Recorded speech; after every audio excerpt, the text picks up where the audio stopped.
Yeah. Mic check. Apologies. Little technical issues. We look like we got them resolved. Realm, talk to me and see how my levels are sounding. See if I'm coming through all right. Oh, man.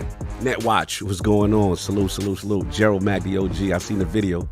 What's going on? Salute. Bay Area, back from the dead. What's going on? He in here early. What's going on, brother? Good to see you. I'll get to see you next week. That's right. Levels and solid. I appreciate you, Isaac. I appreciate you. Lydia Master. It's Timmy. What's going on? Pop, Nop, Tool. Soon time. Chris 713. What's going on? Salute. WEBDAVE. I see you. I'm gonna get you up in here. Don't worry about it. Had a little technical issue, but now I was able to resolve it. I didn't even have to bother Attic. I bothered Attic all last night, though. He saved me. Cog, I sound good, but I sound like a Sega fanboy. That is correct. That is one. If you want to call me a fanboy, you can call me a Sega fan. I'm a Sega kid. I'm a refugee. I didn't have a home, and then I found another console that that kind of looked similar, looked familiar. But that was when I was in my fanboy days. I was definitely Six Slayer. What's going on, bro? Appreciate you, man. Always appreciate your text stuff you send me. Much love. You already know. Hands Castillo. Enigmatic Dreams. What's going on? Big Cloud. What's going on, bro? Salute. Fastback. I'm seeing some classic names in the chat. Let's go. Necromancer Zale. What's up? What is going on? Farouk. What's going on? Yeah, we're going to have a good one. We got WEBDAVE. We're going to get him up in here. Have some fun. We got some fun topics. Yeah, man. He said, yo, Cog, you got them plates? Nah, man. I went there. They sold out, bro. I was so tight. I wanted those Spider-Man wings. What's going on? Astro Parrot King. What's going on? Salute. Yeah, I wanted the only thing they had was controller. I'm like, man. So yeah, I might have missed out, but I'm gonna try some other connections. K Asante. What's going on? Congratulations on 100 episodes, brother. Congratulations. Parker Burris. What's going on? No doubt. No Mario Kart Astro Parrot. Behave yourself. Anyway, let me move. I'm running a little late.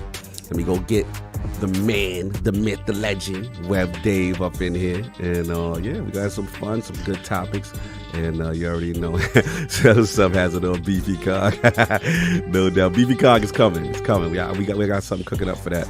We're gonna see. But anyway, let me get my man Web, let me get Attic and the crew. And yeah, we got some fun today. Talk to you. Hear ye, man. Welcome to the show. If you would not mind, go ahead and find yourself a spot, get comfortable, grab a snack, do all that good stuff that we need to do, and we're about to get started. It's not important who I am. What's important is that you are pulling up to the Iron Lords podcast right now as we speak, and I guess I'm here to keep you entertained until it's time to get this show started. So look. Y'all done messed up and turned me to an animal. And haters be swearing they real, but come to find out that they really mechanical. And yeah, I be eating these rappers, but that's all a part of me being a cannibal. And they say I'm better than money because you can bank on me being accountable. I know a million rappers that don't want to be on a song with me, that's understandable. I kill a beat and they want to compare me to Freddie and Jason. I'd rather be Hannibal. They be like, why use a video game? Just be original. Y'all too dramatical. I know it's random, but I am addicted to flipping the sample and making it flammable. This is that yoga, fire, flame. They think it's arson up in the apartment. They call it department and I get the blame. Still I be running, collecting them rains. You just a target when I'm in the range. I was the hardest to start regardless back when you was messaging people on AIM. Check my vocals. All on Twitter, but I'm anti-social. Love my city, but I'm still bi-coastal. I got... Nah, let's switch that up. What is you doing? What I want to do. Don't stop. Nah, that was dope. I'm just Keep that going. Nah, go ahead. Look, I guess you could say that I'm very spoiled. For them to be your dogs, they ain't very loyal. But I ain't gonna hold you, I ain't here to boil you. You ain't gotta say it, I'm embarrassed for you. Always been a nerd, never been a loser. Making Voltron with a gang of cougars. And I'm going places, better tell a Uber. Cause it's pretty hard to sleep on Freddy Krueger. Whew. Let's do that again. Hear ye, man. Welcome to the show. If you would not mind, go ahead and find yourself a spot, get comfortable, grab a snack, do all that good stuff that we need to do, and we're about to get started. It's not important who I am. What's important is that you are pulling up to the Iron Lords podcast right now as we speak, and I guess I'm here to keep you entertained until it's time to get this show started. So look. Y'all done messed up and turned me to an animal. And haters be swearing they real, but come to find out that they really mechanical. And yeah, I be eating these rappers, but that's all a part of me being a cannibal. And they say I'm better than money because you can bank on me being accountable. I know a million rappers that don't wanna be on a song with me, that's understandable. I kill a beat and they wanna compare me to Freddie and Jason. I'd rather be Hannibal. They be like, why use a video game? Just be original, y'all too dramatical. I know it's random, but I'm addicted to flipping the sample and making it flammable. This is that yoga, fire, flame. They think it's arson up in the apartment, they call it department and I get the blame. Still I be running, collecting them rings. You just a target when I'm in the range. I was the hardest to start regardless back when you was messaging people on AIM. Check my vocals, all on Twitter, but I'm anti-social. Love my city, but I'm still bi-coastal. I got, nah, let's switch that up. What is you doing? What I wanna do? Don't stop. Nah, that was dope. I'm Keep just super that going. Keep that going. Nah, go ahead. Look, I guess you could say that I'm very spoiled. For them to be your dog, they ain't very loyal. But I ain't gon' hold you, I ain't here to boil you. You ain't gotta say it, I'm embarrassed for you. Always been a nerd, never been a loser. Making Voltron with a gang of cougars. And I'm going places, better tell a Uber. Cause it's pretty hard to sleep on Freddy Krueger. That's, whew. Let's do that again. Hear ye, man. Welcome to the show. If you would not mind, go ahead and find yourself a spot, get comfortable, grab a snack, do all that good stuff that we need to do, and we're about to get started. It's not important who I am. What's important is that you are pulling up to the Iron Lords podcast right now as we speak, and I guess I'm here to keep you entertained until it's time to get this show started. So look. Y'all done messed up and turned me to an animal. And haters be swearing they real, but come to find out that they really mechanical. And yeah, I be eating these rappers, but that's all a part of me being a cannibal. And they say I'm better than money because you can bank on me being accountable. I know a million rappers that don't wanna be on a song with me, that's understandable. I kill a beat and they wanna compare me to Freddie and Jason. I'd rather be Hannibal. They be like, why use a video game? Just be original, y'all too dramatical. I know it's random, but I'm addicted to flipping the sample and making it flammable. This is that yoga, fire, flame. They think it's arson up in the apartment, they call it department and I get the blame. Still I be running, collecting them rings. You just a target when I'm in the range. I was the hardest to start regardless back when you was messaging people on AIM. Check my vocals, all on Twitter, but I'm anti-social. Love my city, but I'm still bi-coastal. I got, nah, let's switch that up. What is you doing? What I wanna do? Don't stop. Nah, that was dope. I'm just Keep super that going. Keep that going. Nah, go ahead. Look, I guess you could say that I'm very spoiled. For them to be your dog, they ain't very loyal. But I ain't gon' hold you, I ain't here to boil you. You ain't gotta say it, I'm embarrassed for you. Always been a nerd, never been a loser. Making Voltron with a gang of cougars. And I'm going places, better tell a Uber. Cause it's pretty hard to sleep on Freddy Krueger. That's, whew. Let's do that again. Hear ye, man. Welcome to the show. If you would not mind, go ahead and find yourself a spot, get comfortable, grab a snack, do all that good stuff that we need to do, and we're about to get started. It's not important who I am. What's important is that you are pulling up to the Iron Lords podcast right now as we speak, and I guess I'm here to keep you entertained until it's time to get this show started. So look. Y'all done messed up and turned me to an animal. And haters be swearing they real, but come to find out that they really mechanical. And yeah, I be eating these rappers, but that's all a part of me being a cannibal. And they say I'm better than money because you can bank on me being accountable. I know a million rappers that don't wanna be on a song with me, that's understandable. I kill a beat and they wanna compare me to Freddie and Jason. I'd rather be Hannibal. They be like, why use a video game? Just be original, y'all too dramatical. I know it's random, but I'm addicted to flipping the sample and making it flammable. This is that yoga, fire, flame. They think it's arson up in the apartment, they call it department and I get the blame. Still I be running, collecting them rings. You just a target when I'm in the range. I was the hardest to start regardless back when you was messaging people on AIM. Check my vocals, all on Twitter, but I'm anti-social. Love my city, but I'm still bi-coastal. I got, nah, let's switch that up. What is you doing? What I wanna do? Don't stop. Nah, that was dope. I'm Keep just that super going. Keep that going. Nah, go ahead. Look, I guess you could say that I'm very spoiled. For them to be your dog, they ain't very loyal. But I ain't gon' hold you, I ain't here to boil you. You ain't gotta say it, I'm embarrassed for you. Always been a nerd, never been a loser. Making Voltron with a gang of cougars. And I'm going places, better tell a Uber. Cause it's pretty hard to sleep on Freddy Krueger. That's, whew. Let's do that again. Hear ye, man. Welcome to the show. If you would not mind, go ahead and find yourself a spot, get comfortable, grab a snack, do all that good stuff that we need to do, and we're about to get started. It's not important who I am. What's important is that you are pulling up to the Iron Lords podcast right now as we speak, and I guess I'm here to keep you entertained until it's time to get this show started. So look. Y'all done messed up and turned me to an animal. And haters be swearing they real, but come to find out that they really mechanical. And yeah, I be eating these rappers, but that's all a part of me being a cannibal. And they say I'm better than money because you can bank on me being accountable. I know a million rappers that don't wanna be on a song with me, that's understandable. I kill a beat and they wanna compare me to Freddie and Jason. I'd rather be Hannibal. They be like, why use a video game? Just be original, y'all too dramatical. I know it's random, but I am addicted to flipping the sample and making it flammable. This is that yoga, fire, flame. They think it's arson up in the apartment, they call it department and I get the blame. Still I be running, collecting them rings. You just a target when I'm in the range. I was the hardest to start regardless back when you was messaging people on AIM. Check my vocals, all on Twitter, but I'm anti-social. Love my city, but I'm still bi-coastal. I got, nah, let's switch that up. What is you doing? What I wanna do? Don't stop. Nah, that was dope. I'm just Keep that going. Keep that going. Nah, go ahead. Look, I guess you could say that I'm very spoiled. For them to be your dogs, they ain't very loyal. But I ain't gon' hold ya, I ain't here to boil you. You ain't gotta say it, I'm embarrassed for ya. Always been a nerd, never been a loser. Making Voltron with a gang of cougars. And I'm going places, better tell a Uber. Cause it's pretty hard to sleep on Freddy Krueger. That's, whew. Let's do that again. Hear ye, man. Welcome to the show. If you would not mind, go ahead and find yourself a spot, get comfortable, grab a snack, do all that good stuff that we need to do, and we're about to get started. It's not important who I am.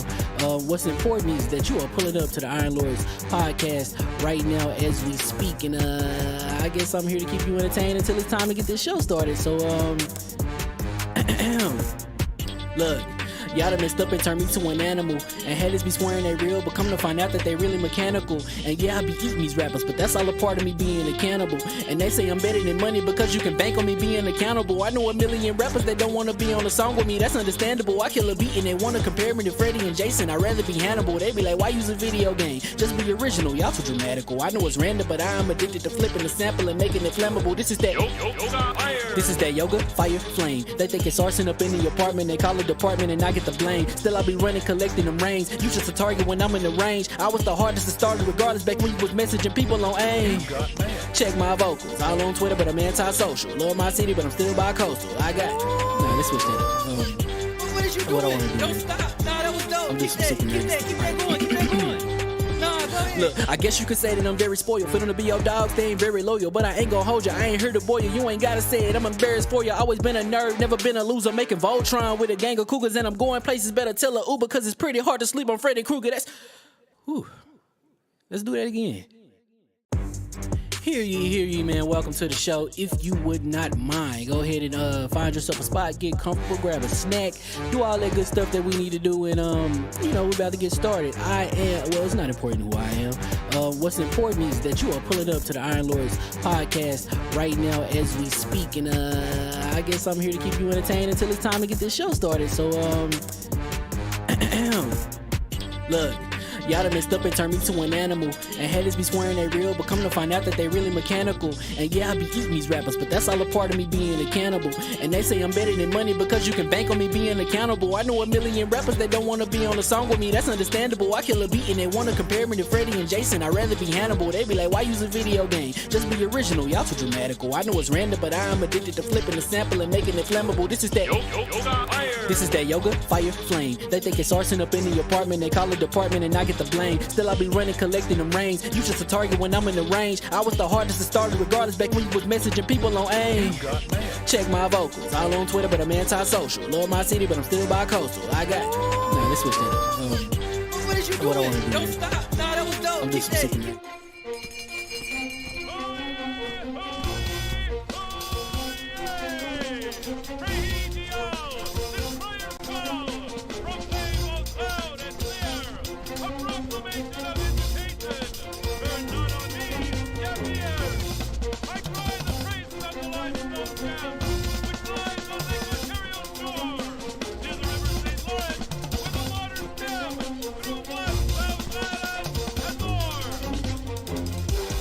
I'ma just chill and watch them and eat snacks in the attic. I wanted to chill with the pack and be like a young wolf, but then they would mistake me for addict. If I can imagine it's cool to give you some advice, then invite your girl to your squadron. Cause if you don't give her that option, you gon' be single player like Sovereign. You gon' get tossed in the bushes by King David. Royalty and not a pretender. Detrimental to an elemental, what's an avatar to a knee bender? I gotta be me though. I know it's my destiny, word to Cognito. Who cares if you fly, if you still a mosquito? You swear you ain't stuntin', but really be Steve-O. You like to collect stuff and that's cool, but I got bad news. Even if you really was that dude, King David still be the king of the statues.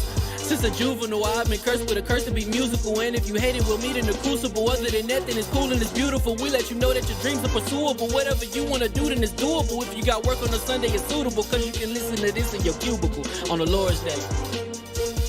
Woo. If you got work on a Sunday, it's suitable. Cause you can listen to this in your cubicle on the Lord's Day.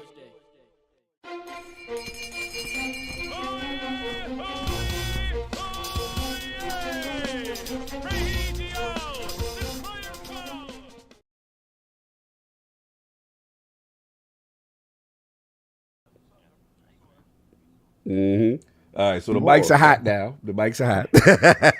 And we was disclosing what we was disclosing. Ain't no more damn disclosing. Hold on a second. We fix this little thing right here. No, stop with the damn beef emojis. Y'all out of pocket. Let me get the show started. Y'all already with your messiness. Hear ye.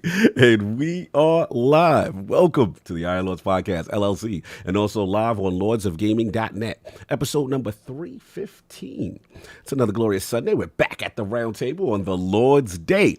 I'm extremely excited about our special guest, and we've got Final Fantasy games coming to Xbox. Ooh wee! Ubisoft single-player game approach and Ratchet and Clank PC hard drive performance to discuss. Not like this, Jim. You gotta pocket. So we gonna get right into it.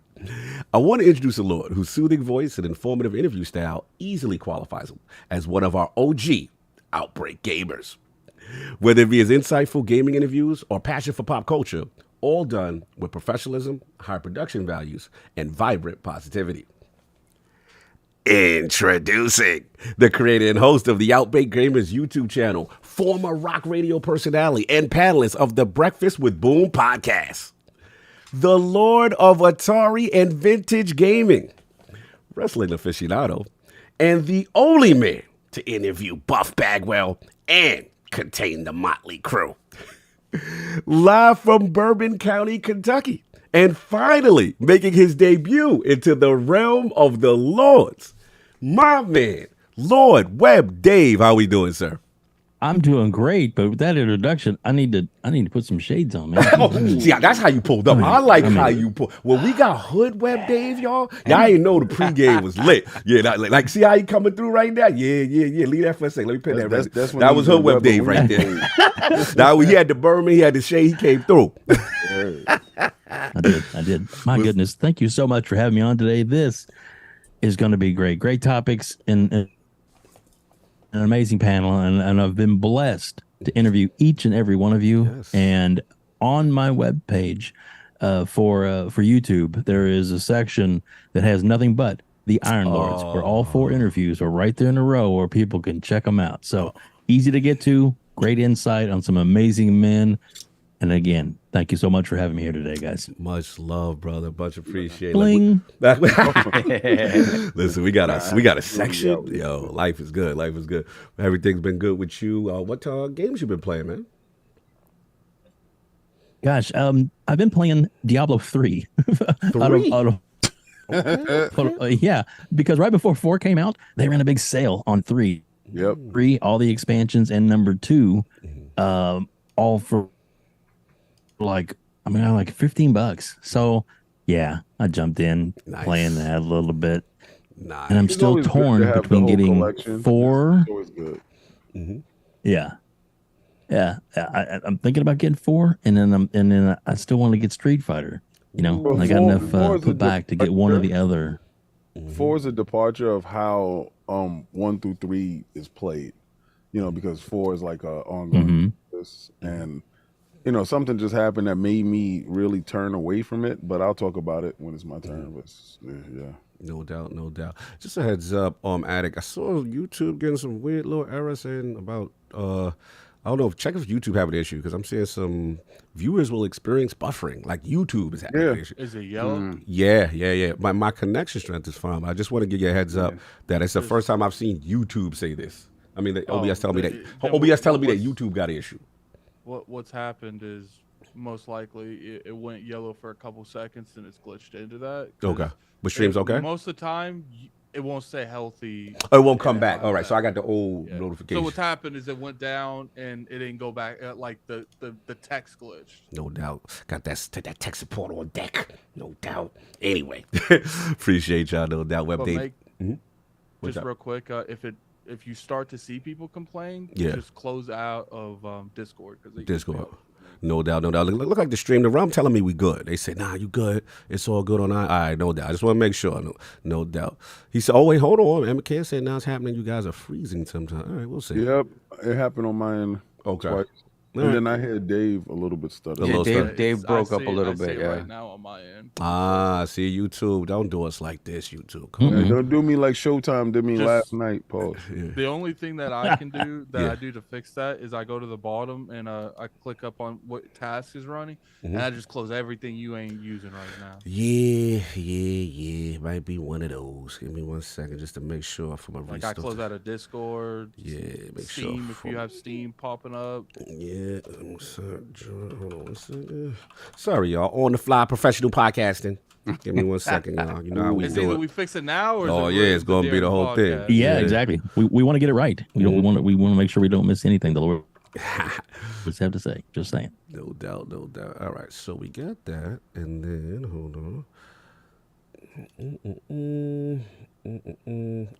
Yeah, now everything else is kind of closed on my side, but it's just YouTube is not receiving enough video to maintain smooth streaming. As such, viewers will experience buffering. But again, you're saying that's an old joint.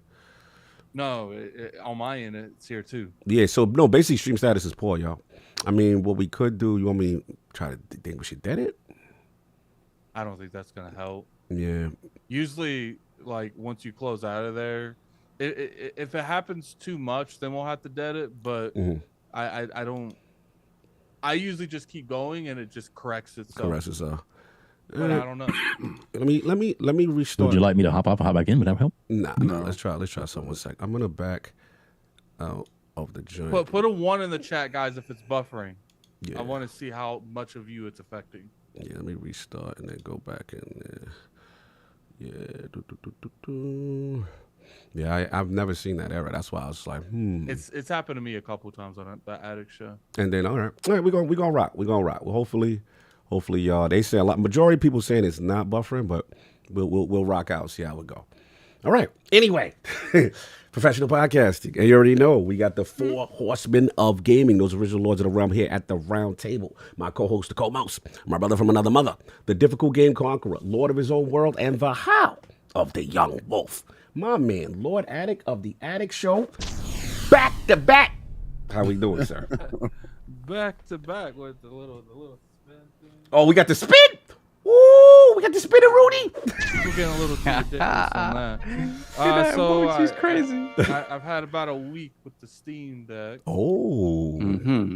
So it's a fun thing. Like, one thing I will say is I don't like how big this thing is. Like, this thing is huge. Yeah. This ain't no Switch. This ain't Switch coming in hot. Ain't This your ain't mama Game Boy. This ain't your Game Boy. This ain't the Switch. One thing I want to bring up is this game here, Alterium Shift. Yes. How am I supposed to pronounce that?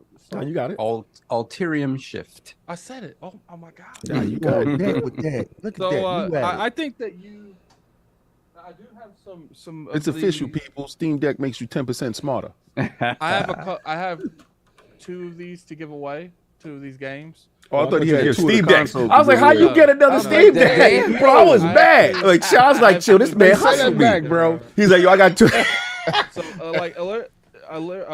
Alterium Shift is just pretty much it's like an old school Final Fantasy game, and what's cool is it actually lets you pick what character you want the main character to be. So Oh, that's there's nice. and what I like is the other characters they're still in the game. Yeah. So you pick one of them, and you're pretty much in like some school scenario, and the other people you don't pick are still in the story, but they're doing different stuff when you're doing stuff. Like one would just disappear and then just show up randomly. Like I really like it. I really like it. The developers reached out to me and they said, Nice. we want to give you guys a couple codes to give away. And Oh, I'm gonna put it. NBA dude. Oh, yeah. Yeah, and like I don't mind being NVIDIA. Yeah, dude. You're a little low, Addict. You're just a slight low. Yeah. I'm right there at the mic though. I ain't say stick your mouth in the mic. What I Pause. Oh, Whoa. what I said The was pause cast. Pause cast. what I said is raise your levels. Yeah, it's almost sound like your mic, like it's picking up, not picking up the Shure. Just want to make sure it was your Shure joint. Oh, you check your Windows Center. Yeah, make sure he's sure. Are you let me make sure it's actually on the. I can make. I don't know. It feel like it's not on the right mic. Yeah, it is on the right mic. All right, so you just turn up a little bit. Just turn It's up. I can make a dope commercial for sure. Anyway. People talking and they low. Are you sure? Are you All right, what about now? All right, yeah, now Oh, you came now in. you Woo, go. came in That's explosive, but you're good. That's Testing, the attic I know. testing. Yeah, there we go. testing. There Ooh wee. Ooh, wait. Let's Yeah, go. so I'm gonna throw. I have 2 codes for it. I'm gonna throw them in the chat. Nice. I Fight think for you it. know. Yeah, it's a Steam game, so it's not a PC game, but like it does. I don't know. Does your Rock Ally work for Steam games? Yes. Or is it just, Yes. yeah. So you guys have access to that, and you know it's not verified on Steam, but it works just fine on the Steam Deck. So No doubt. He gave you a bootleg copy. Yeah. I mean, usually It's not smaller verified. games they haven't verified, but verified mostly means technically yes, it means that it runs. But what it mostly means also is that like UI is set up so that it works fine on the Steam Deck. Because a lot of times it's the UI issues for games where they don't like resize like text and stuff like that, so it'd be super tiny on the Steam Deck. they gave me 3 codes, but we have someone that does all our timestamps and stuff, and it's Jamie likes these type of games, so I'm gonna give him the 3rd code. Nice. Yes. Stream says excellent collection now. Attic was Yeah, right. I told you it was Attic was right. self-corrected. No doubt. Anyway, so that's been it, sir. Yeah, so I put those in there, and I will say that it is a nice little thing to have. What I like is I could play a lot of these smaller games on it, like a Altarium Shift. I was playing Xenonuts 2. It's pretty much like an XCOM. It's inspired game. Okay. So it's been a little fun time. So you We PC Master Race now. Now you kind of okay. I've been playing my Xbox more than it. But Oh, now you've been playing your Xbox more, but you've been promoting this crazy. Because I've been playing Persona. I've been playing Persona, Mhm. and I got like almost 70 hours in Persona, and I'm still probably not even halfway through the game. Yeah, you've been playing. Oh, so you like collecting book bags in that game though? No, there's no collectible. No, that game is book bags in legit that game. long though, King. Oh, That okay. game is Yeah. crazy. I play Persona. They don't fluff stuff. They actually give you content to do. They don't fluff stuff. They don't make me a I glow. like stuff. They Oh, they don't- time. They don't make me a glorified delivery guy. You know, they glorified got other delivery. people to do that. They don't expect me to do So that. they got other people delivering and fluffing. Oh Yeah. man! Whoa. Whoa! Okay, Carl, Whoa! there's 2 different people. One Whoa. delivering and one Oh. the fluffing. Oh, Three whoa! Saul, what's happening? Yeah, I don't know, man. I'm away for a week and everything goes to hell in a One week. handbasket. Look at Now we have behind the scenes fluffing. I don't understand what's going on here. Yo, that's all attic. Back to you. So let's say who's your favorite Back to you, Jim. wafu on Persona? They're all minors, my friend. Oh, whoa! This is Yo. crazy. This is Next. crazy. Anyway, so we Look at the chat trying to catch me slacking. this went somewhere else. But it's good to see that you're playing games and having fun. Anyway, and That was wild. that was wild. Yeah, it's weird to ask me what my favorite wafu is on Persona. Anyway, and of course, we have our most technical gaming lord, the solo gamer who lives for the single player selfish experience. Oh, that's right. The doctor is over. And his IPS during soft segments is insane. It's right where it needs It's to right be. here. You back up. He like, so I was back. Interrupt. Yay!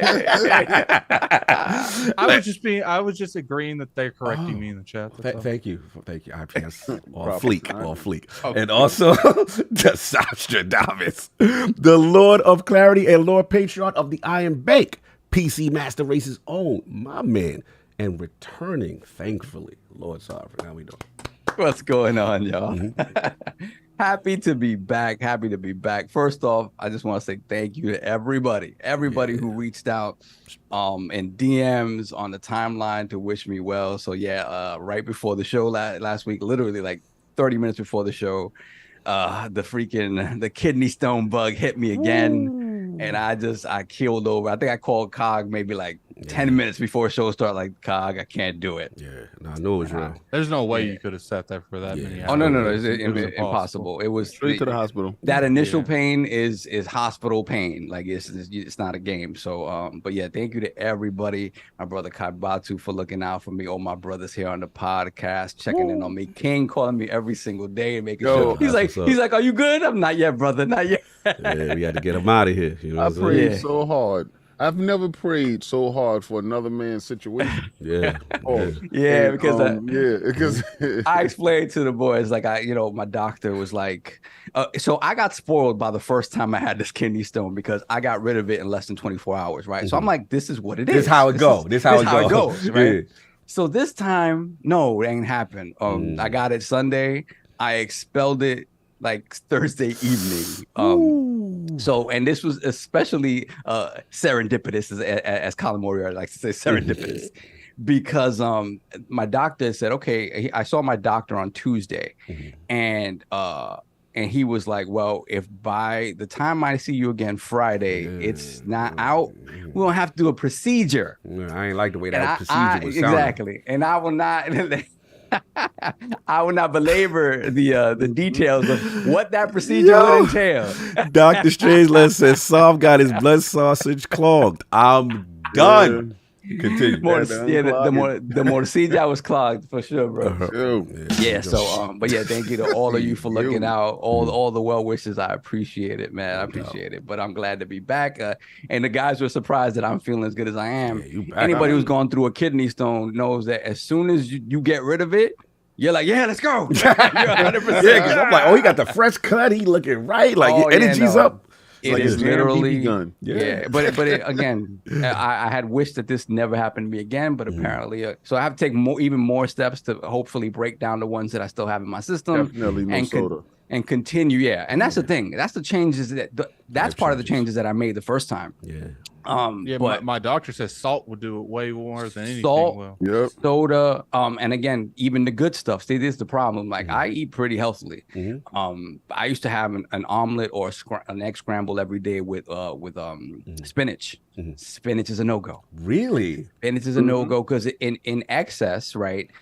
And if your body is just extracting too much what they call oxalates from it, that's what causes the stones to form. So anything that's oxalate rich can be detrimental to you. So that peanuts, strawberries, or caffeine. That's how you know Popeye is really messed up. Yo, Stitch is out of pocket. He said they play with each other joystick help pass the stone. Yo!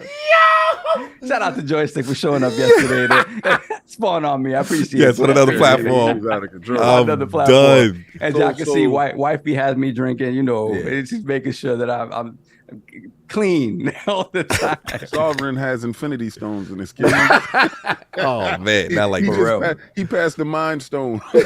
Oh, I'm sorry, y'all can't see what I'm drinking. This is like green juice. This is like celery. Yeah, we're gonna act like that's illegal. Yeah.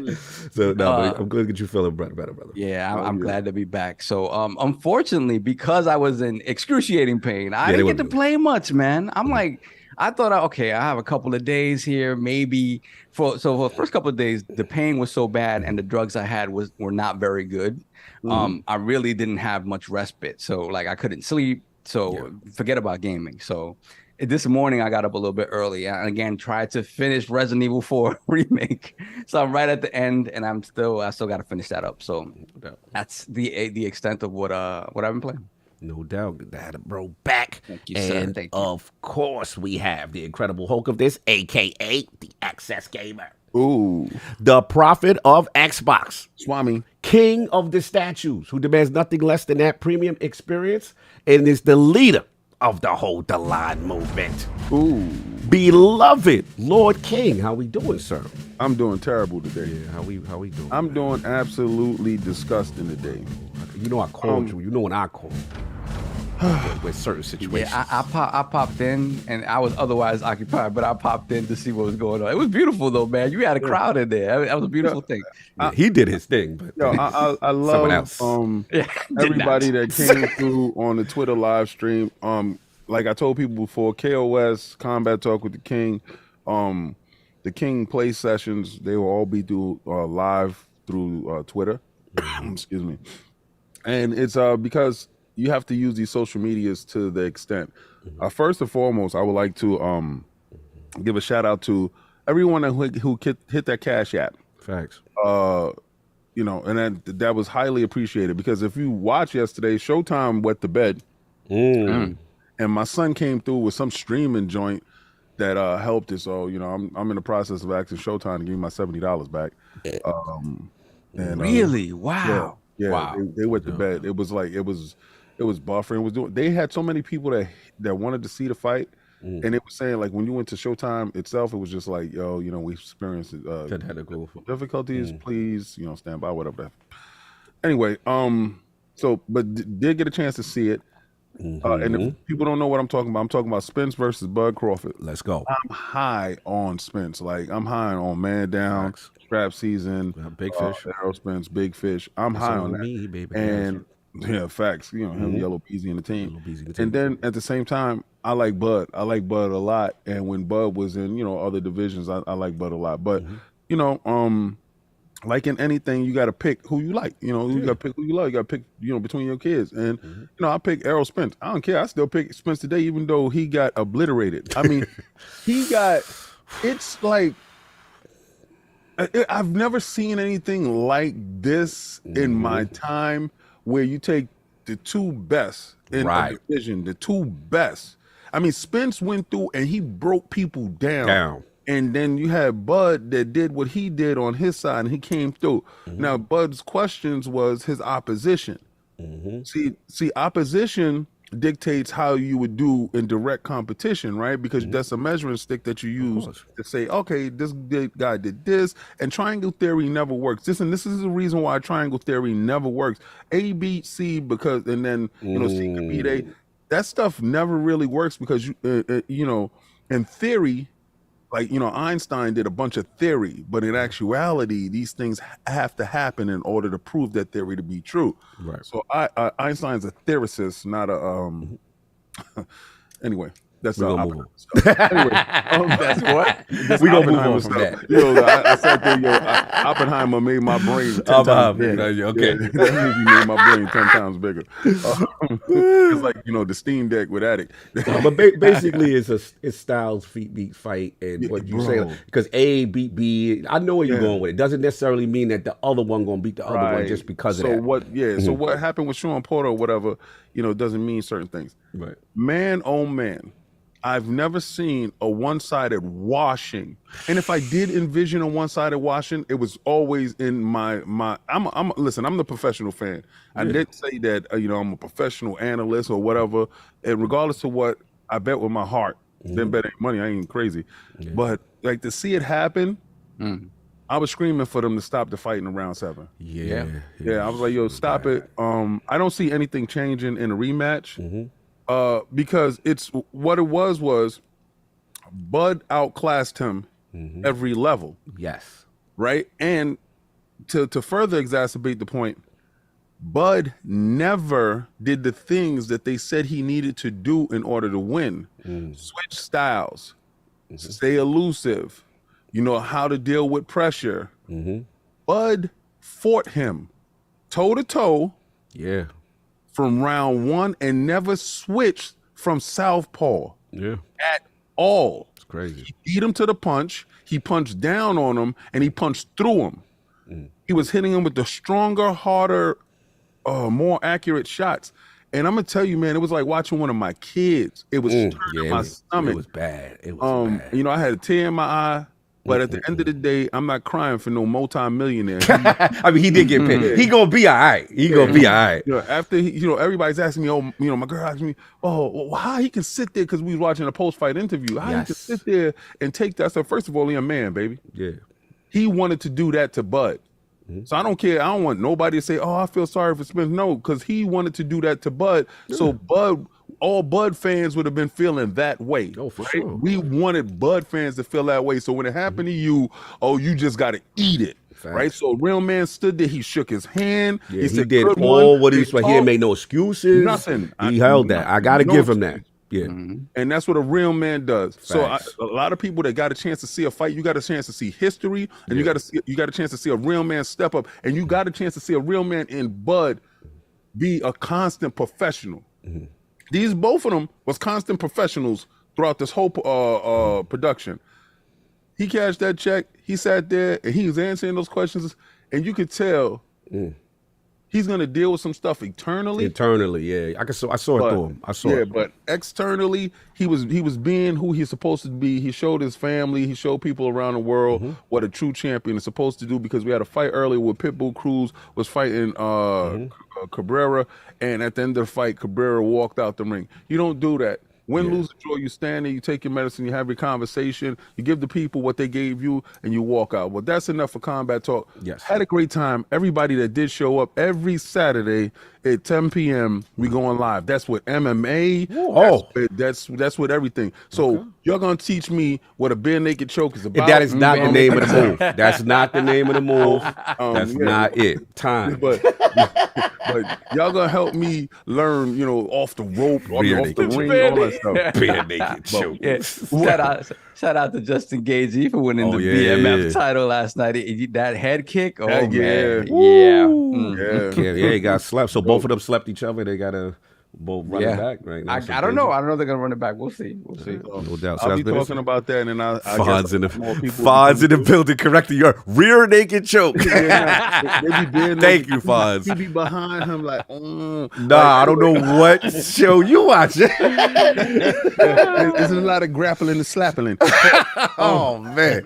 Anyway, that's been King watching Cinemax after 10. Skinemax is what he watching. Skinemax version of UFC. Wow, pause. UFC Skinemax. Yo, let me say, What's up?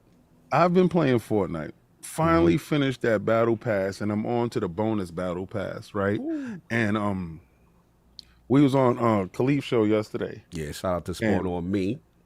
That was so dope. But after that, I jumped on Fortnite. Okay. And then I jumped on Fortnite last night just because I'm finishing up this battle passes. I do want to play games. And they dropped the Terminator skin last night. And dudes that don't even play it was like, yo, I think I might have to get in there. I was like, wow, what happened? And, shout out to Big Fat Eli. He was like, yo, they got the skin, bro. And he's like, yo, I think I'm going to have to join you. Like, join in, come in, the water's fine. My son, got a chance to watch me play yesterday, and then I gave him a couple of tips on streaming because he wants to be a streamer. Okay. So I gave him a couple of tips, but, he streams on PlayStation, so I was like, your stream might not be too tough, Paul. Because their servers over there kind of weak. Yeah. We need to fill out that paperwork to become a content creator on Epic. Like they give us a code and everything. The realm over there. Well, not just that. It gives us a code where we get like commission anytime someone uses it. It's pretty much like a standard affiliate code, but we can do that. Interesting. We do need that account to be able to host our own stuff on Fortnite, though. That, we can build a realm and have people come through, and there's IOP stuff. We can have 100. That's right. I forgot. I keep forgetting Fortnite is epic.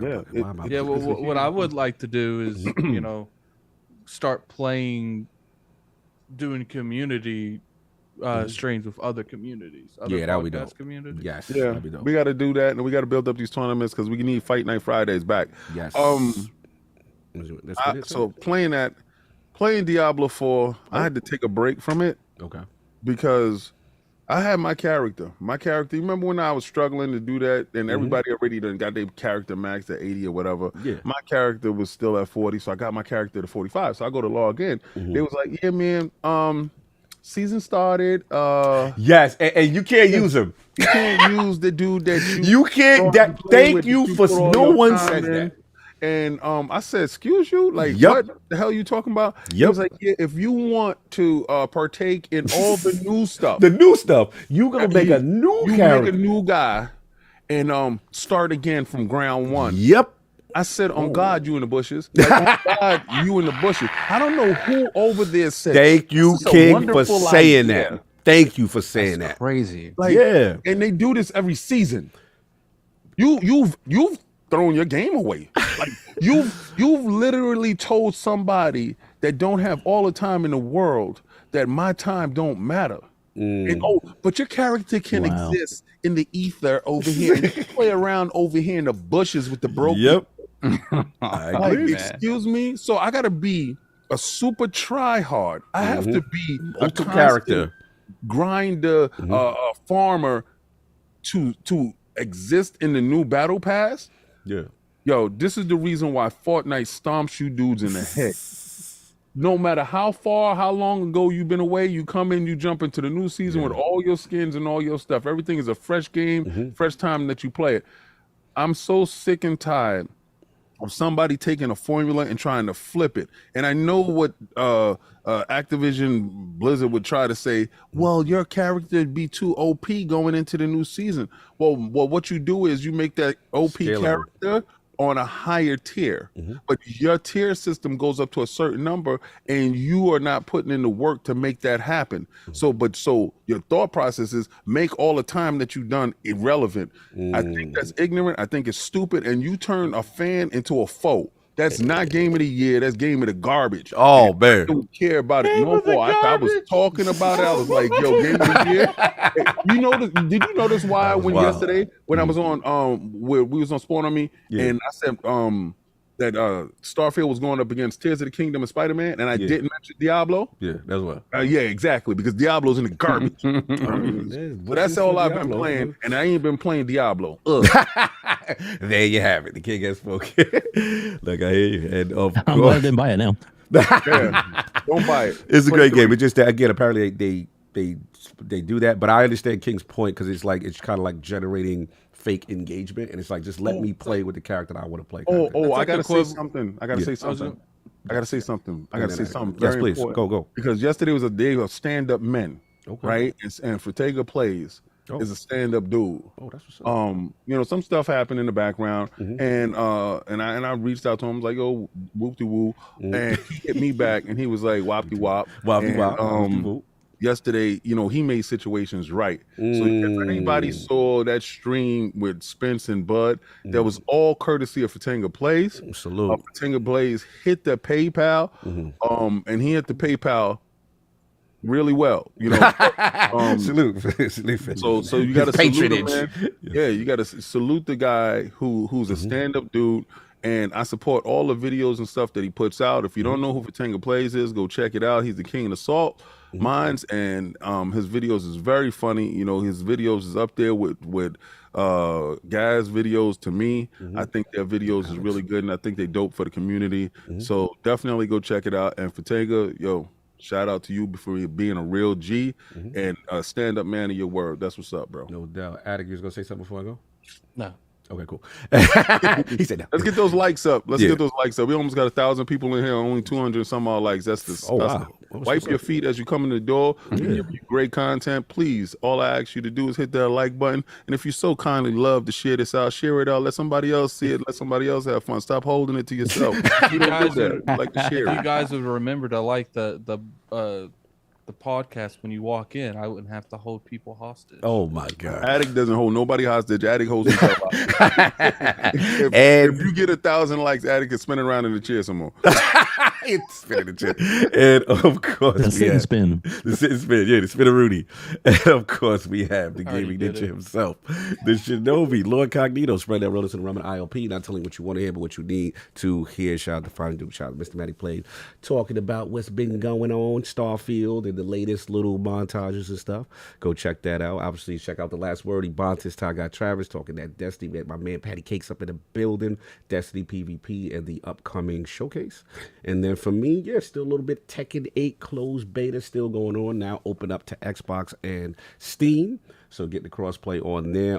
Real quick, Rogue Ally Gang. I'm late to RIS. And I'm just learning about RIS on the Ally.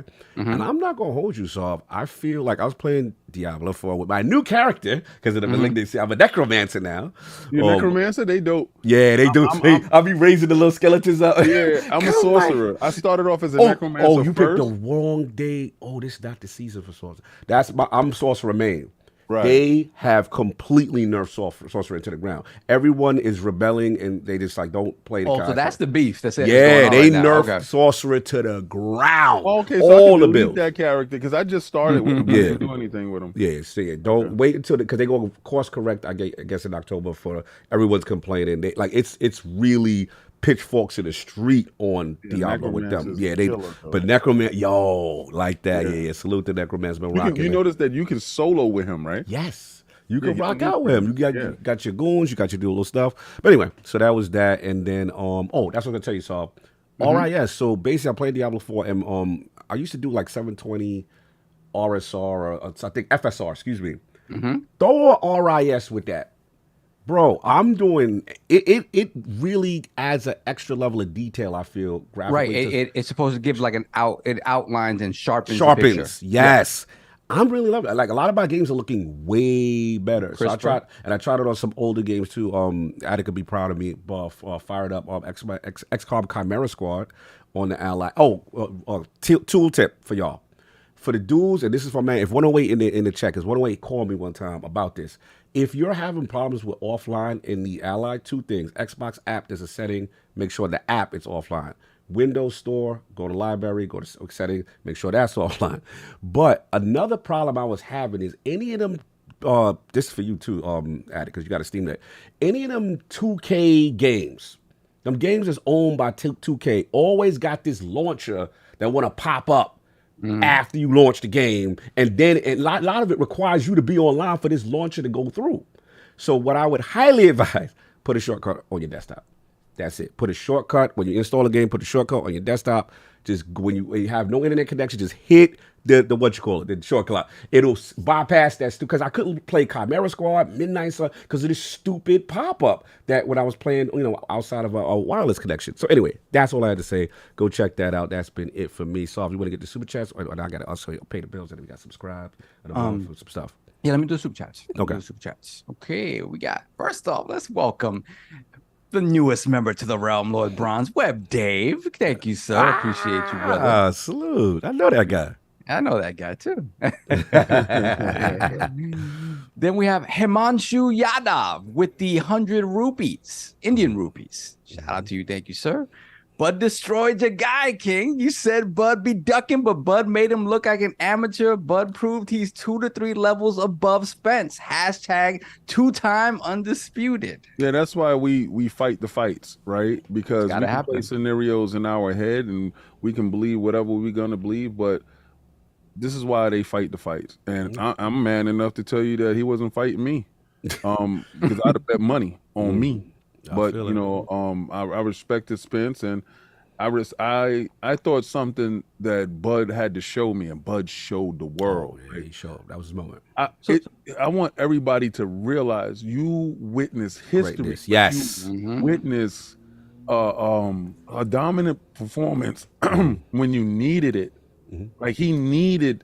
Yeah. To have that night and to be able to do it, that's a great one. It's a great one. It's crazy. Yeah. No, I agree. So, a question before we move on real quick. So you don't see Spence having necessarily done anything wrong. He just got outclassed. Yeah, no, he did everything wrong. Wrong. Okay. So there are things he can adjust. I'm gonna tell you, it's not that he couldn't adjust. He's been out of the ring for 18 months. No excuses. That's your business. You could afford somebody before then. You could afford somebody when Bud fought Avanesian. You could afford somebody. You didn't. You decided to be outside of the ring, work on your stuff. He has a new nutritionist. That could have been a factor because he looked like his punches didn't have any power. Right? His timing was off. He was lunging in with shots. All Bud was doing was catching them and pitching. The moment that he hit, Bud was already sending. So Bud see the punch coming. Yes. As it's hitting, that means you're already in animation. Yeah, he was on timing. Yeah, bro. Good point. Bud timing was on point. Bud was stepping in with a power jab. And the reason why he's in southpaw because his right hand is his power hand. So everybody's thinking he's just hitting him with a regular jab. No, really his regular jab is like a straight right hand. So crazy. Stepping into the shot, hitting him. And when he's hitting him, the moment he hits him with that jab, it's already turning. He's not looking for return on shot. He didn't care for return on shot. He's hitting him, and then he's punching straight down because Spence was ducking. Into the shot. So every time it happened, Spence was off leverage. Bud had all leverage, and he had full torque on every shot. I'm surprised Spence lasted that long doing that. Yeah. Straight so hard just to stay in that. To get and sometimes that's stupidity. That's stupidity. Because you can be punch drunk after that, bro. Anyway, super chat. Robert Kellett, $10 super chat. With it coming to Xbox now, did you know that the critically acclaimed MMO FF14 has a free trial and includes all expansions, including Stormblood, up to level 60 with no restrictions on playtime? Yeah, Addict let us know that yesterday, actually. So that's awesome. No doubt. Oh, I forgot to show you guys. When we was at PAX East, I started other using side. This thing. There you go. Hold on. Right, let me blow that up for you. Okay, Rise of the Triad Bread Friend. Okay. Apparently a certain game is coming out tomorrow. Really? I haven't gotten an email indicating that we can put our coverage back up. The certain game. Yes. The certain game. The certain game. Yes, I forgot about that. Yes. Yeah. Lord's Gaming that restricted game that we can't talk about just yet. But apparently not yet. Continue. Then we got the 500 with the I don't know what that says. I'm sorry, but with the 500 yen donation from across the pond. I love this, but Xbox has no fans in Japan. Hey guys, hey, what's up? Appreciate you. That's free from Japan for real? For real? Oh, that's what's up. Let me see if I can get a translation on this name. That's what's up. Salute. I think I seen that name in the chat. He was like, "Nah, the stream is good. I'm in Japan." I'm like, "Oh, okay, we really good there." Hey, let me see. Translate. Yes. No doubt. Translate to something I can understand. No, it's not. It's not doing it. Don't worry about it. We good. Maybe one day IOP go to Tokyo Game Show. That's the next one. Facts. Continue. Then we have NetWatch, $10 super chat. King, a year and a half ago, I told you that Bud would dog walk Spence. You called me crazy. Well. Don't buck up on me, you turkey. Oh, no, not he hit King with the buck up. He hit King with the buck up. Yo, respect to you. I hope you bet a lot of money. I didn't see you in the stream last night. So I can't tell, but I can see you here today, so everybody can talk after the fact. You wasn't there before the fact. But what I did was put my chest out there, and I don't remember what you said a year ago, but I remember what I said yesterday, today, and tomorrow. I had Spence. I still have Spence, but God bless. Good luck with that. I hope you made money off of that with your foreseeable knowledge. People better enjoy those emotes because I had to redo all of them yesterday. Yes, he did a lot of work with me last night. Yo, Addict saved the day. What else we got? You was back to back on that? Yeah, he was back. Me and Addict was back to back on these emotes. It was more like back to back. Back to back. You don't realize how many emotes we have till you have to reset them all and do them all again. Shout out to Graphic God, baby. He killed that. He killed that back to black back. man, a little white man coexisted. Ebony and Ivory, baby. Yeah, we got Salute. I think we need to show the realm that one that you was showing us. No. That's a special. That's behind the scenes. That's behind the scenes. Yo, trust me, Lord Beefy is coming. Oh, wow. It is. Then we have B. Lou, member for 23 months, Lord Brown. Shout out to the Lords. King, I was thinking Terrence Crawford may be the best fighter I've seen. The book's still being written, but where do you rank him all time at this point? Well, all time is something that has to be said after he's done. Right. I would like to see him fight Boots because I think Bud could stay at 147 for a little bit longer, even though he looked like he said he want to go struggling to make weight. Yeah, he said he want to go up. He said he don't want to go up to. So I think the Glamour division is going to be the 154 division. You have Danny Garcia there. You have Keith Thurman that'll probably move up there. I would like to see Bud versus Keith Thurman. Okay. But I don't see with that performance. I don't really see who beats him. I want to know who's built to beat him because we didn't know who was built to beat Roy. And Tarver came out of no place. So let's see what's up. No doubt.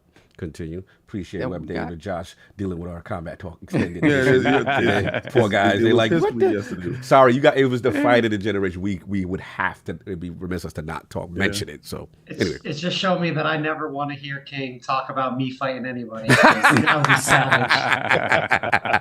no doubt. You never know. You might do good. Then we have Fantos, sir, £2 super chat. £2 super chat. Wait, first cog. Now YouTube is buff too. # beefy. Oh man, the beefy joke. So here we go. And we got the man who got them horns, member for 32 months, Lord Bronze. I enjoyed watching Bud give Spence Jr. a boxing lesson with the King on Twitter/X last night. We need more big boxing matches. No doubt. Yeah, shout out to for taking plays up in there. He said Phil Spender getting games back to back.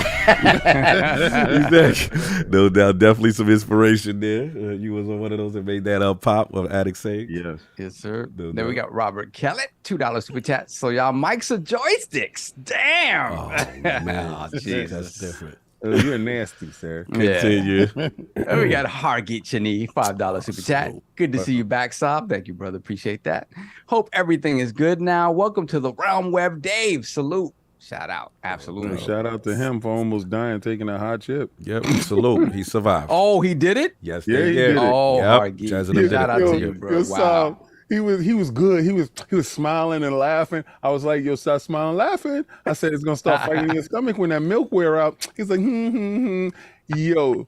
Then he disappeared off camera. Hargit didn't. Hargit was fine for 10 minutes, but then he drank the milk, and then it just went completely downhill. After that. Oh He man, didn't that's drink crazy. anything for 10 minutes and drank that milk, and that the chip didn't defeat him. That milk defeated him. Continue, son. There you go, Robert Kellett, $2 super chat. Glad you got joystick to help with the stone sob. Whoa. Whoa. I got Lord Metroid, $2 super chat. Joystick came over with the XY for Sob. Nice. Yo, Wow. y'all have y'all own little storylines with this situation. Continue. Then we have Darn Thread with the 56. Kidney his money. stones. Damn, someone's been drinking too much advanced GG. Oh yeah, by the way, code. Oh yeah, Iron Lord 30. Use code Iron Lord 30. Go to Advanced GG. Get 30% off. It's up right now. Go there. I'm gonna put the link in there. Go check it Stay out. focused, man. Stay focused, man. Because Get Bud that. was focused, so stay Yeah. focused like Bud. There it is. There it is.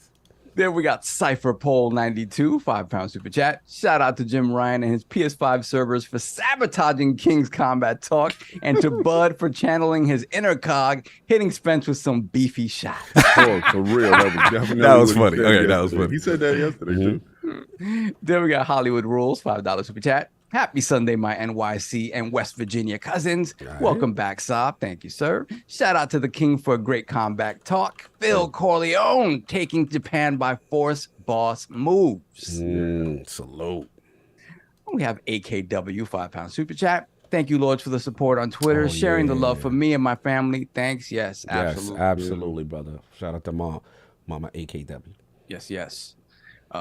Jay Rembert, $5 super chat. Shout out to King for that stream, and make sure to burn Kid Smooth's Xbox card with gasoline. Oh man, they Yeah, coming we, for kids. Coming for Smooth again. I got to say this, right? It's okay for somebody to have an opinion and to be objective. And we have 1,000 people in Yes, here. hit We the only have likes. 400 likes. Let's fit that. But I'm always gonna snap on my brother. I always got pictures, but you should never jump out of pocket when I got pictures of you in your underwear. So be Come on, man. Come on, kid is the homie. Don't do that. Nah, I already put those pictures up. Those Oh, pictures it's too up late. for You the put the world to pictures- see. Wow. Nah, he Oh, already man. got that. Nah, he had to get that work. You Oh, don't know what you're doing. man. All right, you don't do that. Yeah, we ain't in no Adam 22 situation. Xbox will not be letting nobody do nothing to nobody over here. So you gonna have to stay level headed and get back in line. If you're not gonna get back in line, I'm gonna have to get out of line, show them pictures. Shout out to Kid Smooth. Leave that boy alone. He got his own opinion. That's where he at. Remember Green Lantern? Continue, Soft. Stupid. Then we got Zip Davis, $2 super chat. You want beef? You can't handle the beef. Ooh wee. Hilarious. Then we have EG Kenta, $2 super chat. Better get, oh no, it's Alex about Diablo 4. He was right. Yeah. He did go on a No rant. lies did, bro. The chat was bad at him when he came in, but there's some things we're seeing that the Lord just wasn't too happy with. But I still love the game, and I'm playing the Malignant season thing, and I just had to make a new character. So shout out to Necromancer though. I'm having fun. What else? Then we got Just Bring It, $3 super chat. Seasons in gaming is us paying to have a second job. Thanks. Then we have Homeless Bird, $2 super chat. Interesting name. The $2 super chat. Addict, Dr. Takemi is my waifu. Stay away. Oh, I don't know what's going on. I don't know what's going on there. She's of age. So Oh. it's okay. She's Okay. of age. Okay, all right. Attic approved. It's actually kind of weird that she's messing around with high schoolers, but Yeah. we'll go into that. But she is of age. It's messy. Continue. Then we have Dark Wolf, $5 super chat. Have you guys ever played Skies of Arcadia? Of course. Yes. It was originally on the Dreamcast, and to me, it was as good as Final Fantasy. Yep. We got one of Better them. in some places. So, Mhm. what else we got?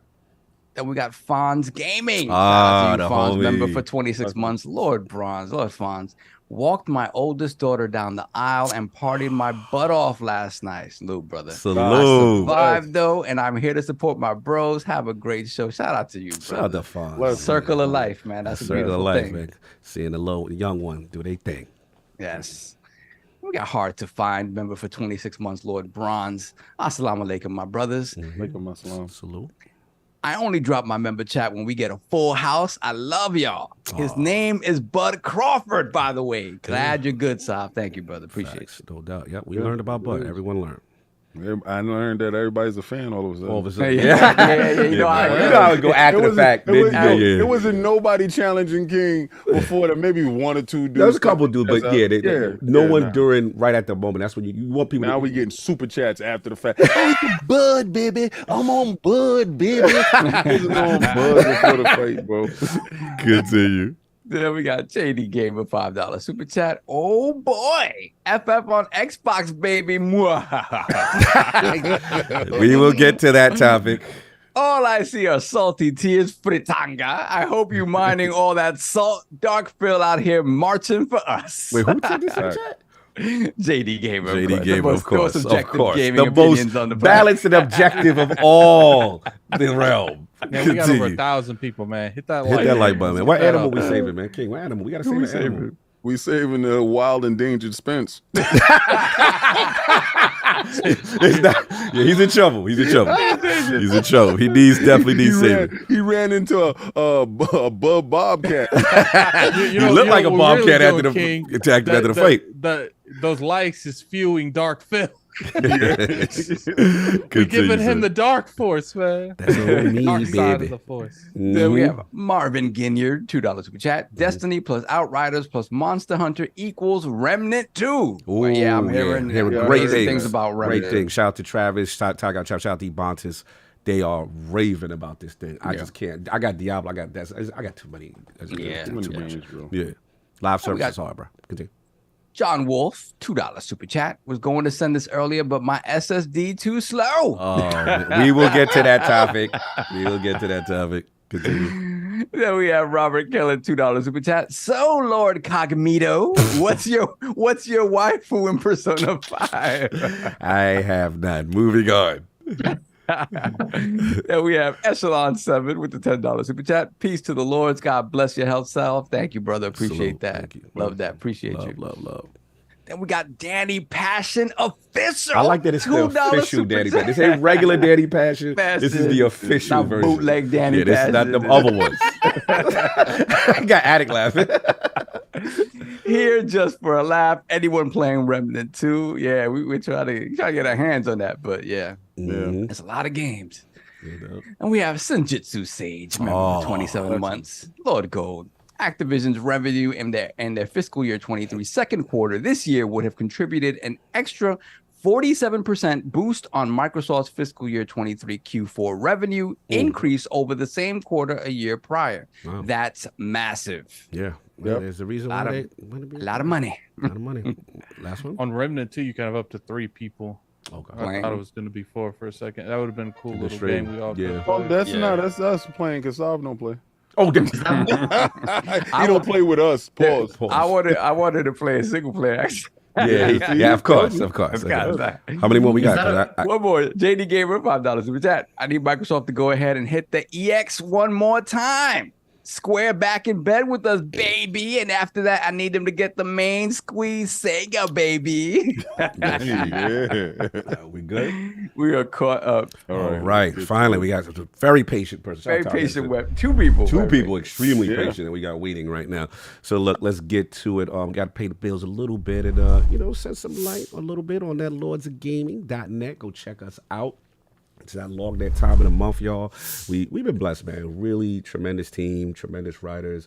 We usually give out these awards, for the month, and competition is always strong. It's always strong for these kind of things. So yeah, it's time to celebrate one particular scribe. In the month of July, went above and beyond. He had some great Sword of Necromancer news, Ayuden Chronicle updates, a Clash of Heroes review that was really dope.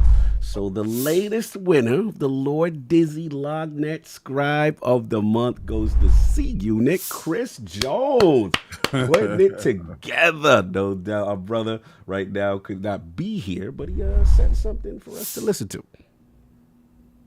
What's going on, everybody? It's your boy Chris Jones, aka the Michael Jordan LOGNET, aka Lieutenant Chris of the Hold the Line movement, right behind General King.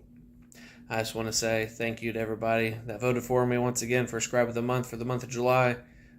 I couldn't do it without the great editors that we do have. We have a great team at lordsofgaming.net, and the Iron Lords podcast, always out here in the streets, getting those big interviews, doing big things on YouTube, supporting us as well as we support them. One big happy family at Lords of Gaming. I want to bestow some words on the people. If there's anything you can strive to be or strive to have, it's the people and talking skills of LordCognito, the confidence of King David, the intelligence of Lord Sovereign, and the never give up attitude of Lord Addict. We're one big team, always looking for more people to join Lords of Gaming. So check out the website. Make sure you apply there. The biggest and best independent news, tech, media, gaming, all that good stuff. And truly, it's the golden age of gaming. Play what you love what you play. Salute. I'm Payne talking smack about the Jets.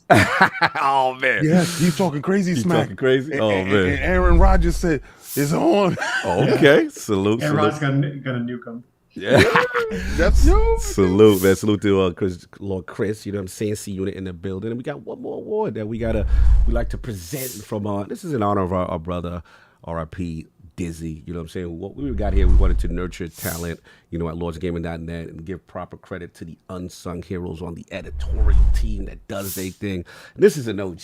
This is a person who's been here from the very beginning with me and Dizzy on the site. And, we when we was building this thing and we wanted to, kind of stress quality in the English language. I remember, Saul, we have this discussion, Saul, about the English language and how it needs to be utilized properly. Yes, to deep respect for it. And not only is this Lord helping us, and he's so proficient, he's always doing this while he's serving his country, serving our country. The Air Force, proud to have him as a good friend of mine, back in capacity on whatever basis we get him, because I know his schedule is so crazy. He also does, his improved social media take, getting people recruitment, hardware, reviews. And the thing that I like that I'm proud of him is that he always does fun things in the team, like from an award standpoint, and just to bring people together as a community to actually do something as a writing team. Like that to me is super dope. So we proudly present, long overdue, by the way, the winner of the Lord Dizzy LOGNET Editor of the Month to our EIC, Mr. Josh Redding. How we doing, sir? Doing very good, Cog. Thanks for that intro. I think it's been 6 years since the last time I appeared on ILP. Bro, I believe I was here for episode 3. Bro, you were episode 3 as Lord Frost. Like you were there when you knew when this chat had 2 people in it, and it was usually us. That consisted of that chat that make it. Yeah. Bro, you was there. Continue, brother. Continue. Yeah, so I've been here. I was one of the founding members of Lords of Gaming and served as capacity of EIC once Dizzy had to take a step back for his health stuff. So rest in peace for him. And since then, I worked as EIC for about 1.5 years, and now I work as the senior reviews editor. So all the reviews coverage you see, all of that work that goes into that is overseen by me. I laid out the standards of that for the website. And currently we're doing a lot of work to get into hardware reviews. So we have some contacts with HP. We've done some work with HyperX, and really trying to break into the space and give our voice to what we feel is some of the best hardware out there, both on the laptop side, on the monitor side, on the headset side, in addition to keeping up with everything that comes out, which is a hassle in and of itself, given how many games there are, much less the ones like Destiny that Cog and I have been playing together for a decade at this point. Facts. And so, no, it's great to be here. Really happy to have you on, and always appreciate the support that you guys give to Lords of Gaming from the community side. And if anybody has any interest in coming and writing for us, we're in the market for new writers. Yes, yes. Even if you are not, a perfect writer when you come in, I will personally oversee. Oh yeah, training. he gonna make sure he gonna get you in shape. Hey, Josh, I have a question. Yes, he will. I have a question, and I've always wanted to ask you this question. I've noticed that you're a natural born leader. Did you have that going into the Army, or did you learn these techniques? I mean, Air Force. I meant to say the military. No, you're good. I'm still messed up over Spence. Going into the military, did you learn these techniques and stuff like that? Because I've noticed that you get morale up, and I just wanted to give you your flowers on that. Facts. So, was you a natural born leader, or was you you learned that stuff and techniques while you were in the military, or was it a combination of the two? Yeah, so I've been in the Air Force for a little bit over 11 years now. I'm an officer. I'm a major in the Air Force, and I'm a physicist. So I'm not exactly flying planes. Instead, I do work on development of laser weapons. And so, in answer to your popped out here with the laser. Watch your mouth. Get your writing up. Continue.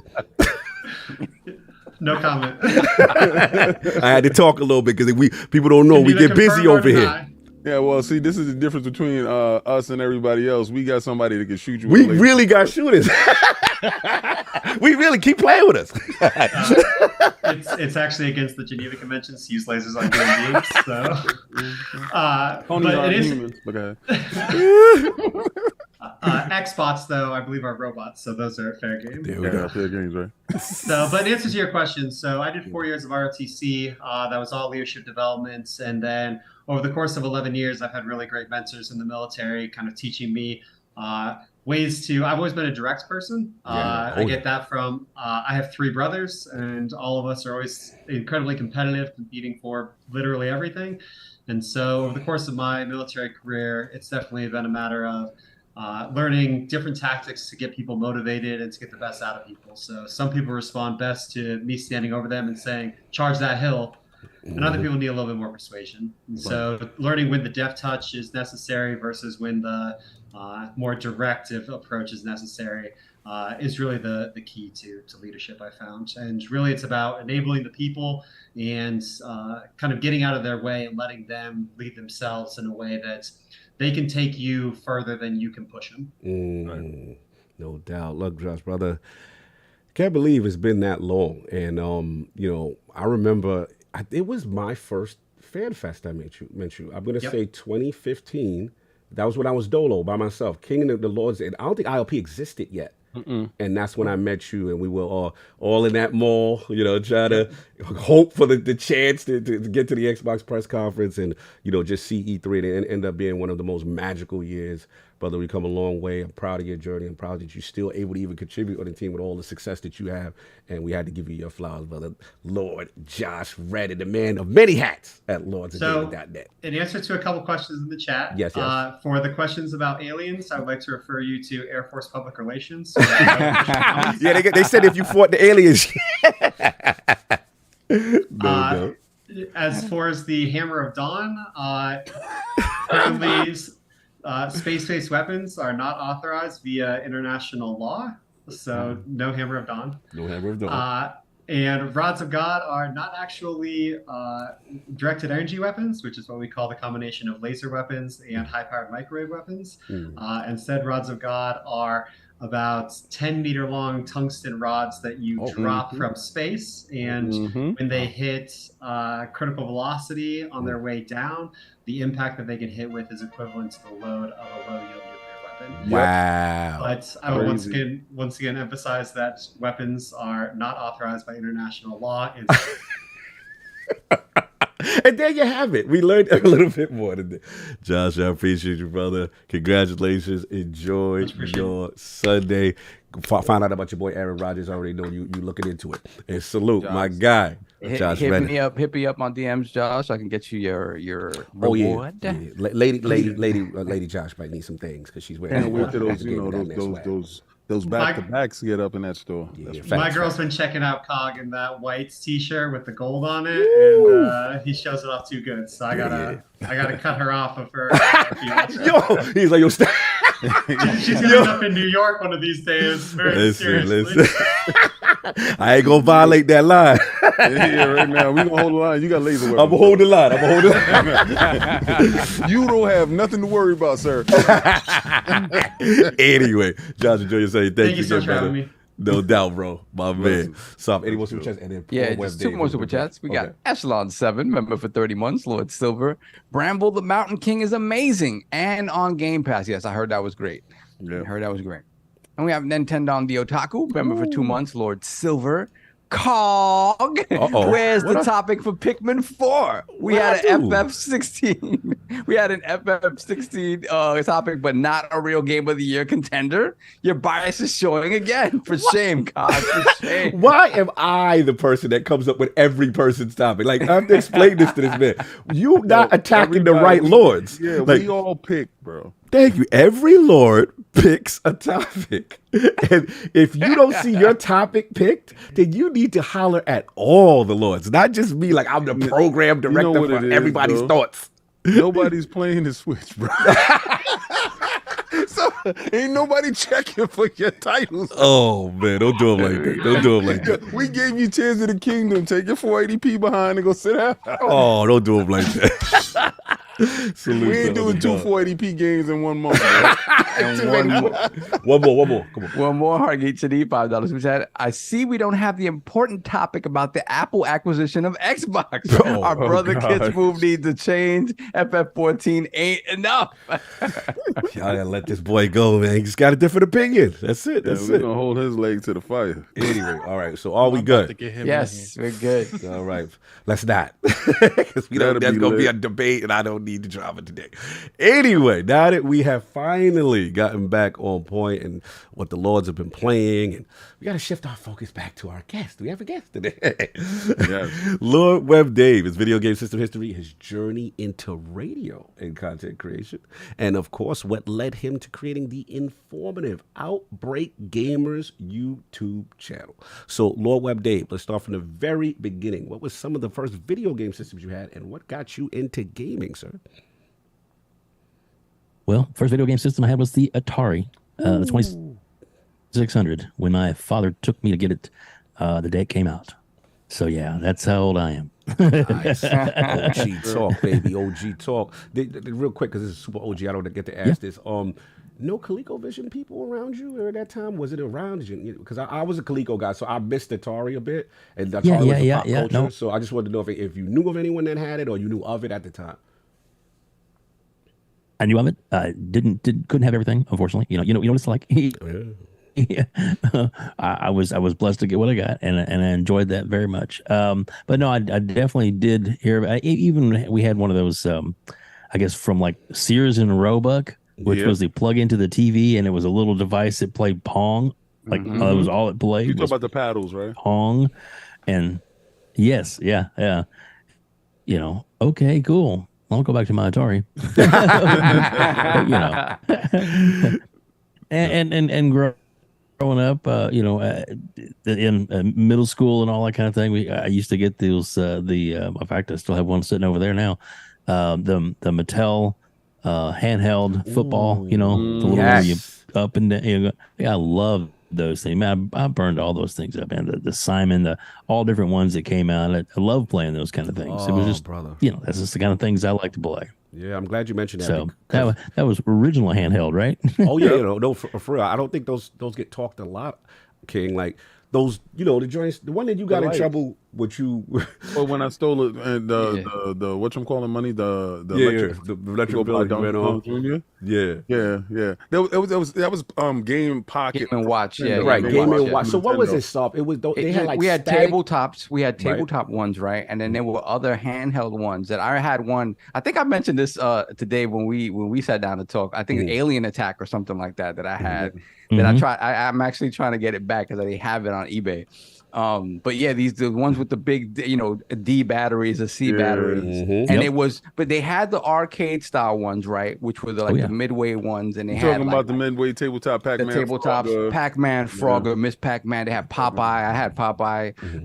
They had a bunch of different. Popeye ones. was made from another one because they used a mirror system. Yes. So, the bottom would the mirror. The mirror reflected to the bottom. Yeah, exactly. I want to back you up a second. So I'm talking about the little joints that sometimes they was clamshell. Yeah, that was a Game & Watch. That was Game & Watch. That was Nintendo. Oh, that was that was like Nintendo's earlier offerings in gaming in a way, with the static images, and they would move across the screen or whatever. You had they were black, and they it's just that was Nintendo. All Nintendo stuff. Got you. Yeah, Nintendo got my butt wet.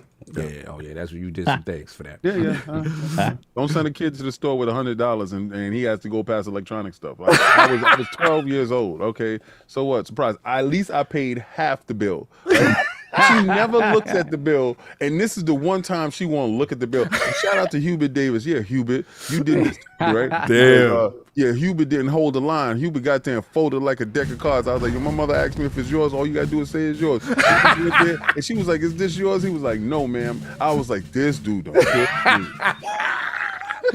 Damn, he snitched you out. Yeah. I got rubbed out that day. No doubt. But continue. I'm loving WebDave with this classic, these type of handhelds and tabletop type stuff that we used to play actually before the console. So this is really informative. Continue, sir. Any other games? Mm-hmm. Yeah, I used to love that kind of stuff, and then I pretty much grew up through the systems as they came out. Got into it, enjoyed it. There was a lot of fun systems. I loved the NES. Would go through the pain of playing Zelda and getting to almost the final boss, and you leave the system on so that you make sure that you put a note on it, don't touch, don't bump. No, almost every time somebody would bump it, and the little cartridge would pop out. Boop. That's it. God, the start all over. Yeah, that happened more than once. Wasn't you happy when Nintendo put the memory inside that Zelda and it had an actual memory? That was the one cartridge they did that with, and I was just like, thank God, because we used to had to remember either the codes with Mega Man, write down the codes, or that memory in the Zelda, which was huge, or leave the game on and pray that nobody touched it. Yeah, exactly. And I loved when you accidentally discover the original Super Mario Brothers warp zones. Yeah, and, you're like, oh, I jumped out. Wait a minute, what happened? Where am I going? What's going on? I keep going over this way. Ooh, I'm off the level. What's going on? Warp zone. What? Oh yeah. And then you find out how they worked a little later. But wow, yeah, that was. I love when I found out those kind of memories are always fun. I was like, what? No, that was a huge deal. That was a huge deal this time. So you got that. You got the NES, and then from the NES, where do you kind of venture into the from the actually give me some standouts from the NES, and then where do you venture to in the 16-bit? Do you stay with SNES? Well, I went at that time. I was able to afford a little more. Oh, he's balling. Okay, got gaming. It. So, okay. Well, no. Okay, now I'm talking about balling. When you work for your dad early on, you're able to, at a young age, you're able to, to afford a little more things with your I guess the money that didn't have to go anywhere else, kind of thing. So yeah. Mom goes shopping and get the clothes. I go shopping and get. That's what it is. It's funny you said that. Exactly. Not to interrupt you again, you just triggered something. That was the conversation I used to have with my pops. Because when the few times he would take me away from moms, like, I don't care about all that, we're going to get you what you want. And then he would be like, games or clothes. He always and clothes always lost. Always. Clothes never came up ever. Toes poking out the sneakers. He said, "Yo, I could do with this Donkey Kong, though." Fact, because it was either toys or games. Fact. I'm glad you said that. That was one of the conversations I used to have with my dad. Continue, WebDave. Yeah, no, but to be honest, clothes didn't win until girls started taking on some importance. Oh, Then it was like, maybe I need to look a little better than these old ratty clothes and look a little good for the ladies in middle school and high school. Yeah. So, but before then, it was focused on games. But yeah, I played I loved my Sega. I had one of those as well, so I had both. So that was kind of lucky. But I loved playing on the Sega Genesis. So I just had to let it in. But yeah, that was it was a lot of fun. But then it's Super NES and through on, and as I got older, I didn't I had like the TurboGrafx 16 with the CD-ROM and all that kind of stuff as it came out. Wait a second, you was rich, bro. Stop playing. Yeah, you got a lot. This is a lot of money right now. Right. We got a Back pocket up on this wallet. Okay, yeah, this is a lot of brag talk Beep, right beep, now. beep. Let's back He's time not out. You rich. speeding right now. My dad had his own business. Oh, you're not rich, but your like dad when you has have his your own business. Stop it. All right. All right. Now we're gonna peel back the layers of this onion because he's saying things that people. He said pocket watch. Pocket Game and Pocket. He said the Mattel handhelds. Yes. Let me give you an idea of what the Mattel handhelds was. It was $20-something each one, and $20 to $30. You had the football on the screen. Now he didn't say just one. He said a couple of these things. Yes, right? he did. Okay. Boom. So you went inside Sears and Roebuck. Sears and Roebuck back in the days when you walked in that door. Talk to him. Your moms and them had that Sears card. You was on deck. Like Sears was that thing. Sears was Best Buy. If y'all can get it. Sears was Best Buy. That's a great. Remember Finger Hut? Yes, that's a great enough. He had bread, y'all. Put the pocket watch. We pocket watching WebDave right now. Pocket watch. We pocket watch. He acting like he ain't had bread, but continue. Yeah. He said Atari 2600. He said, "Now we ain't bothered with that Coleco, but we went straight ahead. We got the Nintendo. We went to the Super Nintendo and anything that came out. But once he said that TurboGrafx, and he said that TurboGrafx 16 CD was $299. That was $300 back in the day. And an I had one look accessory. like a taller bowl. It was an accessory, something that you didn't have. And when you did get it, people in the neighborhood knows exactly what your wallet smelled like. And he better not say he had the Turbo Express. Then we really pocket watch it. No, we gonna really get to him because I'm not gonna let this slide past. All right, so we're talking the Turbo Express. I had the Atari Lynx. Remember that? Not only that, but the Atari Lynx. I had to get the upgrade when it came out. He balling. I know exactly, Dave. I gotta shut you down again. I know exactly what you're talking about because the original Lynx had it was real big, wide, paws, long, and then they came in with a very sleek. So that means you bought the Lynx twice. This man is balling. Continue. Twice because we did it. So we did it because we did all this. What you talking about? Yeah, continue. But go ahead, sir. So I'm almost afraid to mention Neo Geo, but if you want me to go there, you had Neo Geo. King, he battling you now. Yes, sir. Nobody told me you had Neo Geo.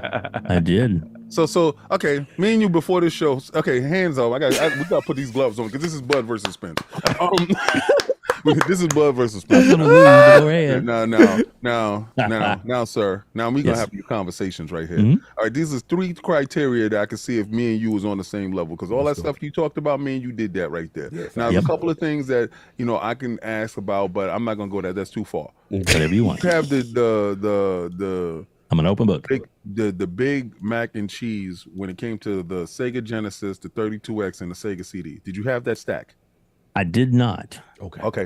King got him in one place. Stack. Okay. King got him in one place. Okay, we cool. All right. Now. Next, moving over to the Neo Geo. Now they have 4 iterations of the Neo Geo. That had the arcade unit. That was the AVS. They had the MVS, was the home unit. They had the CD, and then they had the CD2. Out of all of those, what did you have? The first one. Okay, so you had the arcade unit. Arcade with the big dictionary cartridges. With the cartridges that were the size of a dictionary. VHS. They look like Encyclopedia Britannica. But the one made for the home. Yes. So you had Okay. the MVS. Okay, cool. All right, so King got him over here a little bit. Whew. He bro, King, he right there with Now, you. but I'm bro. telling you He right what there. his wallet is looking like. This is a Because pound for pound nobody race. in my circumference was looking like this. And me having a conversation with you right now. Yeah. What Yes, sir. cartridge was your first cartridge with that Neo Geo, sir? Yeah, what would you? Because it was like $200, I believe. If $250. we gonna really pocket watch. Yeah, we on this. Yeah, I actually bought like 3, I think, at the beginning when I first got Oh it. my! This man So- had 3 Neo Geo cartridges at once. Oh! Back to you, Jim. His wallet is crazy. His wallet is crazy. Baseball Stars, Nom 75, Magician Lord. Put the Metal pocket Gear. watch in the chat room. 75 Now 75 for sure. And then I had the monsters one with the Yeah. King of the Fighters. King of the Godzilla. Monsters. King of the Monsters. King of Fighters. Yeah, King of Monsters. Yes. Okay. And then I have Art of Fighting. The Art of Fighting. So, all right. So, guys, think about this. That Neo Geo cost $699, Yes. right? So $700. $700 off the rip, right? This back then. They threw me and Sov out the store in the Out of Wiz the Wiz because we were so multiple broke times. and we knew we would never afford it. We would go to the store to play the game, the display model, until it closed, and they kicked us out because they knew we was never buying. That was at the nothing. Wiz. Yes, at the Wiz. Continue. All right. And okay, so each cartridge was from no less than $199. Right, so you said, and as the higher the megs go, that's the higher the price go. Facts. Right, so baseball stars out of that was $249. Magician Lord was $199. You said Nam I didn't have that 1975 was $199, and you said Art of Fighting, which was $249. Right. Yeah. Oh, you spent 2 G's Facts. up in this place. All right, and And how did you feel? you when forget the memory up in the card. house? Oh, he Oh, forgot the the memory memory card. card. He forgot the memory card, Yeah, the Card memory too. card was $49.95. which allowed you to continue your save data from home and in the arcade, if I remember. Well, in the arcade, yeah, you could take it to the arcade and plug it in if you wanted. Yeah, it really wasn't save data. It was your high score. Oh, okay. Yeah, so you was able to put your name in you know, because you rocked in the house. You go over there and put it in. Pause. Dave, Yes, sir. when you got all that in the house, and this is all you, right? Because at this point in time, you're older. You had to be, when I got my Neo Geo, I was working a job, so I had to be 17, 18. So you had to be probably your early 20s. And so early 20s, you getting your checks, you focus on video games heavy because you had to be a real hardcore dude. This is hardcore talk. When you hooked it up video to games your- and drums. So yeah, that was my big thing. Yeah. Okay, here we can go. get to When you hooked it up to your TV, Mhm. what was your thoughts? Your boss man thoughts? What's the boss? Because you bossing right now. You're boss man right now.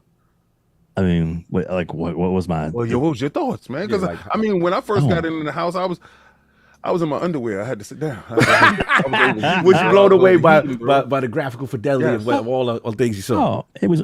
We played for hours and hours, and you know, I had all kinds of friends and new friends that wanted to go. Well, I over bet you and had check new it out. friends. Yeah. So yes, yeah, Okay, all right. Let's yeah. You know, and it was a lot of fun. I really enjoyed it, and now I wish I had held on to it. At some point, I let it go. Yeah. But yeah, I just it was one of those things where it's.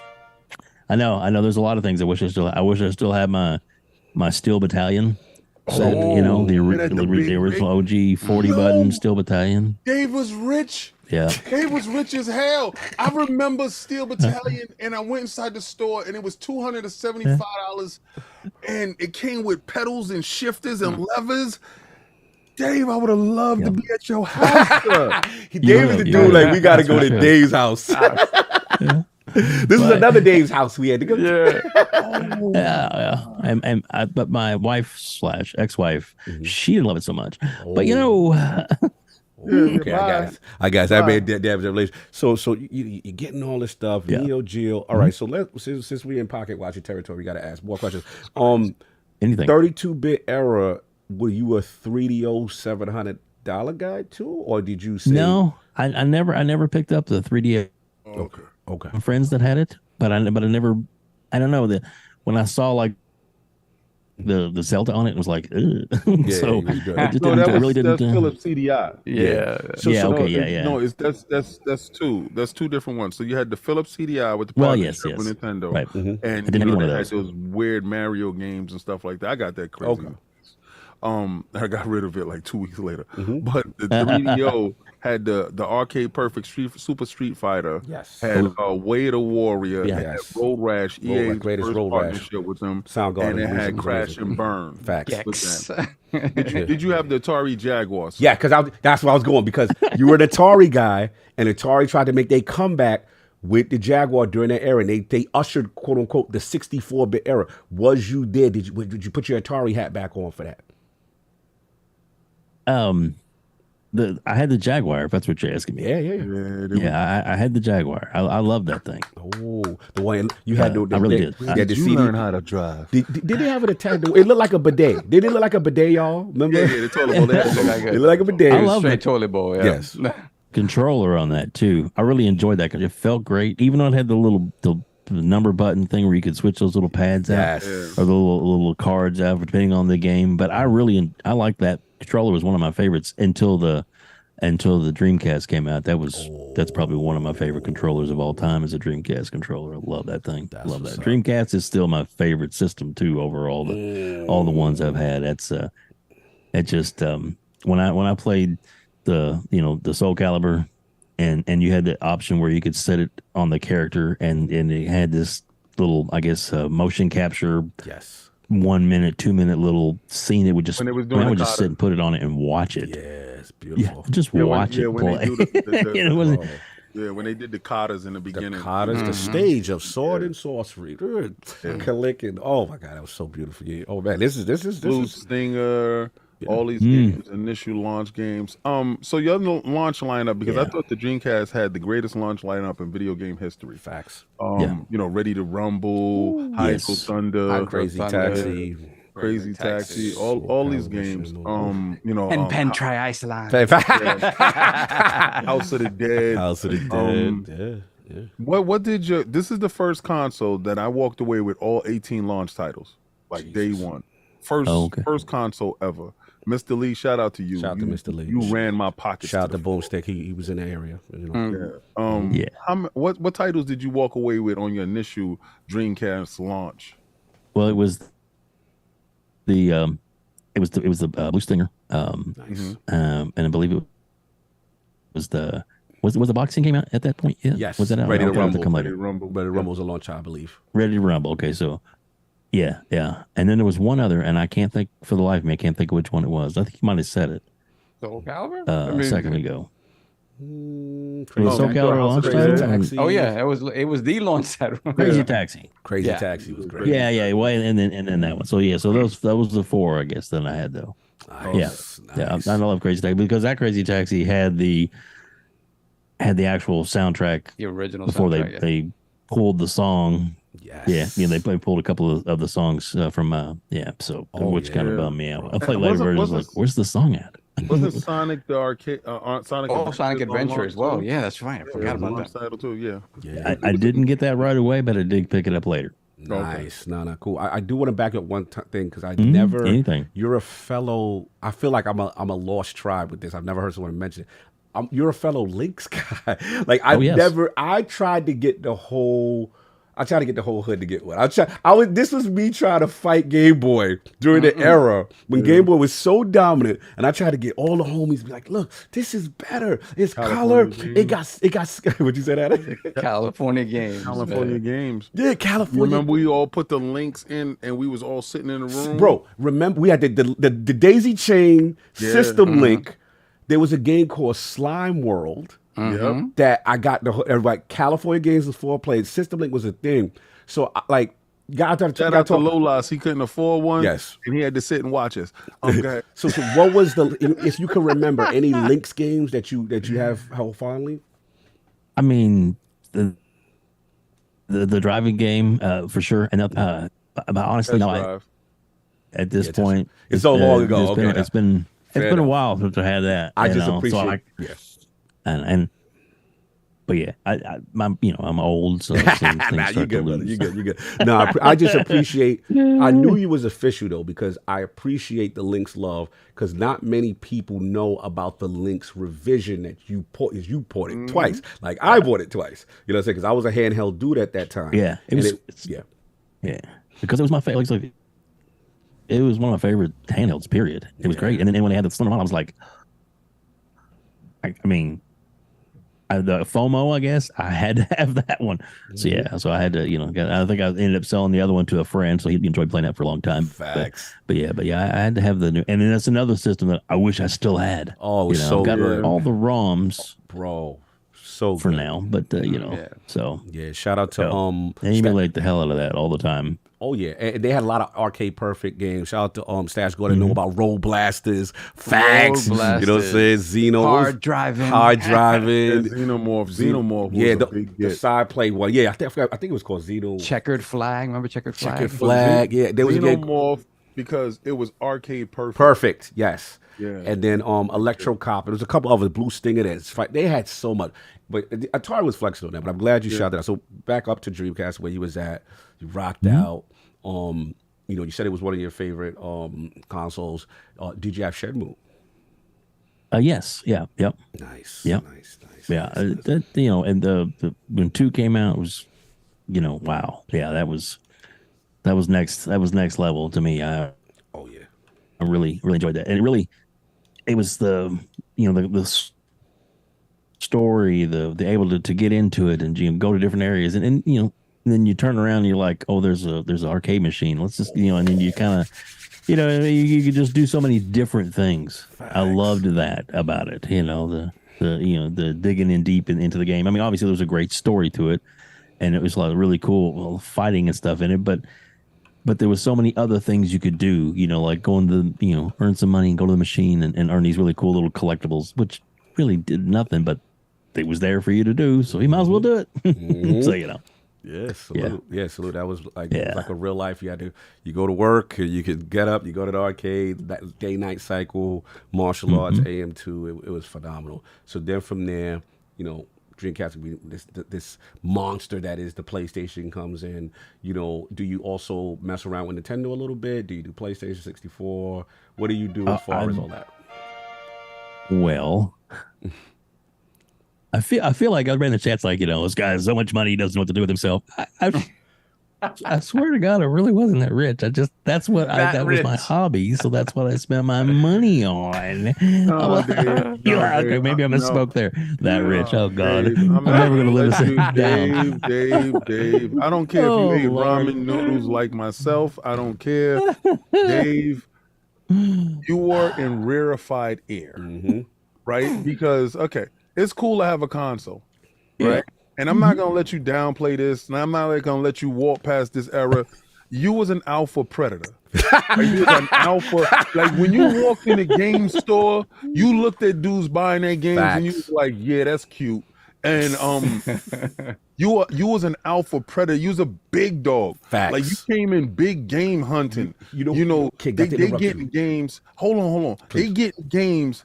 And you picking up the CD of the games they got, and then you got stuff that they won't get or see. So you was moving in a different manner than certain individuals looking at you, and they looked at you to see how dope Dave is. What's Dave gonna do? Yes. You didn't know the effect that you had on people, but I'm telling you, Dave. Yes. Alpha predators were different beasts when they walked in stores. And you going in there picking up a Neo Geo and talk about, let me walk with 4 games? Facts. Bro, dudes looked at you like, who is this? Who is that guy? And those are the dudes that had the relationship with the store manager. With the store, as soon as you walk in, they calling you, Dave. Hey, what's going on, man? And then they put you on to exclusive content, peripherals, and things that they know only a baller would be interested. So King is right. We're not gonna let you. We're not gonna let you. Well, then I guess I should tell you this story. Okay, let's go. So a year before the Nintendo 64 came out in the US, it came out in Japan. And I had to have one. So I found a distributor that imported. He's official. And 7 days after the launch in Japan, I had that. And the was it Tomorrow 64? That was the first game that came out. So I had that day one. I played it for like a whole year. Okay, so and then of course when the American games came out a year later, I was like, oh cool, I can play. And they had this little piece of plastic inside Cut the plastic. the N64 so that those cartridges wouldn't fit. Facts. So you couldn't put American games into and vice versa. And I was like, what? So I had to actually order a special tool to take it apart. Yo, he's remove that piece of plastic so then I could play it every game. You talking Saul's language. Yeah. Making So there you go. cosmetic changes. You have a problem, King, you solve it, right? Yo, yeah. What I exactly. found out with the paperclip with the PlayStation, put the paperclip in, region unlocked. With the Famicom from the Super Nintendo, it was just the plastics right there. All I did was take a little soldering knife, cut off the plastics right there, throw the cartridges in. I like the form factor of the Super Famicom over the Super Nintendo. Very it was much a so. better look. It was a better feel. The Super Nintendo just looked. It was too much Boxy. Boxy. Boxy. Yeah. It was, that With the little purple push and gray. levers that had the thing on top. Yeah. But all right, now we cooking. I got a question, bro. Did you have Game like I'm in Boy? trouble. Did you have Game Boy at any time? You know, I never really got into the Game Boy. My son did, and he had a lot of those. Okay, so you had a son. Remember, he had Game Boy Advance was the first one of those I bought. Okay, Yeah, so never mind. All right, because I was going to the original Game Boy, and they had this little printer thing, and I don't know why I brought this thing, and it was like for Pokemon, and you put it on, and you print out your little Pokemon. It looked like a register at the supermarket, and it'd go and it'd come out, and you can give it out to people. It was just little obscure stuff like that as gamers and of our time that they were trying on us. Like, you think Nintendo did Labo out of the blue? They've been doing crazy stuff for forever, like the capture picture. They had a camera on that thing and everything. What was the most obscure console that you've purchased that is not mainstream or well known, but you had to have it, being that you had this international connect? What? Yeah, I mean, because that was international. Like he moving weight. He had the super international plug. Yo, he's the most flex-worthy dude we've had. Yeah, I go for that's why we had to stop the show the traditional way, because the talk that you're talking, this is very rarefied air. This is very country club. This is very, you know what I mean? Like, it's a different Illuminati talk. Yeah, like so. Like I said, King was that for us, and the fact that y'all both named Dave is just amazing to me. Yeah, that name is dope. Answer your King's question in reference to. So what did obscure. You get? Some obscure stuff that just like 1% of the gaming public gets. What did you get? Mine was the Super Graphics from NEC. The successor to the Turbo Duo. Yes. What did you get that was just super crazy that nobody got? Or just something small, something that you picked up? That's really hard to say. I know I tried to get and didn't get. And this was not that long ago, I guess. But Apple made an actual console. Oh yeah. And I thought that would be cool to get, but I didn't get it, so I wasn't able to get one. And then now they're like super rare and super expensive on eBay. But yeah, they're really, I mean, other than I guess probably the Neo Geo, because of the expense, was probably the thing that people most were like, because it was just and I know that I spent way too much money on that. Could have probably bought a car for everything that's going on. But damn, I had so much fun with that, And then, like I said, and it was the best part about it was when I ended up selling it, on eBay for a guy who drove from Louisville to come to Kentucky, or to where I'm at in Kentucky, which is Owensboro. So he drove like 2 hours to pick it up, and I literally ended up making a profit on my original purchase because he wanted it that bad. That's crazy. At the end. So I mean, but I had it for like 3 years, but it was Yeah. Yo, he's a legend. So He's I a feel pretty legend. good about that part. This is pocket there's watching history. demigods and they're gods. And we are the hierarchy of the gods. You know, you Facts. sit on Mount Olympus, and I welcome you as a god, sir. Yeah, absolutely. We've broken pocket watching history today. Yes. You know, no one has, it's few people that could even be in this weight class. You know what I'm saying, in this conversation. So salute to you on that. Real quickly, so can you just take them to the, I just got to get the delivery real quick. But Soft, can you take Dave through the PlayStation there? I'm going to be listening. I just got to go get the door right quick. Yeah, so Dave, tell me, like, all right, so you go from all of these consoles, right? Now we're starting to get more into the modern era, right? 96, 97, everybody's excited about PlayStation, Sega, Saturn. Oh yeah. So let's talk about that, because we had this conversation when we sat down to talk. You know, King and I, you know, we held the line when it came to Sega, you know, and the Saturn, and obviously moving forward into the Dreamcast. What were your feelings on that? Like, what did you do around that? You stayed with Sega? Did you go the PlayStation route as well? Did you do all of that? I had both. You had both, and whatever NES had at the time. So yeah. So what was your?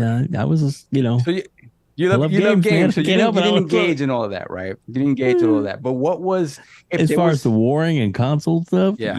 What were your thoughts on it? When you looked at the PlayStation, right, and you looked at what it was capable of doing, and you saw what the Saturn was doing.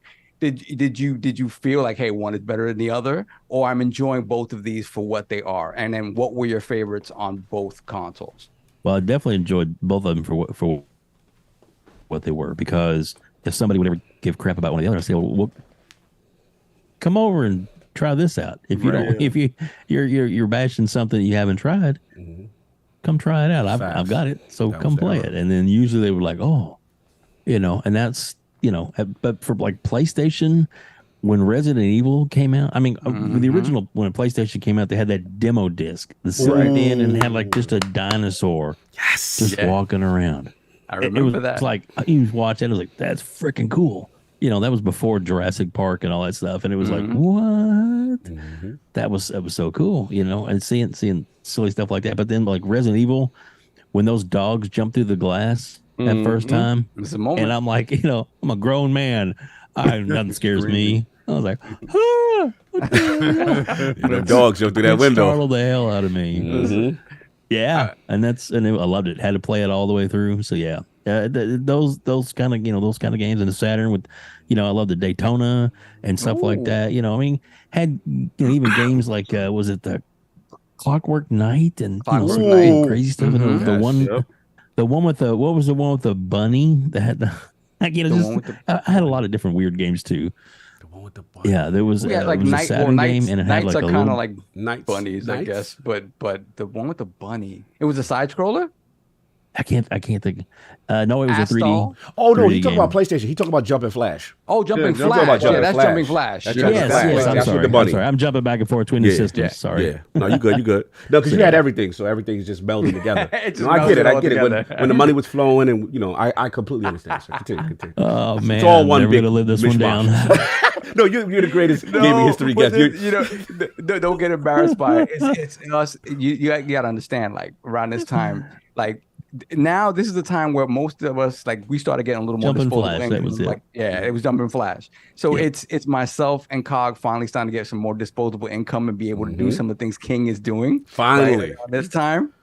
So that's just it. But in general, like your story is so comparative to King's in that he was our dude when there was something new. He had it first. He went out there. He imported it. You know, and it was that thing of like, oh wow, I can't believe he has this in the house. So that's just it, man. We giving you some crap, but no, it's all out of love, because it's all good. It is amazing, because again, it's funny because my next door neighbor when I was growing up, they had more money than us, and he had Atari 2600, 5200. He got the 7800, and I was always he was a little rough around the edges, and I was smaller, so he's like, oh, let's not play Atari, let's play wrestling. And then I'm like, no, I'm going home, thanks. I'm good. I'm not into getting beaten up, thank you. Yeah, I'm good. But yeah, it's just that thing about having people with the shared experiences, right? And especially Atari. I know Addict's been so quiet. He's been so patient for Addict. But this stuff is stuff that we love because it's these moments. Like when you talk about the dogs jumping out of the window, that's a moment I will never forget. Yes. I remember being in my dorm room playing it, and me and my roommate are up, and he's watching me play. He's like, "What the hell is this that we're watching?" And we're under the covers, and we're like, "Oh man, here it comes!" And I'm walking down the hall, and I did, oh man, he's like, he jumps out of his bed, I jump out of my bed, and it's just moments like that it really is special. And then, so like I said, the PlayStation and the Saturn, that was like sort of the beginnings, obviously, of the 3D generation, and everything is different now. Yeah, no, for real. Oh yeah. At the quick on with the 3D, which I believe I actually talked about this with all of you. That when I did have the N64 and I had the Mario 3D, and then like a year or so later they came out with the Donkey Kong 64, which I enjoyed playing. My wife now she loved Donkey Kong Country, side scroller from the Super NES. We had 1, 2, and 3. She she could beat the game better than I could. In fact, I don't think I finished 3, to be honest with you, because she smoked me on that, and I was like, you know what, I'm done. I've seen the eggs, honey. So, but when we got the Donkey Kong 64, and she was so excited because she loves Donkey Kong, and she played about a minute or two, and the camera angle, 3D gaming, it made her nauseous. It made her sick. And it doesn't affect everybody that way. But to her, it was like, oh no. In fact, she got to the point where if I was playing games, modern games, even games now, Elden Ring, stuff like that she can't watch me play, especially in a big combat scene when I'm like, the camera's flying around trying to keep the enemy in line or in a screen. And she was like, no. She either go to her tablet or go in another room because she couldn't handle it. And I understand that. But she's big on phone games, which she thinks are free. But yet she has a really nice. She thinks they're free. Well, he said when she thinks they're free. Like he been monitoring the spending behind the scenes. Yo, shout out to Dave, man. PayPal says you bought this, and this. Oh, and Stitch. Oh yeah, I got that. Oh, and that was that free game you like. Yeah. Just keeping tabs. My mother's officially a Candy Crush shark. Nah, I'm like a whale. She's a whale in Candy. She's a whale for the candies. Oh man. No, this is great stuff. Again, I appreciate you entertaining our foolishness. We're not trying to shame. Oh no, I love it. No, I'm trying to shame you. Listen, and you know why? Because nobody ever's gonna give you this type of love like this. Like I can give you that love as a peer because it's different, to be the guy and to meet somebody that was the guy, like, and then his name is Dave. Man, I love the hell out of you. Like, so I'm gonna give you that ribbon because I know what it was to when you passed the bread over, because probably you wasn't using a credit card at that time, because I wasn't really. So it was just like, cash. You throwing that cash on the table, you popping that wallet out. Right there.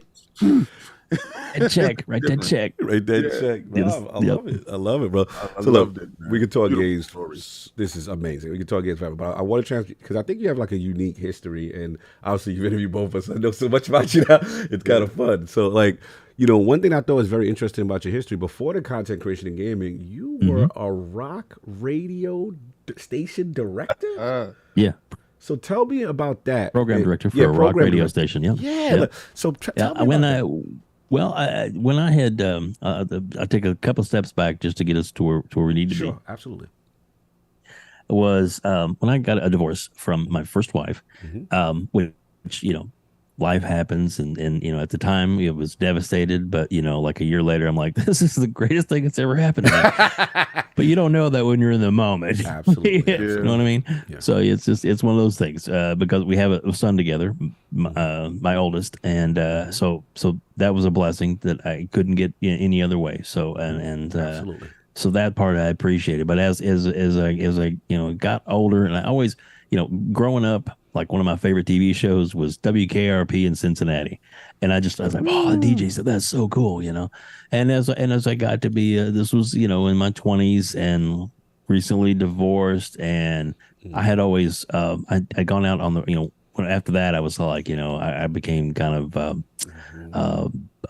I guess the technical term would be a bar slut, but so you was out there, you was seeing the world. You was free. You was free of restrictions. I was meeting new people, making new contacts, making new friends, that kind of thing. Yeah, I didn't used to always be fat and ugly, but Dave was outside. Ugly, I think's the word for it.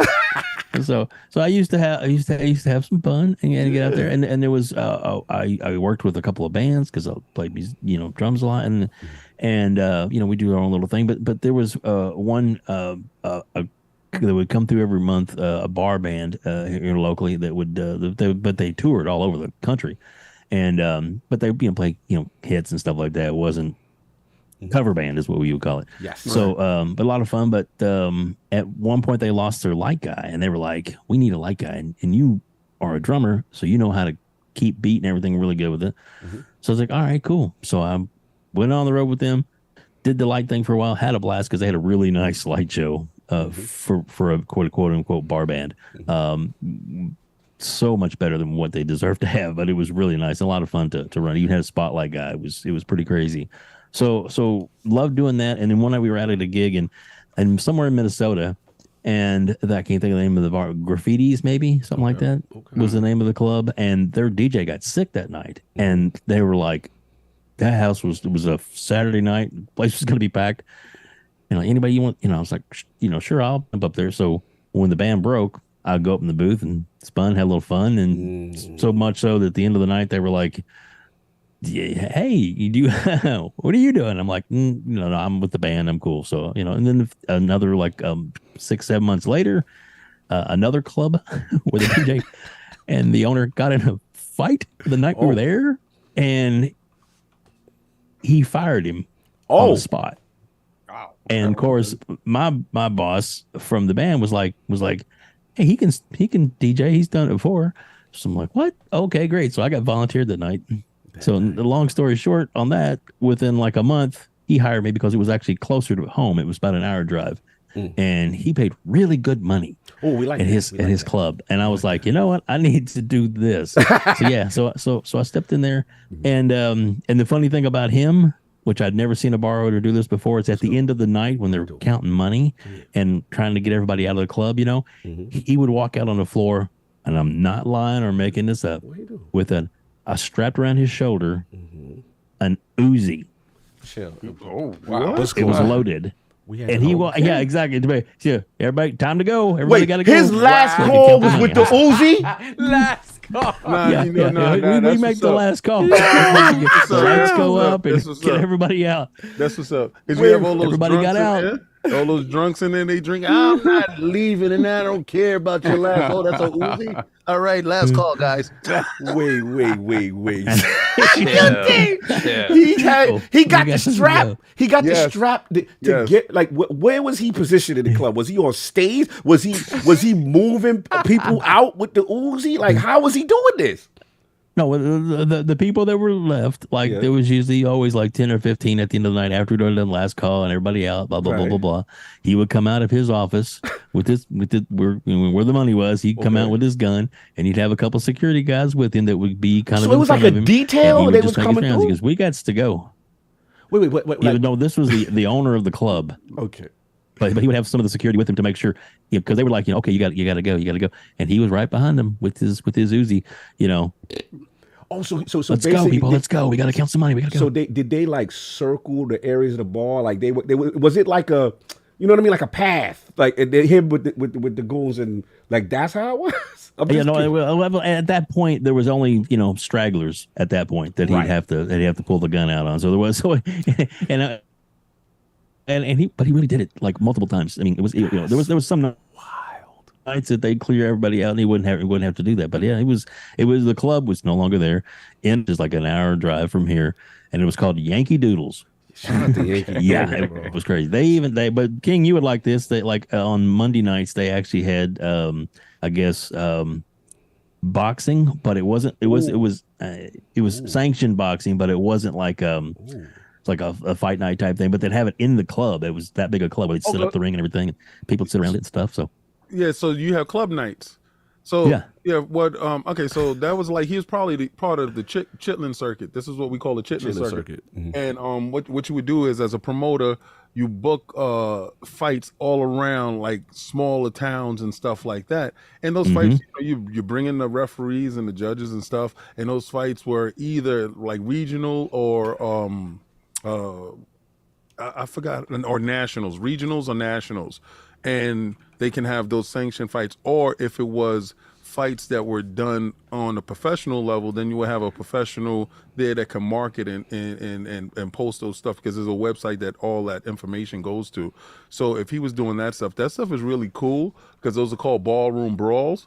And those are really cool, especially for the town. It brings revenue to the town. It brings people, from other places in, and that's really cool to have. It's better than having oiled up wet T-shirt night, right? I mean, that was probably Thursday. They had those too. But on Monday. This was still Yankee Noodles where the fights was going on. Yeah. What's up, man? Yeah. It was like once a month they would do that, and they weren't even open on Mondays, but they would open special just for these events that they would do to bring in more people, more crowd.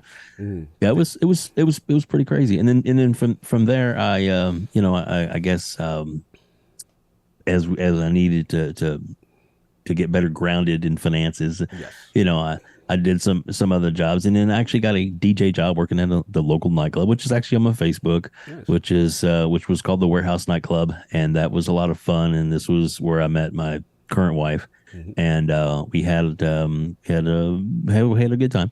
And but from there, I actually I did, when I worked at that as for about 2.5 years as a DJ, club DJ. On Sundays, there was a college, KWC here, Kentucky Wesleyan College, that they had like a kind of an open thing for because they had a local station, because one of the things they taught was broadcasting, so you could actually volunteer to do radio stuff. So I did that for maybe a year and a half. Nice. Had a lot of fun doing it, and then I found out about a position and opened up at a local radio station here, a Cromwell radio group.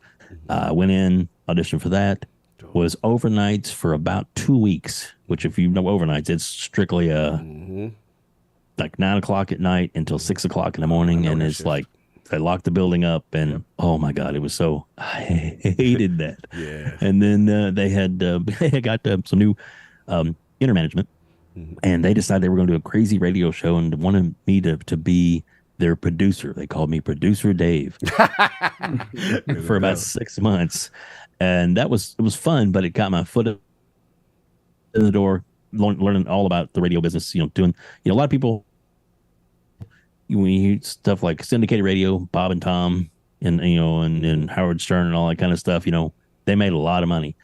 Local radio, you don't.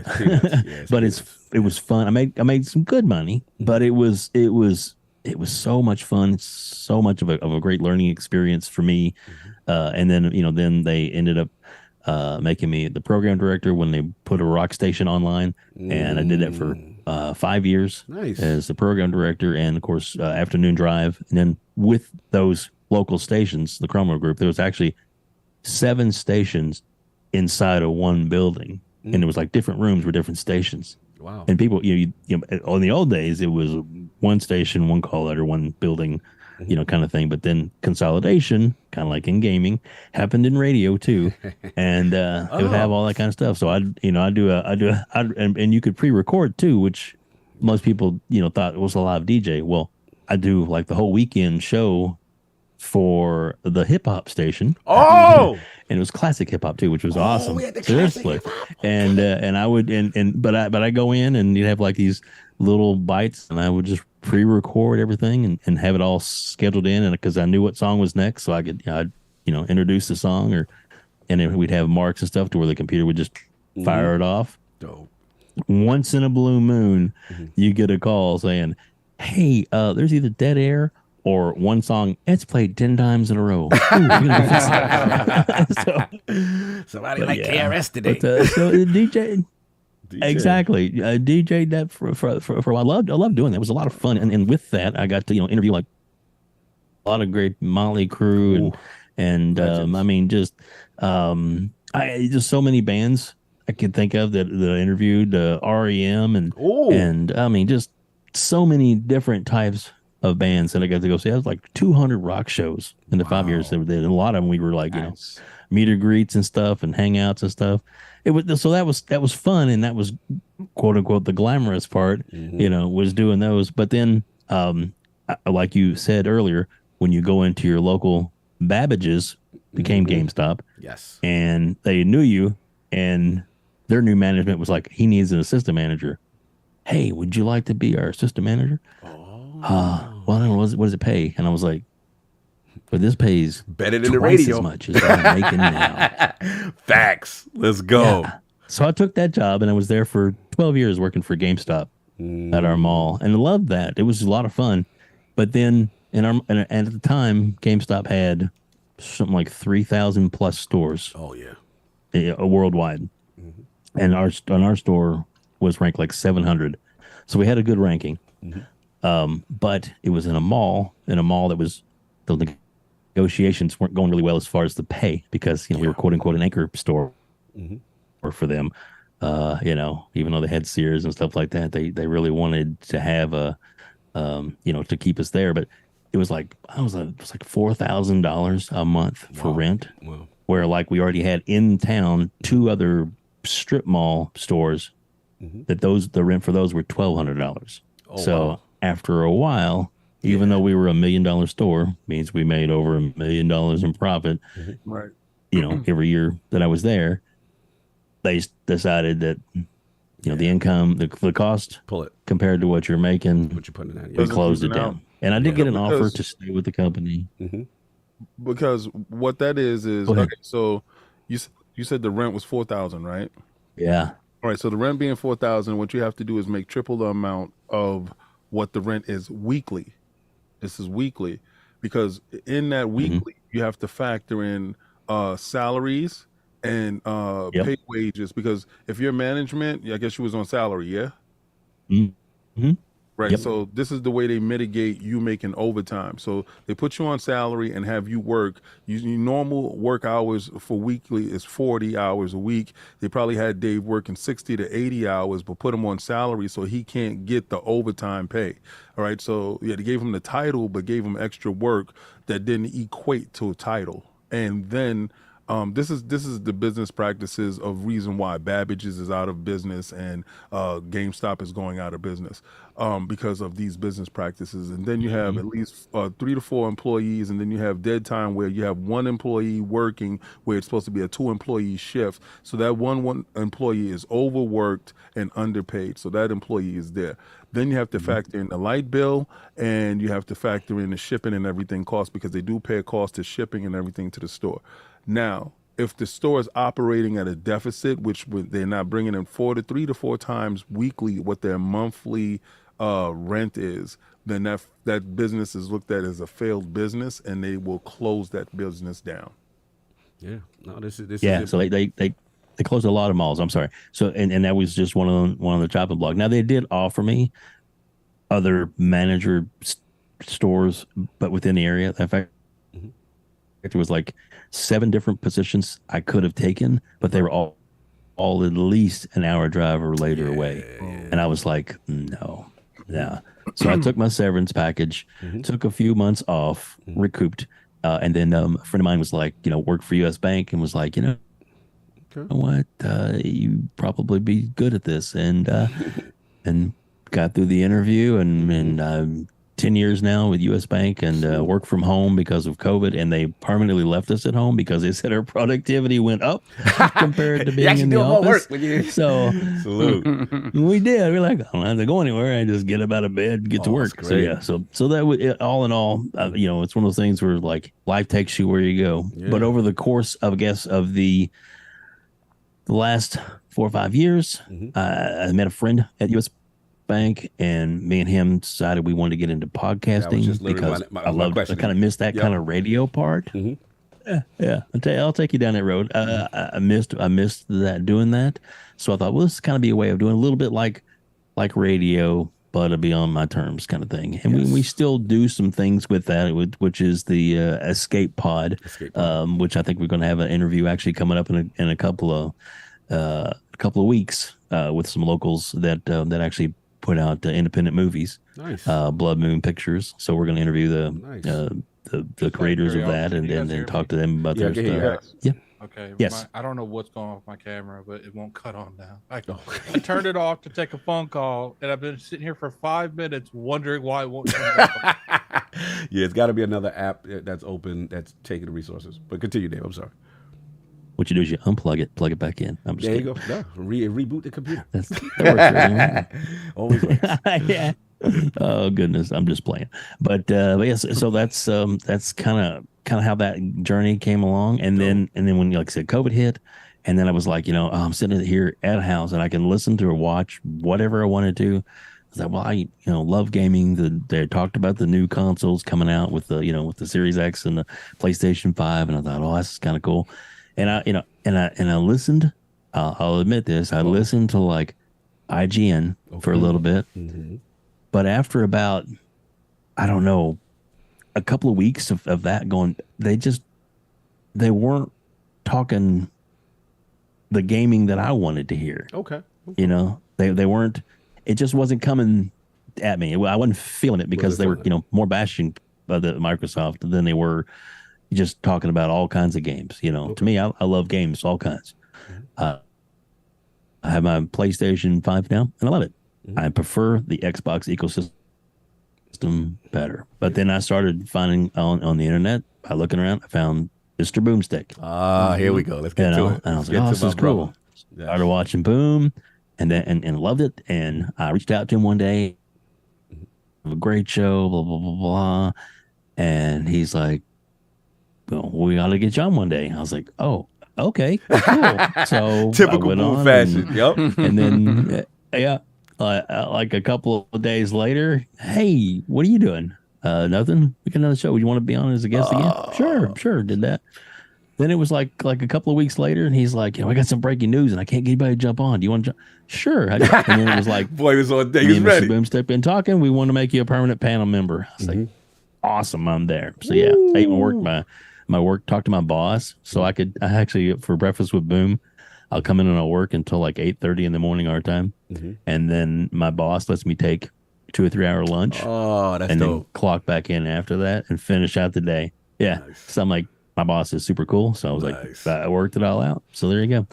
And then just been able to grow from there. Did these great interviews. Yes. Had all you wonderful Iron Lords on. Yeah. And which was, it really, I can't, when you get into an interview with somebody that you admire and that you love hearing the stories about where they come from and what they went through to get to where they're at now.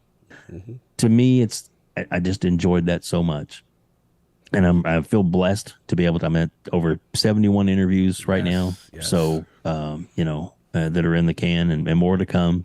And I appreciate every single one of you guys willing to come on, work with me. I knew we worked at times and stuff to do it. And I feel like, obviously I don't know you like you know each other, but I still feel like I know you guys and I can call you a friend. And if, I feel like, like when you guys reached out to me and you're like, I'm like, you want me on your show? Okay, sure. Yeah, you thought it was going to happen. Nah, you awesome. Were so cool, man. You're so cool. I definitely want to, give you your flowers too, because again, obviously you've had us all on individually, which is very hard to do because our schedules are crazy, and you was able to be, able to pull that off. But one thing I really respect is your professionalism. You have a very insightful interview style. You really kind of let the guest shine. You know what I'm saying? You bring a lot of positive energy. So I guess for my question to you is in reference to interviewing and spotlighting. You got so many members of the gaming community, which you've had from all walks of life. Why is that so important to you? Well, when I sit down and was trying to watch something to listen to, something interests me, which obviously gaming is a passion, it's a hobby. and I enjoy doing it along with playing music. But that's really kind of where I'm at now. As I'm older, I just enjoy playing games. I'm not great at games, but I enjoy playing them, and to me, that's really all that matters. You know, if I get enjoyment out of it, there you go. And then a lot of times, you make new friends, like I have now, out of it. You know, so it's a great community, and when you get to know something about somebody that you know, I mean, you know, King is a one of a kind. Yes, he is. And I mean, let's face it, and everybody benefits from knowing more about King, and all of you are. That is true. Mean, to me, seriously, but to me, the more people that know about King and what he brings to the table, the entertainment, the professionalism, the just, you know, those things, to me, I want to bring that out and let more people know. That's basically why my channel is there, is to, Thank you. Because you may tune in and watch somebody that makes games. You may tune in and watch somebody that, you know, writes for games. You may have tune in somebody that just plays sports or whatever, or has their own channel, you know. And to me, it's like, it's all one big, it's the community of gaming. Yes. That's what connects us all, is gaming. No, and I feel like I said, I feel blessed to do it. And the reason I do it is because I enjoyed hearing about your stories, and I figured there'd be other people that would want to listen to it too.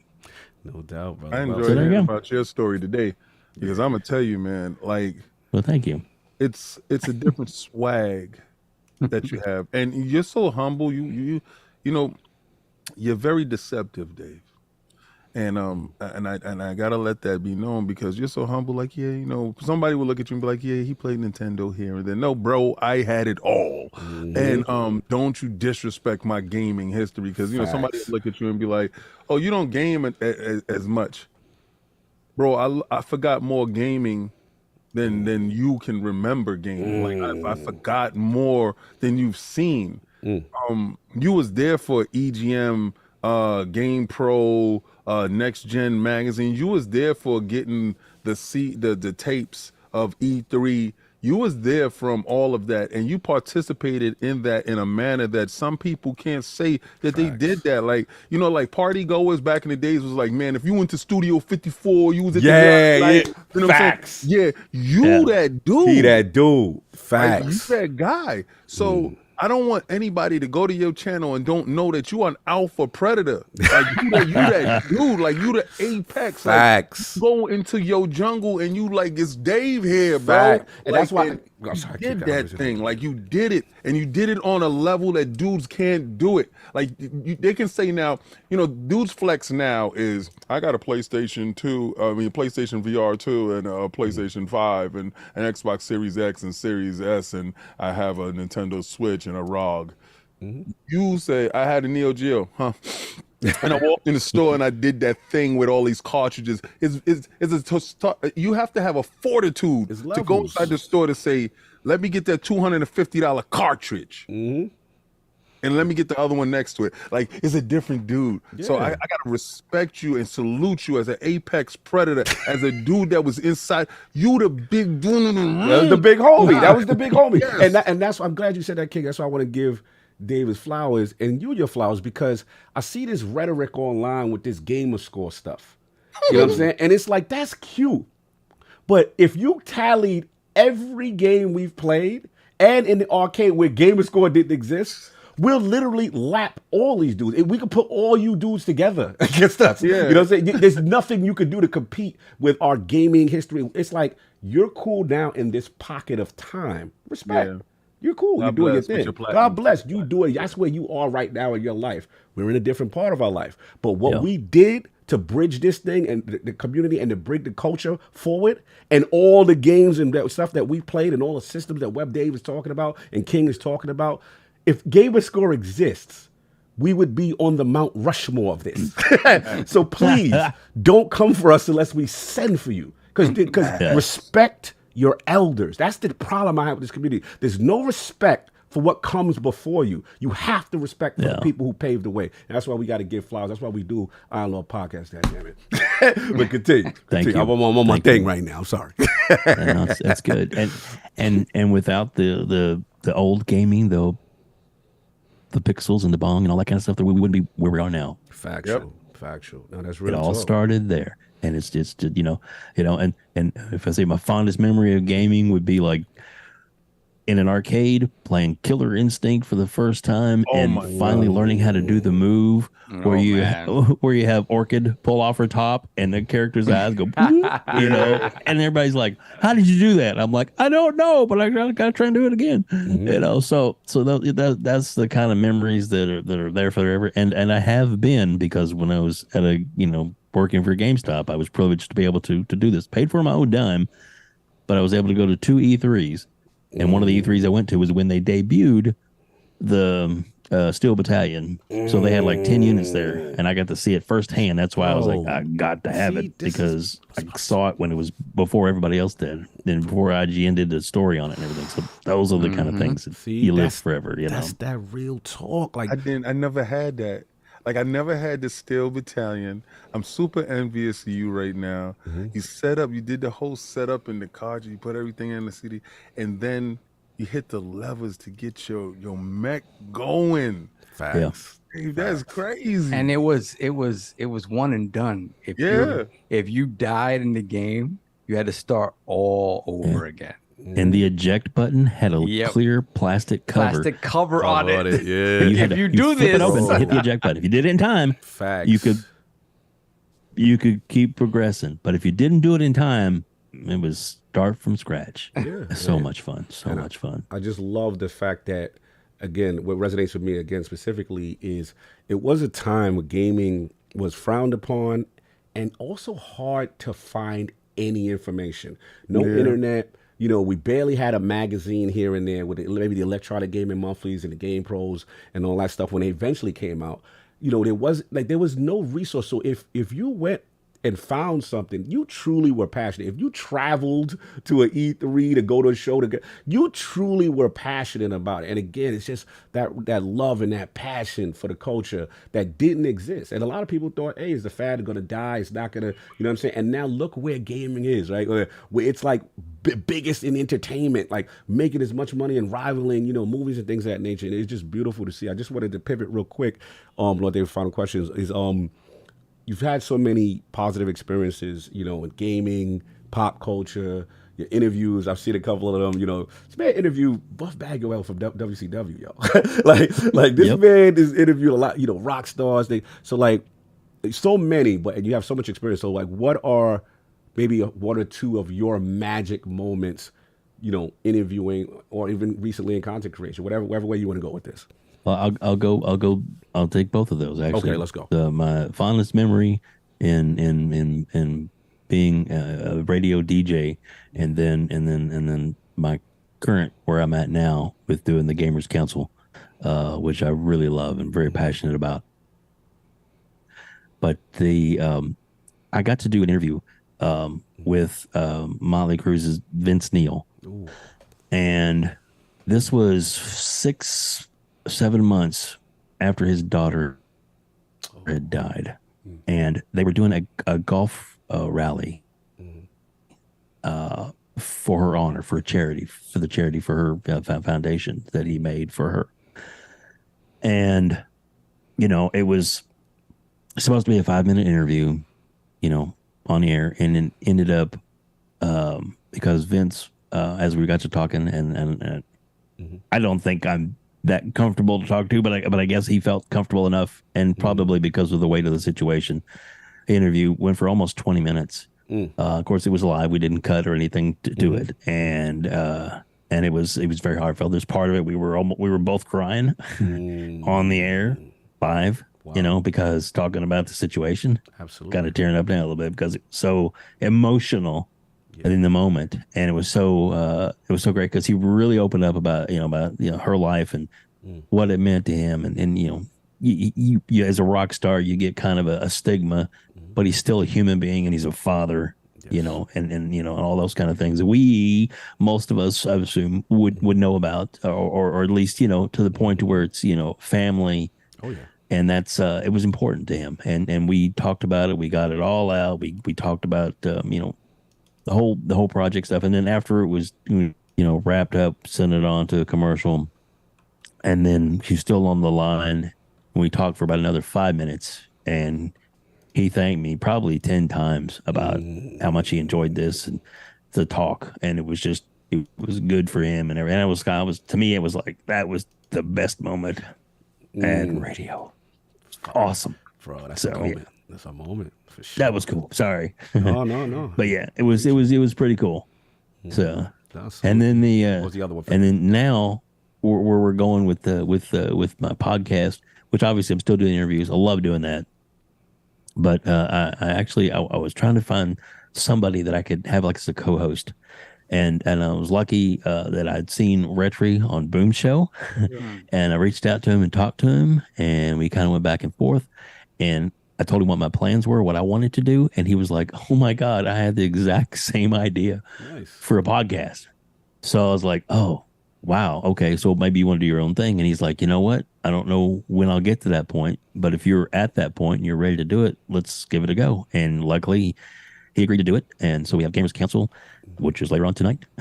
every you know, not trying to push that, but every Sunday night at 7 p.m. Central Standard Time. So yeah, so I love doing that, and with him we've had a lot of great guests on. We and you guys know we're working hard, so it's incredibly hard to have you guys as guests because you guys are sometimes doing 5-6 hour podcasts, and we, you know, and I understand it. So we've just now started doing the where we have the members special edition, like just for members only, and then like 3 days later we drop it for everybody to see. Gotcha. And we were very blessed that King on a Saturday was available, and he came in and knocked it out of the park. So our first one was with King, and you know, to me it was like, oh God, I gotta have the Iron Lords on. I gotta get them all on. Mm-hmm.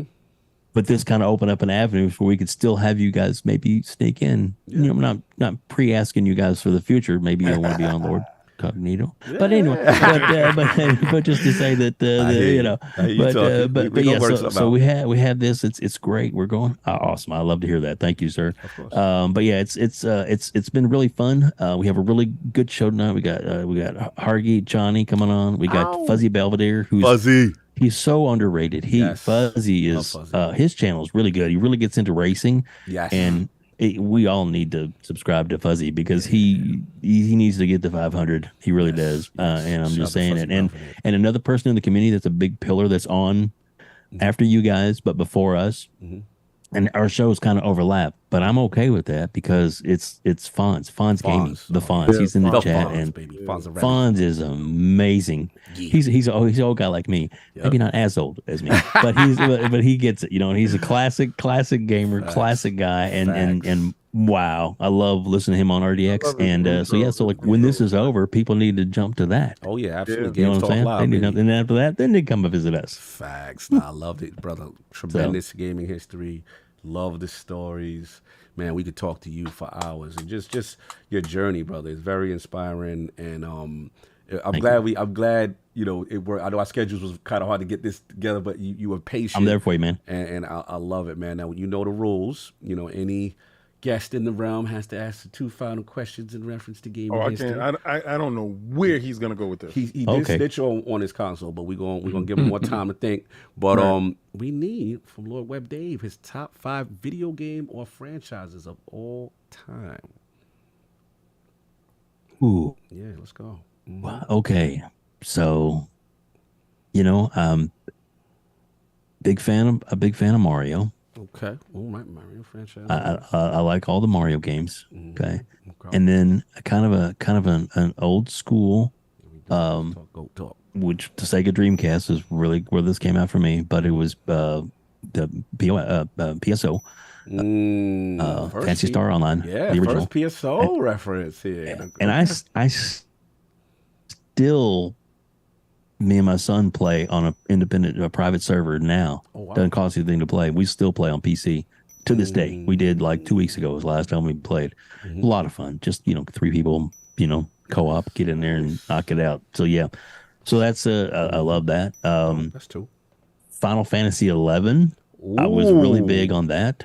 I loved, and especially I was so happy when it came, kind of relative, to the Xbox when it came to the Xbox. It was so awesome to have. You had to get other disc and everything. I played that for years. Let's just say that. And it took up a lot of time. So, and then of course the news, the 14 is finally coming to. Yeah, we're gonna talk about pretty good too. Yeah. That's 3. Gosh. Two more. Games or franchises. So many great games, man. I know this. So maybe just quantify it by like what maybe had most impact on you. Maybe not even one people consider it, but maybe just something that for whatever reason was a huge part of your journey. Well, a newer part of my journey that I really enjoy playing, and there needs to be more games like this, is Ghost of Tsushima. Oh, and it is a PlayStation 5 game. Let's go. Oh my God, I love that game. And if I'm now it's I'll admit I play stealth. Woo! No, now you preaching to me. Village. You're preaching. Yeah. I love that. If I had to pick one more. Man, it's so hard because there's so many great games. I know the future's coming, and I really enjoyed playing like Skyrim and games like that. Oh, you're doing it. So yeah. So I'd say probably this Skyrim / anything Bethesda makes is it would be the last one, I guess. I love it.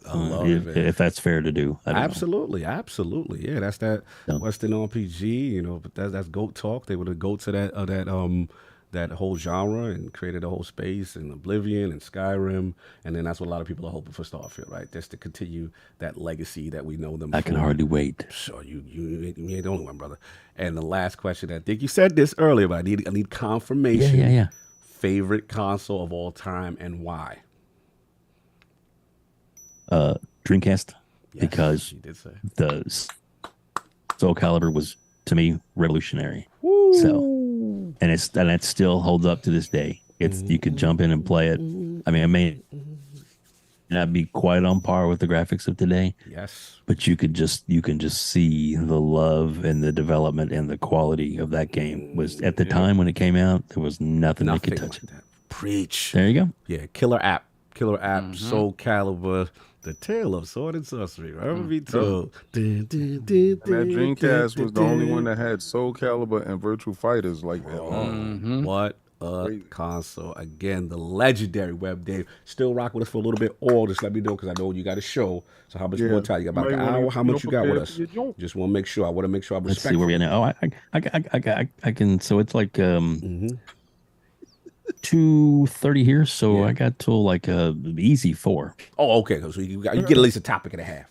Yeah. Whatever it takes. No doubt. I appreciate you, brother. You still want me to hang out? Thank you so much. Of course we want you. Of course, but man, listen. So get these super chats off, and you want me to get the poll while you look for the super chats, or what you want? No, the super chats are here, so that's the great part about it. Let me see one. So before I jump into the super chats, give me one moment. We spoke earlier about Lord AKW putting up a GoFundMe for his mom's going through cancer. So I'm going to put the link in the chat. Now, go ahead and do that. Put that in the chat. Give me a moment. So here it is. Link in the chat. Help out in any ways you can, guys. Would be greatly appreciated. Lord AKW, one of our brothers. One of our gaming brothers. And now let me roll back a little bit. I love the fan funding. Isn't it great? This is amazing. It's a great feature. I don't have to. At first I thought I still had to keep continue copy pasting them, but I was like, no. Yeah. So we have Nintendo the Otaku, $5 super chat. We know Cog doing the behind the scene fluffing of the topics. Whoa. Sir. Pikmin 4 sold more copies in one day in Japan than Final Fantasy 16 did in a month. We outside. Yeah. Okay. He messy. Corey Tidwell, $5 super chat. WebDave sounds like somebody pressing the play button halfway down on the tape player. Talk to me. Sorry. Yeah, he's got that slow, that low tone. I like that. Yeah, very smooth. Radio. Then we got Heated Heavy, 505. Member for 37 months, Lord Bronze. If I was Hubert, I would have told King's mom, "Yeah, it's mine. I will show you when I leave. When I leave with it in my pocket." Listen, from that moment on, Hubert had a target on his head. It was on sight every time I see it. Then we have Robert Keller, $2 super chat. So the links was beefy. It's very beefy. It actually was. It was. Like, It was quite beefy. They made it beefier in some way. Yeah. The funny thing about it is all they did was, because it was long at first pause, and they just squinched it. Yep. And it got fatter. Got beefy. Very slick and beefy. Hey, yo. Then we got Hargeet Today, $2 super chat. Damn, Web Dave is the big money man. Yes, we were fucking watching Dave crazy today. Crazy. Let's put the crest in the chat for Lord Bronze. Isaac Gentry, thank you, sir. Welcome to the round. Appreciate that. Salute. And we got Sin Vendetta, $10 super chat. Cog, I'm in the middle of listening to the latest Defining Duke, and all I have to say is Maddie is insane. Baked mac and cheese is god tier mac and cheese. Facts. Yeah, it's a big debate going on. Argue about the littlest stuff. Yeah, he was slanderous, and I had to support for my Southern brothers. You know what I'm saying? I think and I'm gonna have to reset my PC to get the camera. Yeah, just restart. And shout out to Black LSM that came through in droves. We got to correct the young boy. He's just wrong. That's all. He ain't been invited to the cookout yet. We got to get him to the cookout. That's all. Hey, yo. Then we have Nam Omar, member for 23 months. Lord Gold. Hit that like button for Bread Dave and the Lord. Bread Dave. That's his new name? Yeah, that's his new name. Bread Dave. Oh, man. The millions. Then we have Isaac Gentry, $2 super chat. Bread Dave is the next door neighbor we all needed. Facts. Oh, you notice how he said he had a lot of new friends during that. Oh, yeah. That's how it go. There we have Robert Kellett, $2 super chat. Next day we'll say he owns Sega stock.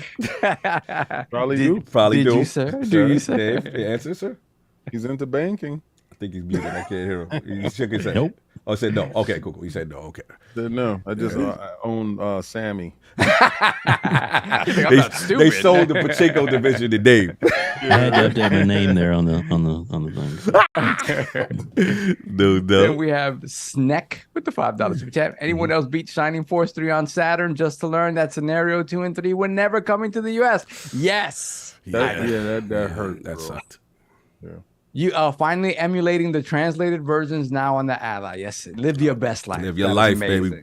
Beautiful. Live your life. Then we have Corey Tidwell, $2 super chat. Sob next door neighbor wanted to play Tickle Wars. And when you said that, he was like, y'all playing the game. He's like, hey man, let's wrestle. Yeah. Listen, I was like, whoa. Hey. I was like, hey guys. But that's the king. That's the beat. That's the beat right there. Yeah. Come on, Wait, King, hold on. No, I have the other beat, but he pulled this beat on Saul. Yes. Hey. Back to you, Saul. That guy's creepy. I was like, I'll be going home now. Thanks. No more games. You want to wrestle? Shout out to you for knowing, because you from the Bronx. Shout out for knowing. His Spidey sense went off. He was like, no, that sounds like molestation. Sounds Spidey sense went off. Said, yeah, I'm good. Yo, let's find out that his next No door touchy. neighbor is No playing touchy. He's playing with my joystick. So King, as you said, Hargeet Chadi, $5 super chat. Sob's next door neighbor grew up to be. Let's play with each other's joysticks. Right on timing. We found what he is. His whole life, he was just looking out the window on Saul. He definitely window creeping for sure. Oh man, he's one of those window creepers that went from window to window. Oh, he's in the back part of the house today. There we have Joe Repko, aka Lord Flame, member for 33 months. Lord Bronze. Yes. As Phil gazed upon the humiliating defeat the FTC suffered and Jim bending his knee, only one thing was left: to advance the line to Square. We're gonna talk about it. It's coming up. We got Gamer by Choice, member for 44 months, Lord Silver. As a gamer, I remember getting Byte magazine and entering programs on Timex Sinclair 1000 with 2 kilobytes of memory. I love hearing people's gaming history. That's right. Those old computer magazines had games that you literally had to type in the entire program into the computer so you could have it, but they give it away for free though. Yes. Then we have, let me see, we have 4IQ, no more, no less. The €5 super chat. Cog leaves Sega and Japanese devs away from Microsoft. What are you Wagyu beef now? Listen, don't get mad at me because we saw Phil out there with your girl. Like his arm, too. Mr. Steele, he on his on Trey Songs, Mr. Steele, your girl. Like, be careful if Phil gets in pictures with your girl, just be careful with your studio. Over there. Lord acquisitions, it's getting real beefy. They like try to size up them studios, real beefy like. So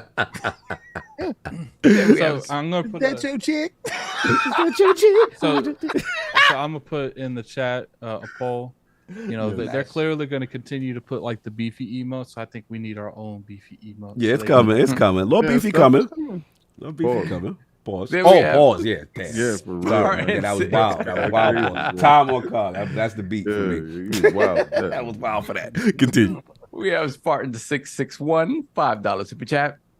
Thank you for your input on video games, Sir Lord WEBDAVE. It was awesome. Oh, well, we got jumped. It was awesome to see behind the scenes. Everyone should subscribe to your channel. Have fun. Yes, absolutely. Facts. We put that up in there. Thank you. Put in that WEBDAVE channel. Go to support. Send some love to our bro. Then we have Country Big 94, £5 super chat. Happy Sunday, Lords. Respect to WEBDAVE, a great guest. Just made a new subscriber out of me. Beautiful, beautiful. Let me hold on. I gotta give Country Big his flowers because sometimes you don't realize, like, wrestler. You don't realize who follows you sometimes. And sometimes I'm a follow for a follow person, especially 10 tweet rule. You ain't doing nothing crazy. It ain't disrespectful. I don't know how you handle that. I see someone too many times. I'm not interested. Like I'm tempted to unfollow. Like this. Your Twitter wall must be the most diverse thing in the world. It's a lot. Yeah, it's crazy. My DMs are crazy. Everything's great. But I want to shout Country Big because when I looked at his profile, I finally analyzed it. And I was like, wait a minute, this dude's a real professional wrestler. So salute to Country Big, British professional wrestler. Go check him out. He's out there in the circuit. You know what I'm saying? Doing his thing. Yeah, salute. Awesome. That's a hard life. That's real. Yeah. Then we have Corey Tidwell, $5 super chat. Kid Smooth abandoned his post right before Microsoft deployed the Autobots to the front line. I tried. I was going to bring Kid Smooth in here so he can defend himself, but Cog don't want that energy today. Let's not do this today. Salute the kid, though. Salute the kid. We're We're all good. All right. So what we're going to do is we are going to transition to the poll. Last week's poll results are in. The people have spoken with the rumors of a PlayStation 5 Pro scheduled in 2024. Can Xbox afford to stand pat without a mid-generation refresh?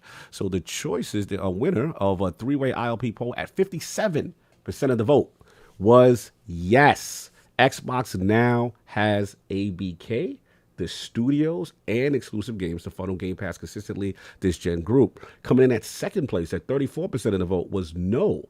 Xbox can't be outdone in the power narrative and will tool up like they did with Project Scorpio. And in last place at 8% of the vote was I don't care. None of this matters until the real champ, the Nintendo Switch 2, comes into the group.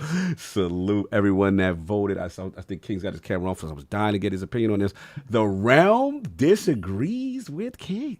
They actually said, yeah, they're eating good. So I was curious what he thought. But let's get let's get Attic.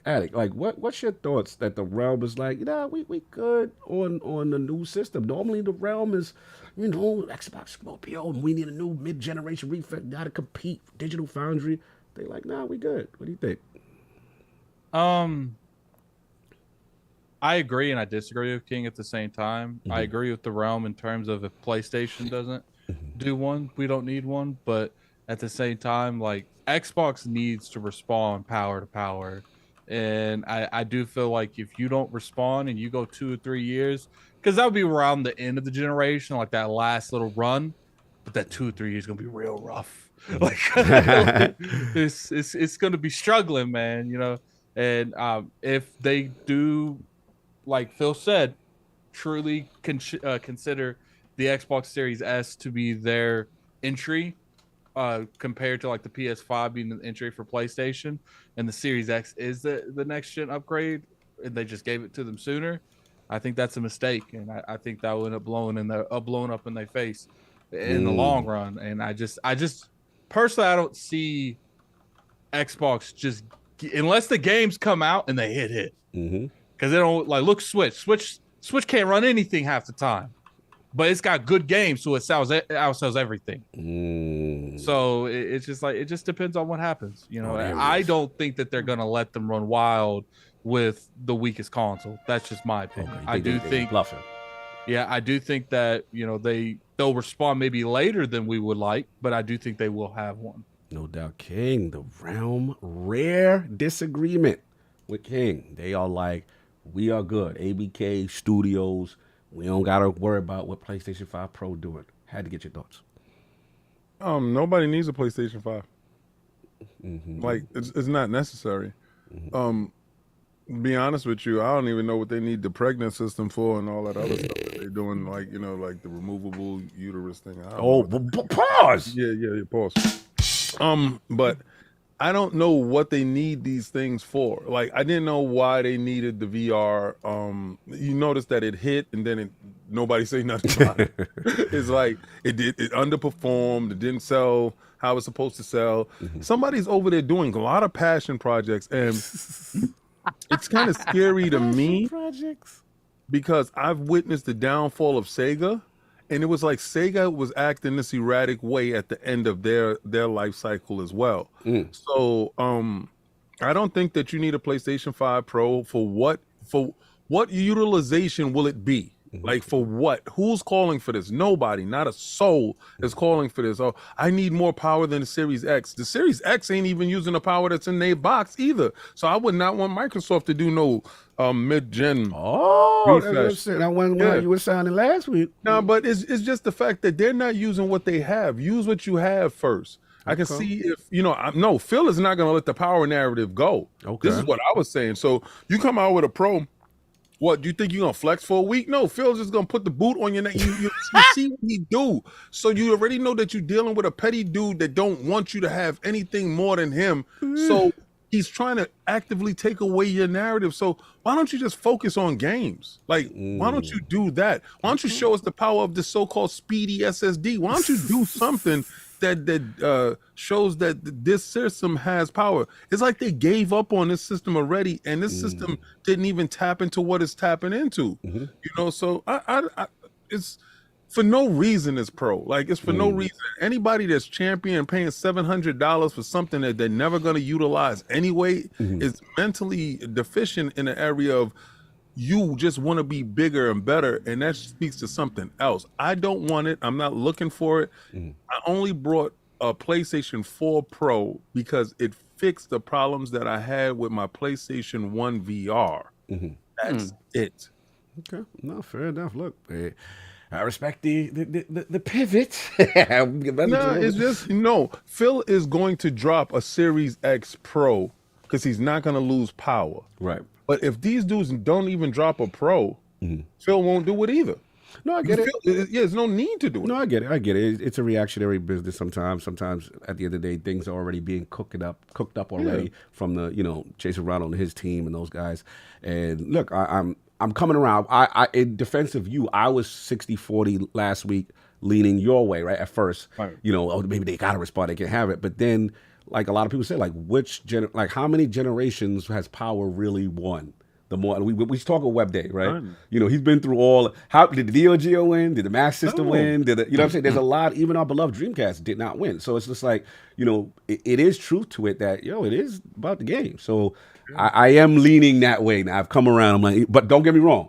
If they decide to make one, if you act up, you get smacked up. Yeah, me and Web Dave, we're gonna get all the versions. Me and Web. Anyway, well, I don't think Webb is gonna just flex for no reason no more. He go flex. Webb looks so comfortable in his skin. Like I did that. He just changed his name to Bread Dave. That's right. He just changed the Bread Dave. Let's go. He got the bread. So look, good one. All right, 2 Patreon questions. One is a question, the other one's kind of like a statement. So let's shout out to the homies Dip Down Games and Anime. Salute. Hey Lords. Oh, here he go. He goes, okay, that's the fight now. I see what he's doing. I may not be there live to see your answers as Lord Amber and I are officially, Lady Amber and I, pardon, are officially getting married. Salute. Fantastic. Oh, that's Congrats. huge. Love. Salute to Dip Down Games and Anime. Go check them out. Anyways, an alien race is taking over Earth due to reasons. The 4 of you have to select and agree on 4 video game characters to defend the world. Who are you picking? Let's start with Addy because he's so fussy, and I want to get his. Okay, so he picks one, I pick one. I guess we could all pick one, but we gotta agree on the 4 characters, video game characters, to save the world from the alien invasion. I know who I'm picking. I know who I'm going, but let's go with Addy because you know if we don't agree, you know how he do. He want everybody to die. He scorch earth. So where we at, Addy? What one of your characters are you picking to save the Earth video game from alien invasion? I'm picking Goku from the Dragon Ball games. Okay, me and you definitely online. All right, I'll let y'all have Goku. I don't care. We on that right there. That time right there is dead. Yeah. Who are you picking to save the world? Video game character. I gotta say, I mean, there's obvious ones, but I think I'm gonna go with Samus. Oh, you going with Samus? Okay, all right. So now we're talking about the lower end of that. See, there you go. See, there you go. I'm not gonna take the easy one that you're gonna take. Like, I'm not gonna do that. I'm gonna do that. All right. We're trying to survive, not kind of. King, are you staying with Goku? Or we go because Goku. So we just need 3 now because all of us we're cool with Goku on the team. So we go with Goku. Okay. Master Chief. All right, me and King is okay. Cool. I'm cool with Master Chief. I want Master Chief. Easy ones. All right, cool. I'm not cool with Master Chief. You're not going. Oh God, here we go. There's so many. Here we go. You said you're not cool with Master Chief. Stronger than Master Chief. It's not about being stronger sometimes, bro. Remember, Master Chief's just talk great. About that with the console. Yeah, listen, listen. I'm not gonna fight too hard with this, but I will just say, if y'all pick somebody better than Master Chief, I'll go with it. Yeah, ain't but better than Master Chief's greatest thing is he's lucky. Yeah, remember that his luck meter is is crazy. That's why he was selected. So I'm going with the lucky dude who could come back from Atriox. To me, we have access to demons, to mutants, but you gods, superhuman strings to gods. All right, so name somebody. You guys want to pick a but you act like Master Chief is whack. Like you act like Master Chief is whack. Like you pick somebody whack. Master Chief hasn't seen humanity at all. Like he hasn't done this. Go ahead. Who are you picking, Mr. Disagreeable? Go ahead. Who you picking? He can have Master Chief. Oh, all right, so we got Goku and Master Chief. Goku, Master Chief. We got 2. We need to pick 2 more people. All right, that we can agree with. All right, Sephiroth. Okay. Yeah. Oh, he in. I can get down on that. He actually has stuff he can contribute. But didn't Sephiroth lose though? But the reason I would give I kind of calm down on the Master Chief one is because I do think Goku's an idiot, so he's going to need someone that's smart. We need a strategist. So Master Chief probably could be the strategist, and he's a natural leader, so he could probably. So we got the strategy and the power, right? With Goku, right? I'm sorry, continue. Yeah, so that's all. All right, so we got those 2, and then so does Sephiroth? What about Kratos? Hold on, obviously. Hold on, let's just answer the Sephiroth question. No. Kratos is a regular dude that watches babies. Now we go. Someone said Sephiroth will join the aliens. No. Do you want Sephiroth? Are you comfortable with him, King? I'm comfortable with Sephiroth. My only thought process to that is, didn't he get smoked by Cloud? You know what though? You know who we can't front on? He got though? smoked by Cloud, but he got jumped by Cloud and his friends. Hold up, too. He is like You know, he basketball. can't All be right, so you know this. jumpable. Y'all gonna laugh at this one, but What? it's true. It's What? true. What? Kirby. Kirby low key, yeah. Kirby low key. Kirby low key. Hey, We are right You there. know who I'm together. Kirby surprised you low-key. guys ain't picking? Who? Luke Kane with his god powers. God. Oh, you mean Fire Lord Liu Kang? Yeah, Fire Lord Luke Kane. Kirby, eat him. Kirby got to be on the team. Yeah, Kirby gotta be Kirby, on the look, there is a finisher that I saw on Twitter yesterday where Luke Kane takes someone into space and creates a black hole and drops it. So Kirby, Master Chief, Goku, and Sephiroth's card is. Are we saying because he? I'm a little nervous with Sephiroth. I just don't Yeah, me trust too. him. I'm telling you. I don't like, trust what him. about the Yo, weakest link? Yo, I had? remember what was that 360 game with the dude that was like it was damn it. He's like a god. He looked anime like. You talk about Asuka. Azura's Wrath. Azura's Wrath. Yes. I was gonna say that too. Yo, he's a beast. Me and you are right here to have Kirby, both some obscure characters and Shira's Wrath. Azura's Wrath. I don't know. You know, gods. Yeah. That's the dude that get the extra arm. You I just don't know know. who I should have picked? Who? King? Who? I should have picked Mata with that infinite Tsukuyomi. It would have Oh been yeah, before it because started.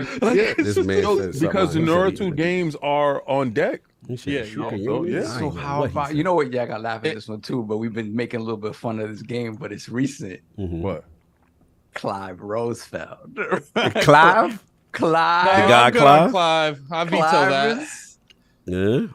I veto that. I didn't beat the game, so I can't. I ain't beat the game, so I don't have the I'm context. I just can name- hearing wild stuff about Clive. Yeah, I can name like 5 characters off back to back that can beat that man. So, like, You know, I mean, Master Chief gonna snipe him anyway. Clive can barely live in his own world. Yeah. Let me see. One more. We gotta come No, but together on this. we just gotta agree on the last Y'all character. hating on Samus, man. I mean, Samus though. Samus really, stronger than Chief. Like, Nah, not really though. not Not really really. though. Okay, so you 'cause need you gotta Data think Taco about it. to confirm. Is it base form or is it because Master Chief from the rip is who he is, Mhm. right? Some of these dudes got to go out and collect items in order to make it happen. And Samus is the one that got to He go should through have the been more maze to make specific. Like it happen. had to be like a human-like He creature. just said, he said person. an alien race is taking over Earth due Yeah. to reasons. We have to select and agree on 4 video game characters to defend the Earth. Is it the Someone Doom said guy? Banjo-Kazooie.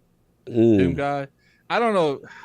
Doom guy is Say Demons. says How Saitama about from One Punch Man. Everyone saying Saitama or some. I don't know. No, sorry. yeah, Saitama. One One Punch Man. Yeah. Y'all agree? Yeah. Atticus, Yeah, I'm with does that. this fit Nah, I'm vetoing that. you vetoing? I I don't know. veto I'm One Punch vetoing Man. with you. Yeah, I'm I don't know. One Yo, Punch wait, Man. because y'all Hey, didn't. y'all sleeping see on that One- Azura's One Wrath, Punch dude. Man? I just Nah, don't Azura's know. I Wrath. don't know. I'm with you. I'm I'm with you, uneducated. Sovereign.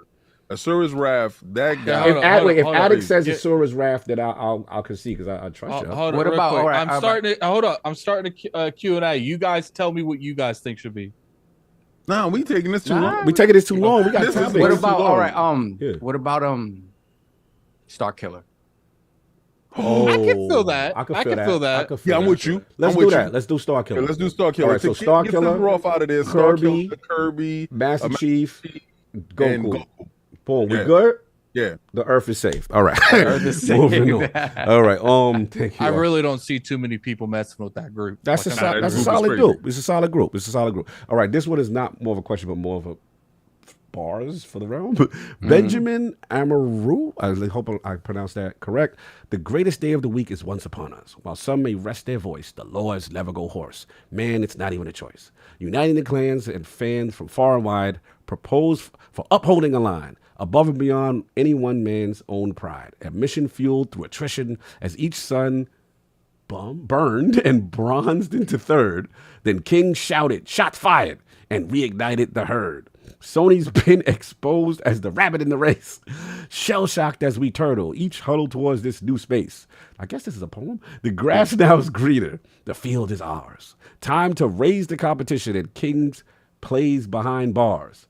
That's a wrap. Sit back as we set sights for the stars. Wanted to create an energetic flow as we get all 4 of the lords. Two men took a hurting, but they once again raised their swords. I guess that's from last week. Though the pen is mightier, it's true. And also our pal Joysticks can greet back his only sovereign with balls no longer blue. Pockets are out in force, and the world will make do. Salute, fam of the lords. It felt like a General King moment, he says, inspired by truth, hashtag patent pending, and beefed up through victorious acquisition. Even Cog sees the gears grinding for corporate position. This is a man that listens to our podcast. This man wrote... You know you made it when people making poetry about you, and it rhymes about you. Yo, shout out to Benjamin. Shout out to you. Patreon questions. That's amazing. Lit. Yeah, salute. That was awesome. We appreciate all the fun. Shout out to Dip Down. He actually be having some really good Patreon. He makes us fight a lot. He knows. Yeah, he does. Salute to the. All right, finally. And congrats, Dip Down. Congrats, Dip Down and Lady Dip Down. The holy matrimony, the royal wedding. Go support Dip Down Gaming. We gotta play. Put their stuff in the chat, man. We gotta give Dip Down some love. They always got some good Patreon writings, because that was one. We came together on that one. We didn't die like last week. All right, so we gotta get to these topics. This is me. Let me get this. We got a couple. Yeah, let's go. Lucius Augustus, member for 23 months, Lord Bronze. I would rather have a Series S portable than a Series X Pro. Gaming handhelds are the move for the future. Go buy a ROG. ROG Ally, let's go. Yeah, get that ROG. Let's go. Then we got Pat F. Put the crust in the chat for Pat F. Welcome to Lord Bronze to the realm. Appreciate you, brother. Salute. Spartan661, $5 super chat. Every Sunday is an event with 3 shows, and every Sunday is like a Super Bowl weekend. Picking a team is useless. All teams are awesome. Love all. Shout out. Salute. Appreciate that. No doubt. Yo, they killing the Addict. He said Addict votes for all villains and aliens. I didn't vote for any villain. Yo, said Jitsu Sage is on you. Goku's not a villain. He said he's working for the aliens. Only way you veto. Goku's not a villain. I agree to Master Chief. He's not a villain. I agree. Sephiroth is a villain. He's kind of anti-villain. I feel like Shinra was the villain of the actual game. Or Sage, you coming for the wrong. Addict did not name it. Was Solve who named Sephiroth. He said a traitor who sided with Genova, an alien. He coming for Solve. That was funny. Y'all shot down my heroin. And that's fine. But don't misspell my name. Spell Saul's name. I like that team, but y'all messed up with Azura. Y'all really did. No, I mean, me and you played that game. Yeah. If Addict would have voted yes, I wouldn't have. All we had to do is put Kira from Death Note in there. You just kill everyone. Anime characters, video game characters. Please. Too much anime. I don't think Death Note has a game, so that wouldn't work. Anime talk with the Addict. There we have Lord Metroid, $2 super chat. Samus Aran, wise decision, Saab. Thank you. Appreciate that. Salute. Sorry. I voted off the island. Go with Chief. Corey Tidwell, $2 super chat. King said some of these dudes need some XP. Salute. Then we have Lord Roughness, £5 super chat. If PlayStation thinks they need a mid-gen, they can go crazy. Xbox has mindshare, and the studios casuals don't care for 20 teraflops, 12K super ray tracing. That is true. But the hardcore do. No doubt. And the hardcore is not buying. The hardcore has 4090, so that's that too. Then we got Dub, member for 18 months, Lord Bronze. If you could keep one classic Xbox IP and all the studios were focused on new IP, what classic IP do you think Xbox should continue forward with? Halo. Classic. Say it again. The classic IP for Xbox. What if you could keep one classic Xbox IP and all the studios were focused on that new IP, I guess, what classic IP do you think Xbox should continue forward with? If everybody were working on one game, Halo. It needs to be back to greatness. Yeah, I'm going with Halo. Put all the resources into Halo. Yeah, don't play around with that. I would actually, I would say Elder Scrolls. Elder Scrolls. Okay, you don't trust Bethesda enough on their own. Or you just want them to help them out with it? No, they're just saying Xbox. I mean, is it not Bethesda? Because Xbox owns Bethesda. No, I get what you're saying. No, I was just curious. I guess he said OG IP. So yeah. Oh, then it would be either be Halo or Fable. One of the other two. Fair enough. Let's go. We are caught up. Finally. First topic, y'all. Here we go. Oh goodness. Back to normal. Back to normal now. All right. All right. Wow. This has been 3 hours in. Wow. Bro, it's been crazy. This is crazy. Yeah, B. Final Fantasy 14 Online coming to Xbox Series consoles in spring 2024. And during the Final Fantasy Fan Fest 2023, the game director Naoki Yoshi P, welcomed Xbox head Phil Spencer onto the stage alongside Square Enix CEO Takashi Kiryu to celebrate the Xbox release announcement for Final Fantasy 14. On stage, Kiryu made the following statement. And one more thing, as CEO of Square Enix, we want to continue to deliver fabulous games to fans across the world. And of course, we want to welcome the Xbox community as well. And starting with today's announcement of Final Fantasy 14 coming in spring 2024, and whenever it's possible, we are planning to bring our games to Xbox for players around the world to enjoy. We really look forward to working closely with Phil and the Xbox team to make this possible. In response, Phil, Dominus, Maximus, Aurelius, Spencer, gotta give King his boss, thank you, Kiryu-san, and we deeply respect the rich legacy of Square Enix, and we look forward to building on the relationship that we've established in bringing Final Fantasy for King is out of pocket. But sound like a new boyfriend. I really respect you, love. Sorry. You're going on stage with it. And Final Fantasy 14 to the Xbox and partnering closely with you and the Square Enix team on future games. And then following that, also this week, we saw from the official Final Fantasy Twitter account, says announcing that Final Fantasy 14 is for Xbox Series X and S. Following an open beta test during patch 6.5, we'll proceed to the official release in spring 2024 on Xbox. So this kind of broke late. Luckily, the Lord's got this news cycle. It's been breaking the internet. But I'm gonna break protocol a little bit, WebDave, because I do have to ask one particular Lord who, he loves these Square games. We in a situation that we probably never. I have no clue who you're talking about. We never thought this might happen, and then the following week it just so happened that this particular Lord and King were having a discussion about Square Enix. So I gotta know, breaking. How's my brother feeling, Lord Addict? Square Enix, Final Fantasy 14, more Square games on the way, and the public display of Phil Spencer, Square Enix CEOs. Where you at with this? Well, the tears of PlayStation fans was pretty nice that day. Oh my God. I will say that. Second thing I'll say is when it comes to just this particular announcement, it's cool. I see 14. 14's a very beloved game. A lot of people love 14. I'm just not one of them. So, I'm glad that we're able to get that on the platform because I feel like there's very few things that will get that much. This might not get awareness to turn-based Final Fantasies, like the older ones or like the newer ones they're giving out. Mm-hmm. But this will give awareness to the Final Fantasy brand on Xbox because this world is built entirely around Final Fantasies. Like, our raid bosses? Yeah. Their summons have raid bosses. Really? I never played this. So, you literally, there's raids you fight Bahamut. Oh, that's fire. There's so many raids that have summons for bosses, a variety of things, and I do think this is a phenomenal game to be in Game Pass. I want. Wait, they didn't say Game Pass. No, but it's free to play. No, I'm just talking about free to play to level 70. Okay, cool. I'm just talking about Xbox in general. I don't know why I said Game Pass. King is really getting in my head. But go ahead. So, like, when it comes to that, I really enjoy that. But I do want people to put a little bit of a break.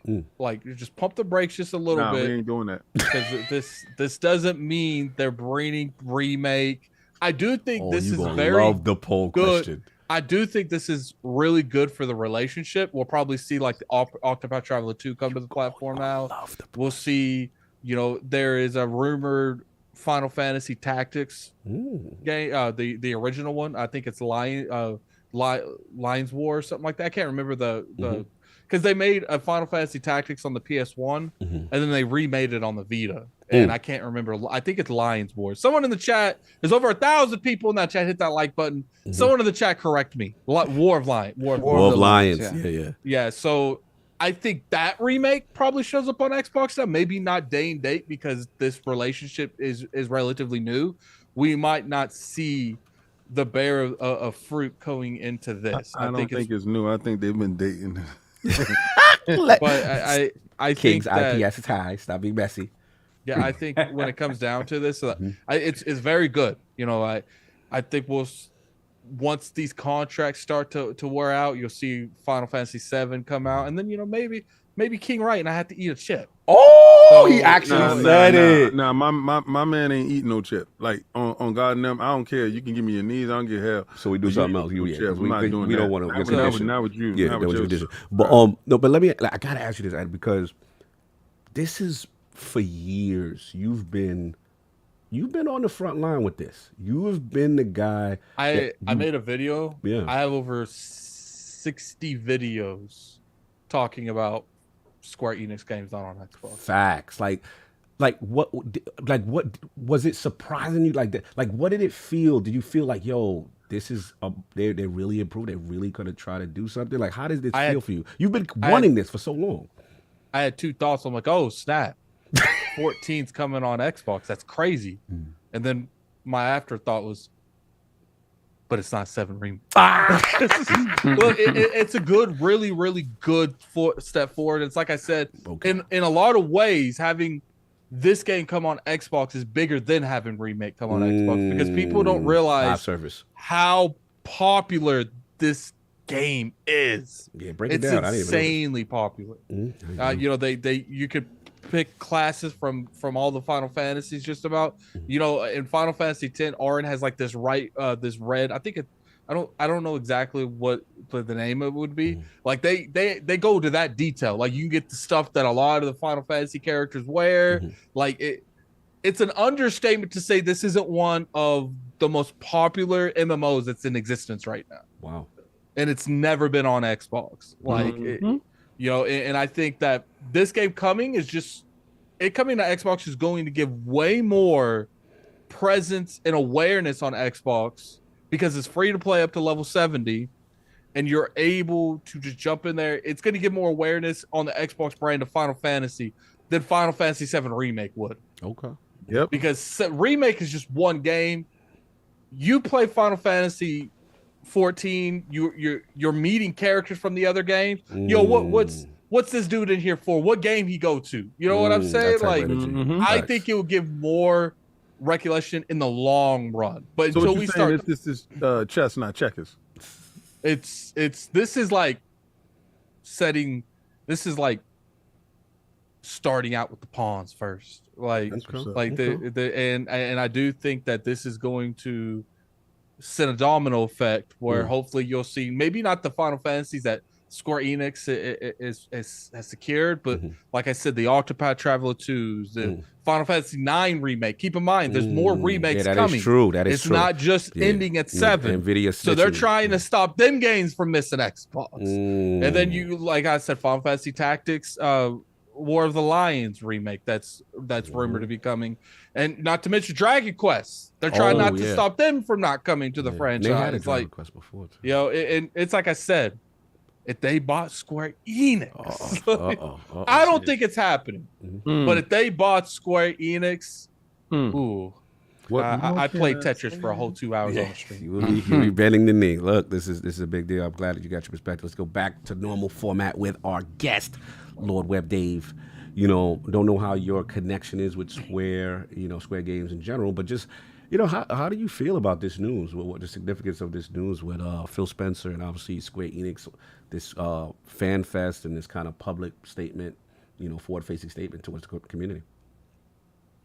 It is big, really big. I mean, this is something that we've been wanting on, and Phil commented on that they wanted to have happen 10 years ago when it first came out. Good point. So it is hard to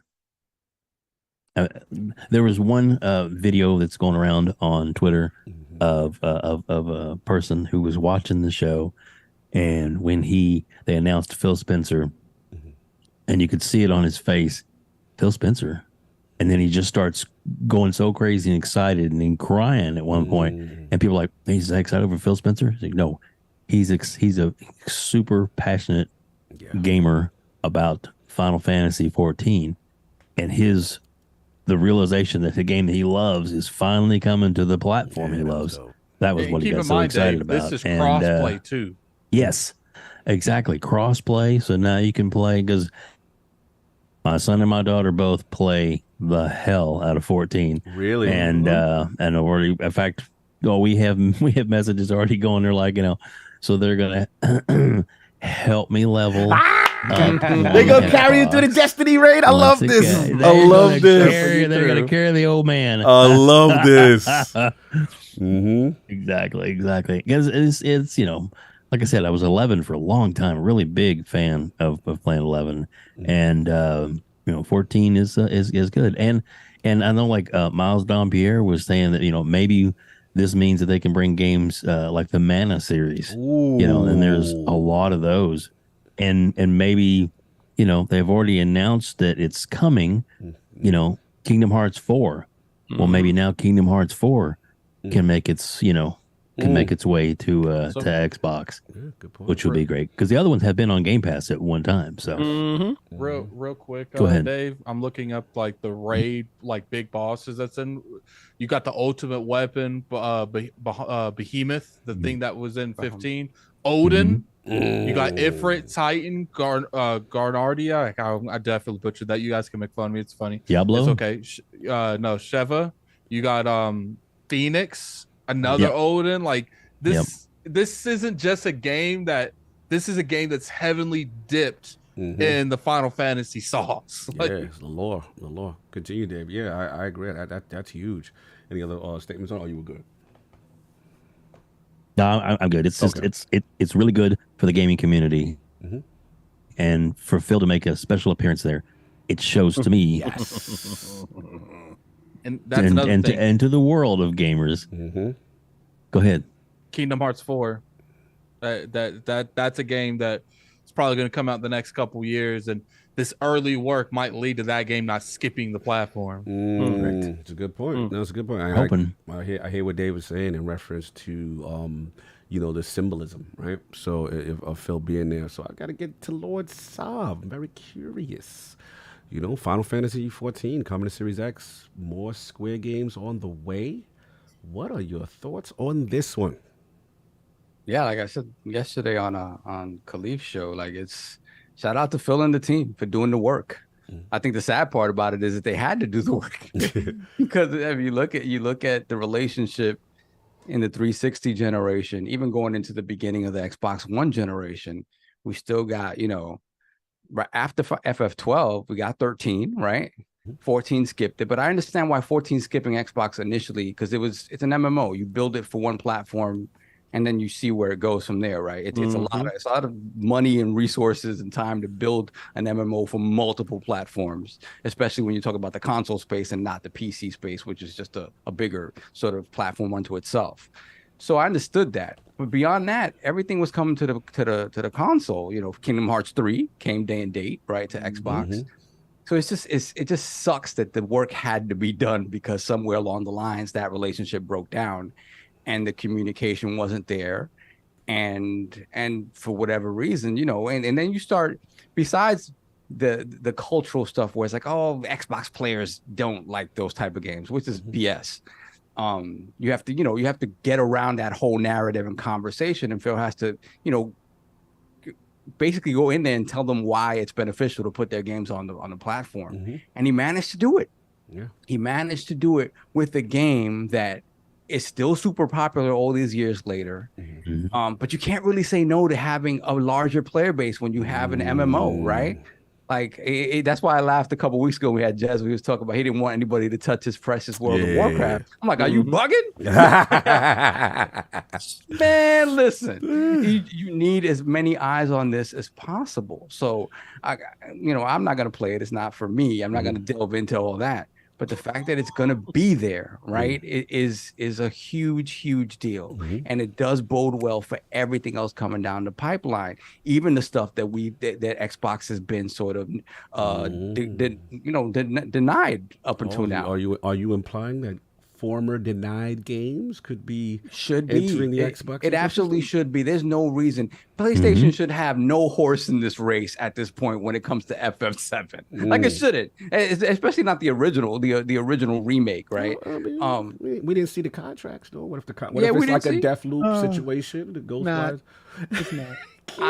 I would hope not. I see it. I understand why, right? I understand why, right? But with Phil saying more games are coming, yes, my hope is that was one of the first things on the table, right? That in 16, right? And then, unless there is some, ground in stone contracts that cannot be undone or anything like that nature, then at the very least he is talking about the stuff that Attic was talking about, the stuff down the pipeline to make sure that is coming to the console day and date, right? And then you have the Game Pass equation, and I will say this, right? Let's say Phil going over there all these years, trying to reforge this relationship. Let's say that's still been a tough sell just for the business aspect of it, right? Xbox is in spend mode, bro. They're in spend mode, and they are not. I believe they're not above having to be like, listen, man, if you're telling me we need to help you build the version for Xbox because it's monetarily you feel it's not in your best interest, the return is not going to be what you want it to be. We will do that. Right. And I see Phil laying down on that sword and be like, hey, man, we need to see these games on this platform. It is what it is. So I can see that being a scenario as well, where they're helping to build these Xbox versions of these games monetarily. Real quick, I want to push back on that is I'm okay with them making those initial pushes. But what I'm scared of is like in the long run, those companies feel comfortable with Microsoft paying for the ports every time. Oh, 100%. Because then it's like, I think that's just putting a Band-Aid on a cut, because it's not going to fix the issue. Because what's going to happen is now I've gotten used to like one or maybe two iterations of a game, a couple installments, and then when Microsoft's like, well, we're not paying for it anymore, we're not going to continue to pay for your ports, that's actually kind of your job. Then okay, we're not doing it no more. I don't think that's going to happen. You know why? Because I think that's a conversation. Phil's going into this conversation knowing that full well. And if he's willing to do that, this is going to be, hey, when we see this level of engagement, right?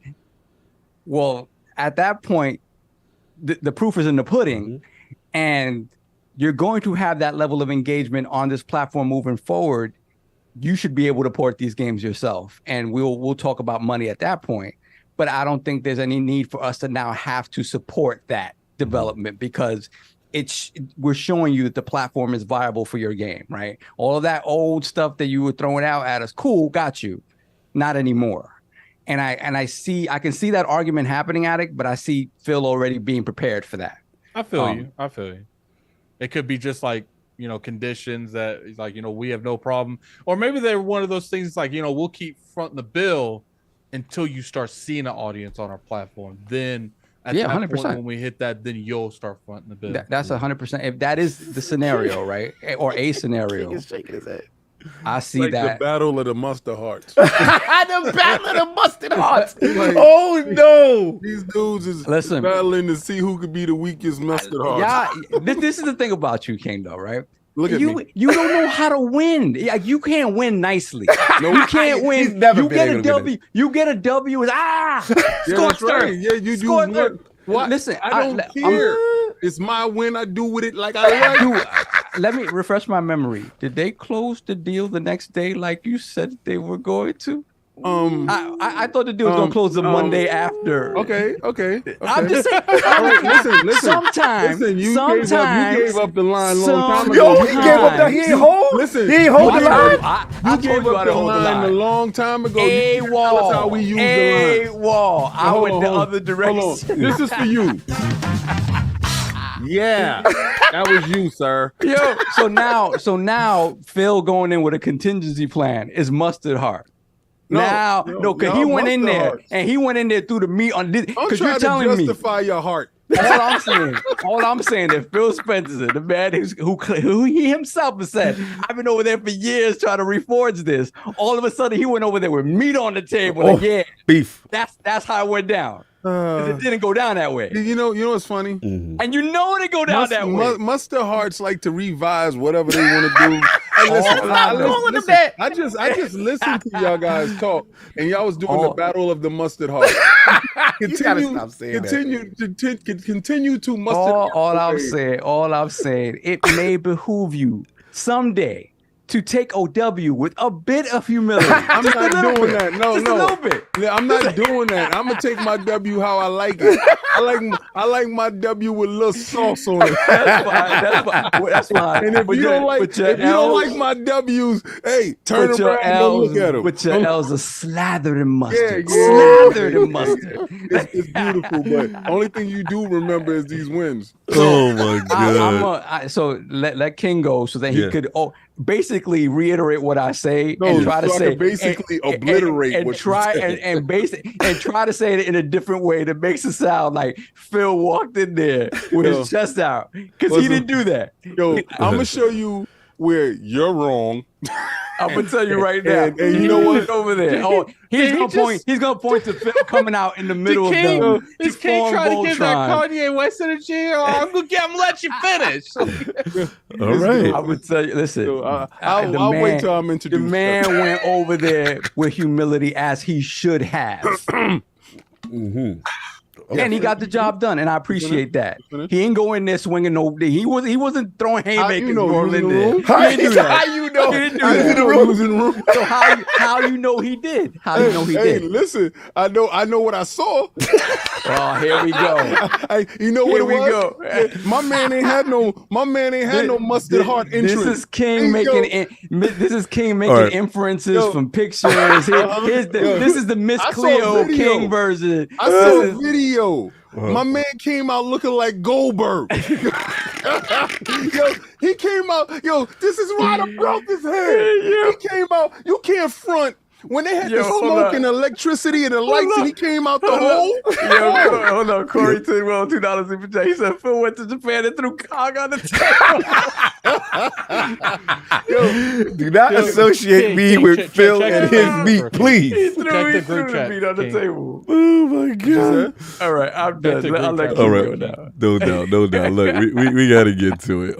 You know what we're here for, King. Yeah. You know, obviously the discussion last week was very prophetic because we did talk about Square Enix, and you had some very strong proclamations. You had a bend the knee. I will say I went from 0% chance of that happening to like a 15 now. we got to give King his flowers. We all looked at him again like we always do when he makes bold proclamations sometimes. Like, yo, that's wild. He really saying this, like acquisition of Square Enix without any information, and then boom. And who shows up on stage? Like, King, I gotta what is going through your mind right now when you see Phil Spencer on stage with Square Enix heads talking about this relationship? And let's be clear, this relationship has been rocky and inconsistent at best for the last couple of years. So what do you make of this? And do you still stand on your theory that there's more to come? Let's go. Check it out. The only thing that's been rocky and inconsistent was the old CEO. Money was on the table. This is before the ABK deal. Money was on the table. Yo, listen, we want to do this. We want to do that. We want to purchase this. And it was a deal in place. Microsoft came back to the table. CEO like, nah, we need more bread on that. Like, it's not like you saw somebody wallet before they left and they came back and you raised the price. Man. So that's where the talks was breaking down. Then ABK became available, and they was like, let's go handle that real quick. We can double back on these dudes. Because there was a point in time where tons of Square Enix games was showing up on Game Pass. That is true. and nobody thought that you would get any of the Kingdom Hearts series on Game Pass. Like all of them showed up, and then all these obscure Final Fantasy games started showing up, and we was like, "Yo, what's going on with this relationship? Where they going with it?" Well, come to find out, when the ABK information came out, the stuff that Sony did not want you to see, somebody had a whole dossier. They had a that is true. They pulled out this is the Square folder, like. And in that folder, they had everything, all the ins and outs, and they were approved for purchase. Like this is the higher up said, yeah, we see what y'all doing. We like that. We purchased them. Okay. So that information is there. So we're trying to figure it out like, oh, snap. All right. So the double back happened. So what happened? What do you think happened? Double back. Went wrong. So as soon as it's ABK, the ABK deal is done. Oh, ABK. These dudes is over there. They feel like, all right, back on the grind. Grind never stops when you're a hustler. Grind never stops. So he was like, all right, back to what I was talking about. Back to my regularly scheduled program. Went right over back to Japan. New CEO in place. Forget the gentleman, Kiryu, and the former. He took over from what's his name, Yosuke Masada. So he stepped down as president. And then Takashi Kiryu is now the new president. And I believe the timing was very interesting in conjunction to this announcement. Because I believe it's the new CEO started in June and Final Fantasy 14 on Xbox announced in July. What happened? So there's this show I used to watch called Monk, and there was an episode where the mayor what's the thing when you do when you get someone out of jail? You pardon them. You pardon. Yeah. So there's a criminal that the mayor wouldn't pardon. So that criminal's like, we gotta get that mayor up out of here because we have chosen a successor that's gonna give us what we want. So you try to imply this new positioned figurehead that's more amicable. He was on stage. He was on stage. It's like we can't buy the company, so we're gonna buy the leaders. They put a new guy that's a little bit more agreeable in place. No, I don't even think what you're saying is factual. What you think? I'm just joking. I don't think that they will. I don't think they literally went in there and said we're gonna give you a paycheck to get something done. That's the mustard heart version of it. But let me give you the real version of it. Lord. We want to be sold. The board, we want to be sold. We done pretty up ourselves. We done separated from IO. We done did all this other stuff. Dynamics, everybody gone. And we don't have the person in place, the guy to keep vetoing what we want to do. So you know what? We're going to give you an offer you can't refuse. You got to get up out of here. And you take this severance package and you disappear. The moment that he takes a severance package and disappear, the most accoladed MMO is showing up. Final Fantasy 14. They had a private investigator walk in and be like, are these you in these pictures, my friend? They said, they had the dossier and he slid it out and said, in this shot, was this you hitting her? And he said, man, this is blackmail? They blackmail Masada? And he said, I'll take my good watch. Wait, Phil went over there with the footage, with the tapes? Put it on the table and said, it wasn't even Phil, man. The investigator leaves, and then Phil walks in, and Phil sits down. So what's up? Yeah, they did Yosuke like that, Matsuda-san like that. So shout out to UGP and the new CEO greeting Phil. If y'all look at the picture when they all holding hands with the kumbaya. Yes. Iconic. They had to show you on the stage. This is real. This is happening. Got props for days. I said something about lifting something out of an envelope, and King so happened to have an envelope near him. Listen, I'm about that life. I'm about this podcasting life. If you call it, I got it. But the thing about it is, Phil is ready. He's not about going to Japan and playing around and having drinks and not making moves. He's there to make moves. He came out of the wrestler's tunnel, people to a rousing applause. So we're gonna have, all right, to hell with all the mustard heart talk. Everything's showing up, B. Everything? Oh, Everything is showing up. Everything. Final is showing Fantasy up. remake. I'm But are you here saying to that a tell bag? y'all. You saying a bag wasn't involved in any No, of this? listen. Money's always involved in everything. That's what I said. No, but no. You said it in a mustard-hearted way. Why ain't no mustard-hearted way? Y'all saying the I same said thing. The exact same thing. Nah. Not like how you talking though. Like how you. I said he went there and listen, spent money. Listen. This is the bag. Everything's coming. Addict, watch this, right? Watch when that ABK deal is complete. Who's next? Everybody keep yelling out Sega. No, Sega next in line. there was a dossier, bro. Like if you go into the FBI department and you have his face is on the wall. Yeah, they have a folder with your face on it. Yo, imagine that next time, like you go into that thing and ABK goes in there. He's like, "Yo, why is there an X over our logo? Oh, because we got you." No, look, like the dossier. If you go into the FBI agent's office and your face is on a folder, start getting your affairs in order. Get your because affairs this in dude order. is coming to round you up, bro. They're about to snipe you. They're about to pick you up. about to You get picked about to get got. They got information on. Yo, do you find this weird? This is not weird. This is not coincidence. The next people they pick up is Square. The next they gonna go buy them outright. Whatever's gonna happen is gonna happen. So if you have those little contracts in the background, if Final Fantasy can never make it, well, we buy you, and guess what's gonna happen? Yo, what I love about Phil Dominus Maximus really is Spencer, first of his name. Who did that for you, King? Who did that for y'all? Who when y'all boot up that Final Fantasy?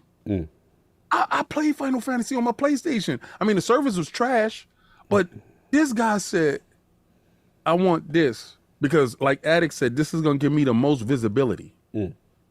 I don't want a one and done. I want something that's gonna last in perpetuity. That Final Fantasy is associated with this console. So once I get the millions of MMO players over here to check that out and have that curiosity, then we're gonna release the hounds on them.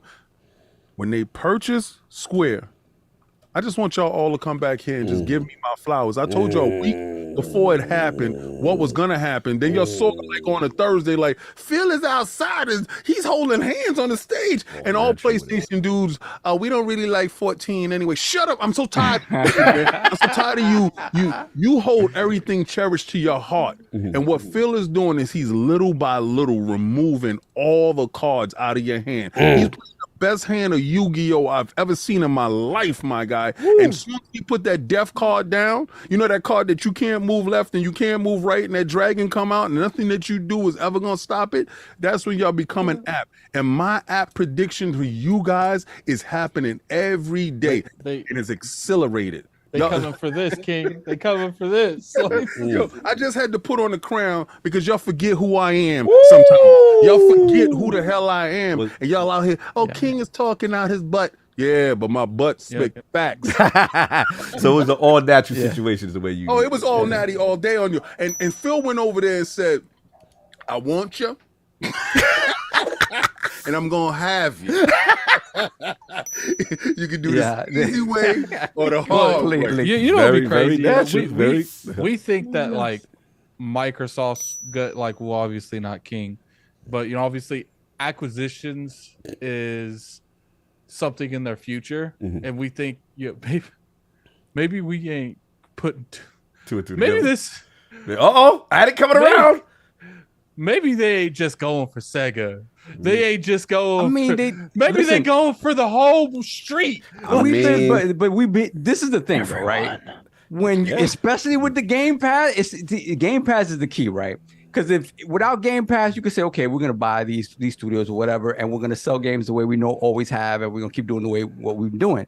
Game Pass changes the whole equation because Game Pass now they need to own everything. What does it behoove them to pay millions of dollars for rentals of games? Why? Right? So Game Pass is the play. They're going to keep buying. It's never gonna stop. It's never gonna stop. So solve. I mean, be careful because people get so sensitive when you talk consolidation in the industry. Oh no, but it's just keep talking like that. People are going to say we're well funded again. but they're going to say that you're voting for the death of the industry. So no, it's just this is the thing, all right? I'm voting for the death of something. You know what bothers me about that? You act like that. Like this whole other aspect of the game industry can't continue to thrive and grow the way it's doing. I see that PlayStation is taking the baby steps, right? They've done the stuff with the PS Plus or whatever. The fact of the matter is they're still very successful at selling games the way they sell them. Yep. And removed from that, right? It doesn't behoove them to try to continue to wade in waters that Xbox is going in. Keep doing what you're doing. Keep giving people those $250 million day one, bangers or whatever, and keep doing that. To me, the idea that Game Pass becomes so big that they swallow up PlayStation as well. I mean that actually could happen. But what I mean is that the two different ways of thinking continue. They can survive. Because you see Nintendo, and I refuse to keep seeing Nintendo as this other thing. You see Nintendo continuing to do things their way and be successful. I don't see the direct comparison being an issue. Go ahead, Aggie. The funny thing, so like I might go on here and cap a lot for them to buy Sega. Sega's a dream. Square Enix to me is a fantasy. Literally. It is literally. But the thing is, I would lose my stuff if they bought Sega. If they bought Square Enix, I might have just passed away from a heart attack. I don't know if my mind could not concept that. Like, it's crazy. It is crazy because first of all, the cultural stuff, right? The idea of going in and purchasing a Japanese company that way, not like a third party way, right? Not the way they did it with Bethesda, right? And the studio over there. If you buying a Japanese company directly as an American company, stop smiling. So they're gonna say you don't know what you're wishing for. They're gonna say I'm wishing for. They said it's a sad future. Be careful. Don't cheer. Yeah, that's you know what? I'm tired of that talk. It is ridiculous. Change happens all the time, and change can suck. Change is not something that any of us want, especially swathing change the way we're seeing in the game industry. But the fact of the matter is, you know how they say, what was it the Jurassic Park saying, life finds a way? Yep. It finds a way. It's just everybody's going to adapt how they need to adapt. But I firmly believe that PlayStation can keep doing what they're doing as long as the quality is there. They don't have missteps with dumb things like, again, I as a PSVR 2 owner, it's a great piece of tech that is collecting dust in my house, and there are some games that are cool, but they don't even promote it. They don't even promote it. So stuff like that, just keep focusing on the great games. Figure out more ways to make them faster, right? And expand that way. Obviously, you have your service games coming that hopefully 1 or 2 hit, and it's going to bolster your bottom line there. This idea that Game Pass is going to become so big that nobody's going to see beyond that, and no other way of selling games is going to be viable is stupid to me. It is just fear mongering. I don't understand it. I really don't understand it. No, fair. Listen, there's a lot of stuff going on. This was super surprising. I'll jump in. Yeah, I didn't see this coming. I know, Phil and the team have always said they want to improve that relation, but it really got bad. I think with especially the remake, Final Fantasy VII remake, at one point we did see verbiage that, okay, after 1 year it'll come, right? And then, obviously Octopath comes out, you see part 1, and then part 2 comes out, you're like, where's this? Where's the pixel remaster? Yeah, I lost my marbles over Octopath Traveler too. Oh, I know you did. Listen, shout out to Flame in the chat. He's a big Octopath guy as well as Maddie. And you just start to see the inconsistency. And I do think there's a lot of truth to what King is saying in reference to some way that relationship went really bad with the previous CEO. Now, I think King has a good theory. Look, we gotta bend the knee to King. Let's just call it. Like, we ain't even playing with you, bro. Like, you beyond on some stuff right now. You on your journey. Ever since the Hold the Line movement, you on fire. But the thing what I gotta give you is, like, to see this is very symbolic. right? It's very symbolic, and we didn't see this one coming, right? So look, they're looking to improve the relationship. You know, for this, what I think that at the end of the day, we have to give Phil his flowers. And this is why a lot of people, I know he lies. You know, I don't understand why Xbox fans revere him, right? These are the reasons why.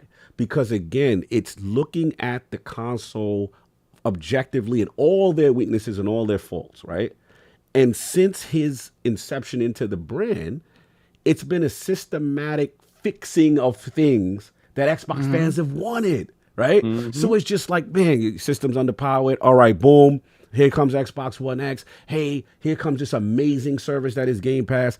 It starts to become a trend. And it's like, the talk was, they ain't never going to do nothing in Japan. They ain't never going, you see what I'm saying? Like, it was always these roadblocks. And then again, regardless to, you can poo-poo it and say, oh, bro, it's just one game though, right? But there's symbolism to what King is saying in reference to going over there, here's the thing that I thought was interesting. No one's really talking about.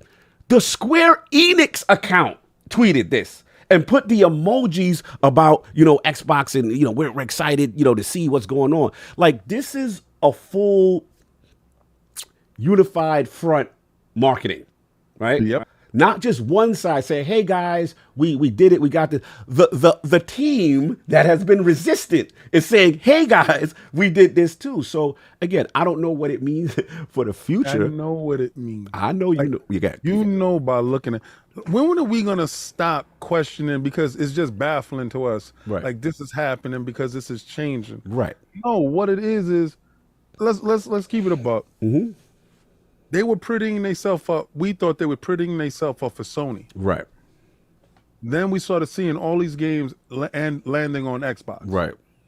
And then the ABK thing went, and then something weird happened. Yes. Right? I agree with your theory. That sounded like some jilted situation. Let's just say, like, we know they were on the marriage list, right? To put a ring on their finger, and they got theoretically, let's say they got theoretically left at the altar.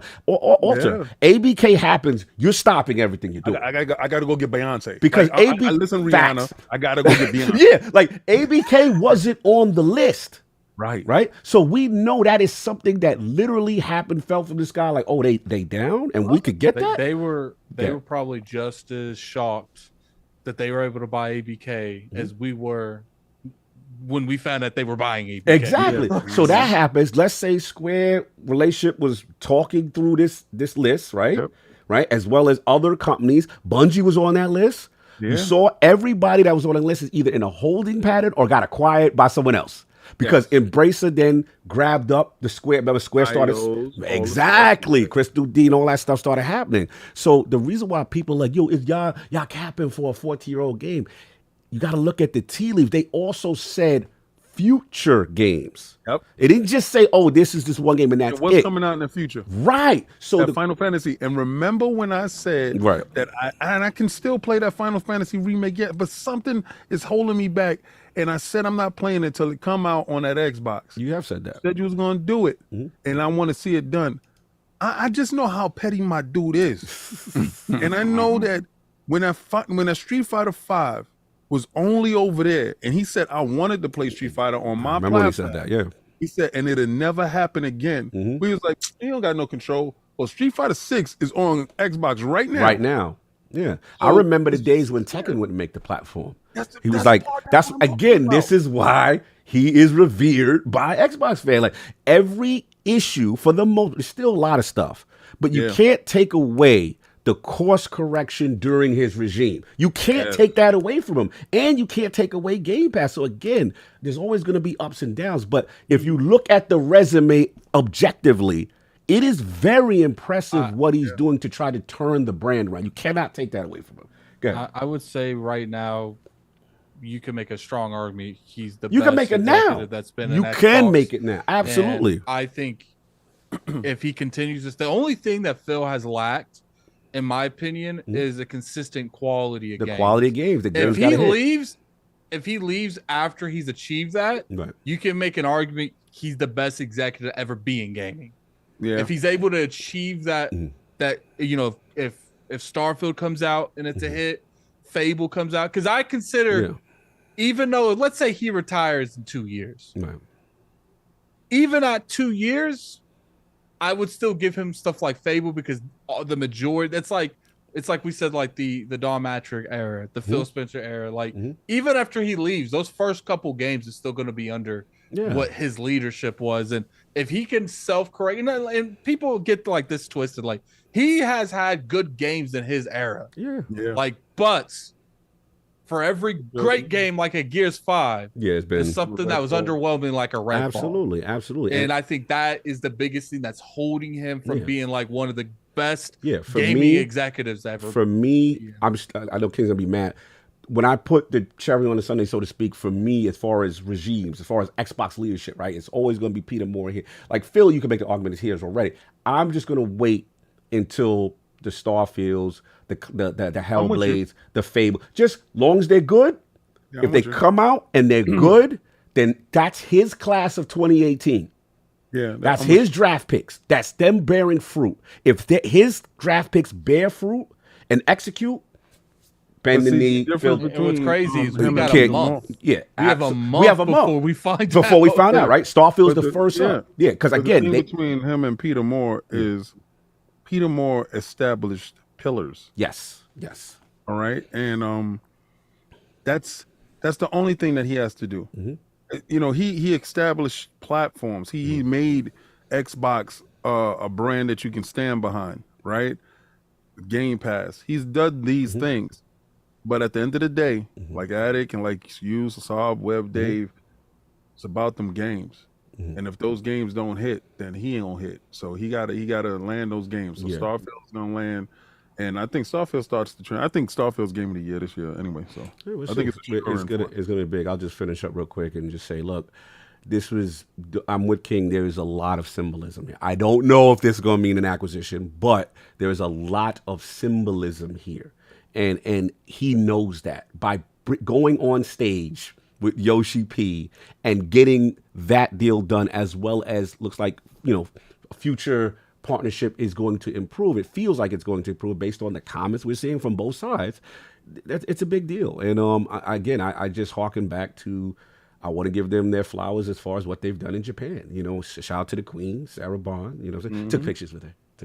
Just saying, because you're part of the Illuminati. Yeah, because I'm part of the Illuminati, whatever. But because I like to celebrate people in gaming and actually do things and that I meet.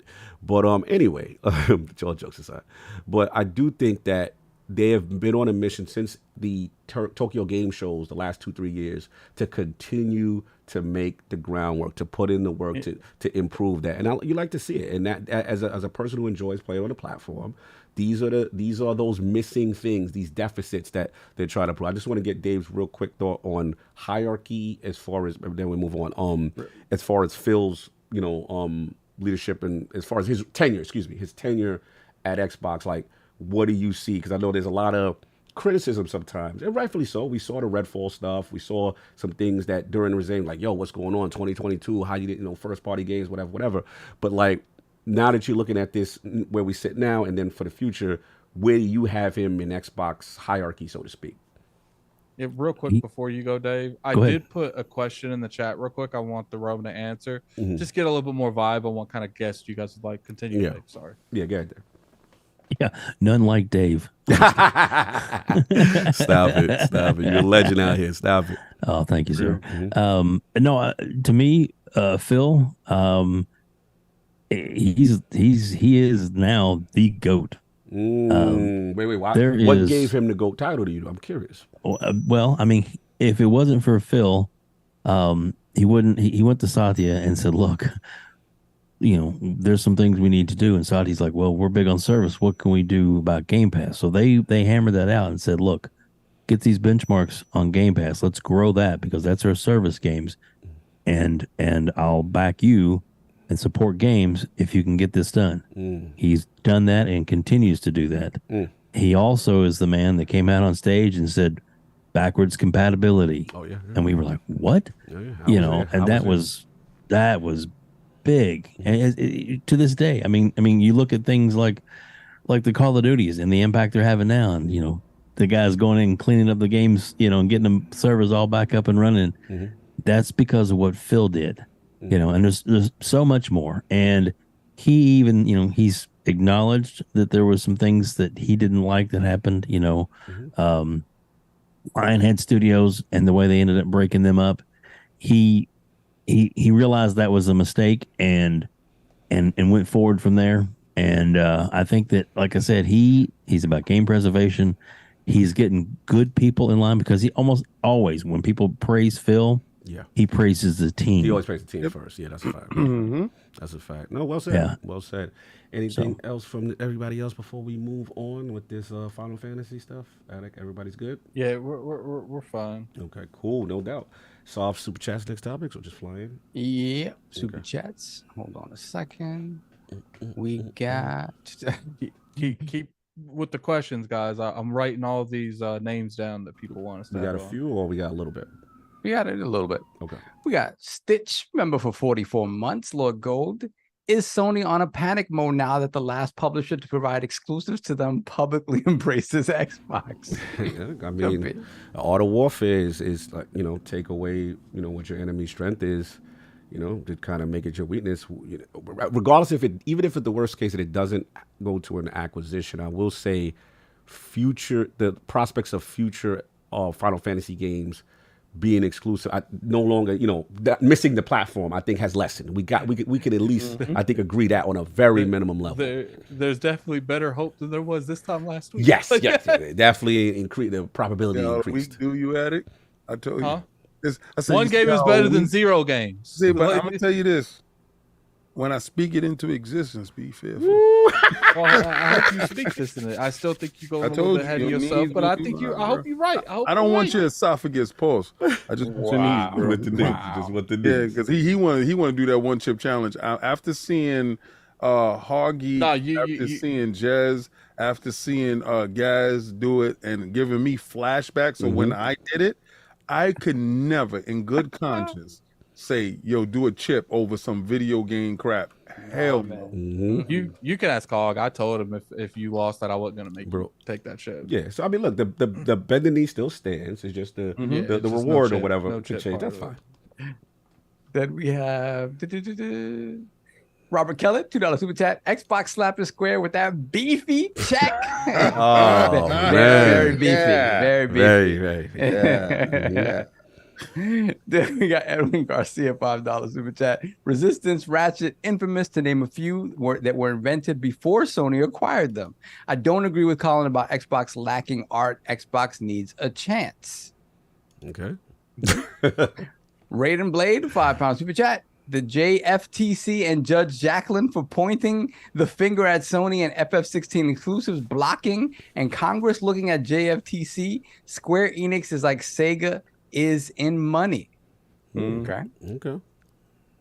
Then we got this is one way he said that Phil threw Cog on the table. That was wild. That was wild. Then we got Jay Rembert, $5 super chat. To King's point about the ABK deal being done, Sarah Bond shared a tweet from Activision. She never did that before. Then we have Rice, REIS 05, £5 super chat. Soon we will hear Square Enix Xbox Studio presents world exclusive. I just want to see Attic face or something like that. Wow. I can't wait till I yell out at the Tokyo Game Show, "Fix your face!"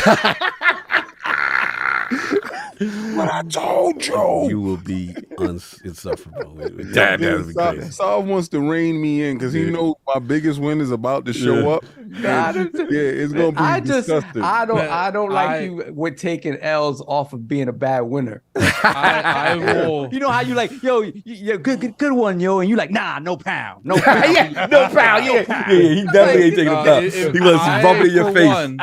I, for one, if King is right about them buying Square Enix, he can have his knees back. He can, because at that point, listen, the ABK thing was solved because it was actually a company that not realistically we Yeah. would think they would see, but you can understand how that kind of conversation would happen. But Square Enix, like, Bro, it kind of remind me, like I told you, rest in peace, Disney. kind of make me think we need to tap his phones. There's some So, embezzlement. it's insider Mind trading bro. now. Now we go have to check Now this. you on to some. We want to make excuses. Yo, stop snitching, bro. He's got a direct line to Eugene. You got Alfred. That's it. Out with the snitching, bro. He's well funded, y'all. He is well funded. He's very well funded. Very well Yeah, funded. yeah, that guy. something real. A lot of talk, a lot of astroturfing and talking points. Show us your DMs. Like, I ain't showing you nothing. Show My us your phone phone, locked. sir. Hop out of there's here. some espionage going on in this place. All right, Yeah. next topic. Next time. Now he went with the topic. Now he went with the topic. Then we have Mr. Two. Back to you, Cog. Let's get to the next topic. Mr. Two Opinionated, $2 super chat. Change sucks when you're on top. Hashtag hold the line. That is true. That is true. Oh my god. RG2D, $5 super chat. As I understand it from court documents, it was ZeniMax or Square. FF16 going PlayStation exclusive or Starfield. Xbox couldn't lose Starfield, so they acquired Zenny. Then we have Spartan661, $2 super chat. WebDave is a fan for Final Fantasy games. What's his opinion? I think Dave gave his opinion. Dave gave on his that opinion, and I love it. Yep, That was before he went. Yeah. yep. And then he gave his opinion on the on Phil's regime. We have Lord Metroid, $2 super chat. Cog, show your morcilla techniques to solve, please. Whoa. Yeah, I don't need to see no blood sausage techniques. We're good. We're Thank good. you. We're good. I trust my brother has things under control. Yeah. We've been using his blood sausage for years. We're good. Good to you, sir. We are caught up. All right, Solve. This is your topic. Set it up, and then what you call it? Dave. We gotta hit him up with you because I know he's on limited time. Yes, soon. sir. So yeah, earlier in the week, a report from VGC indicated that the planned sequel to Ubisoft's Immortals Fenyx Rising had been canceled. In response to this, Ubisoft said, and I quote, "They are reallocating some creative teams and resources within the Quebec studio. As part of our global strategy, we are redirecting and reallocating some creative teams and resources within the Quebec studio to other unannounced projects. The expertise and technologies these teams develop will serve as an accelerator for the development of these key projects focused on our biggest brands. We have nothing further to share at this time." So basically this team, which is the same team that made AC Odyssey, was working on a sequel to Immortals, which honestly was received pretty favorably overall. It seemed like it was something of a departure from Assassin's Creed. It was a well-wanted departure. We've always wanted something a little bit different. Right? So people were excited for what a potential sequel could bring to the table, and now it seems that has been undone. So my thinking on this is that Ubi's thinking right now is like, unless it's Assassin's Creed, we're not really caring about single-player games unless it's Assassin's Creed. And everything that seems to be in the pipeline is falling through in favor. And I can almost guarantee you that one of these projects that they're reallocating, at least one of these projects that they're reallocating resources to, is probably some sort of service-based game, because that is kind of that's their game right now. So I just want to know what y'all think of this, because this sucks. This absolutely sucks. And to me, listen, 10 years ago, I would have told you, give me all the Assassin's Creed you can. I love Assassin's Creed, but I burnt out on it, to be honest with you, man. I got 20 hours into Valhalla, and I'm like, this is too much, man. I didn't even get 20 hours. It's crazy. And the prospect of going back to a game like Mirage is exciting to me, right? But at the same time, I kind of do feel, I'm worried that when I play that game, it's going to be like, oh, they just went back to Brotherhood and gave us that and didn't improve upon it in any way, shape, or form. So it kind of leads back to this sort of idea that Ubisoft is bereft of creativity at this point, and they're just trying to catch waves and catch them very late. And this just feels like the latest example of that, where it's like this, they could have taken this, and when you see what they wanted to do with this series, they were going to go into some really weird, like different mythologies that we haven't even really, talked about. And it wasn't going to just be this sort of the Greek mythology and stuff like that. So to me, it's an opportunity lost, where we're probably going to get something we're not super excited about some kind of service-based game, multiplayer thing. The other stuff that they have in the pipeline that we know is supposed to be single player, Beyond Good and Evil. Hello, where are you? I don't know what Skull and Bones is. I don't know what Skull and Bones is. I don't know that that's for me. So it really is just Assassin's Creed. I don't see them going back to Watch Dogs ever. If maybe not for a long while, maybe ever. And and Splinter Cell is a little while away. But I'm telling you right now, Splinter Cell, the expectations for Splinter Cell, I think internally are super high. And if they don't meet that expectation, we're getting a one and done. And that's it. So it's to me, I'm not liking what Ubi's doing right now. I'm really not. So I just want to see where you guys are with this. Let's get WebDave. Respect his time. What you feeling about Ubisoft's direction, going forward, and obviously that cancellation like Saul was talking about? Well, the game, like the original game that came out, was good, worth playing. It was fun. It was a different direction. I enjoyed it. I think that they will be making a mistake if they don't go back to it, because it was well received. Was it the best game ever? No, but it gave good content and gave them more of a diverse, I guess, as far as the different platforms and the different types of games they were putting out. It opened that up a little bit, but I 1000% agree that they cannot mess up. That's what she said. Splinter Cell. They cannot mess that up at all. I agree. It's so if resources, go to whatever they need to get it to, that's good. But don't cancel Splinter Cell. For the love of jeez, that would be bad. That's a worry too, man. I honestly wasn't worried about that, but I don't know, man. I don't know. It's scary. It's scary. Microsoft needs to plant a bag on them for that game for some let's say exclusive lockdown, but maybe like hey, you put this in a Game Pass and you can put it on other platforms, but there's a big bag of money because we liked having it as, for a long time, Splinter Cell was Xbox. Oh yeah. Period. Oh yeah. But I'm not privy to talk about this in any sort of detail, but it kind of feels like the powers that be feel like Splinter Cell is an old thing. I don't know why, because it's okay, as a pure stealth game, you don't see pure stealth games anymore, right? It has to be an action component to it. But I think Splinter Cell Blacklist shows you can do both. You can give players both options, and they're going to play however they want, or a combination of the two, and that'll give you a great action game. That's a great point. I kind of don't see it. I don't see that thinking where it's like, this is so old, we can't bring it forward in a way that modern audiences care about it. That's very weird to me, that thinking, especially with something like that. When you think about third-person action games and what Splinter Cell will bring to the table, espionage, spies, that, it's just weird to me that you look at that and be like, now modern audiences wouldn't vibe with that. It's very weird. So to me, I feel like the powers that be think of it that way, which is why internally I think the numbers for them have to be super high. They're putting this very high threshold on it. So almost kind of wishing it doesn't make it so that they don't have to go back to it again. Because if they had their choice, I think internally, and I don't mean the devs, the people that love Splinter Cell that are working on it. I just mean the powers that be at UB.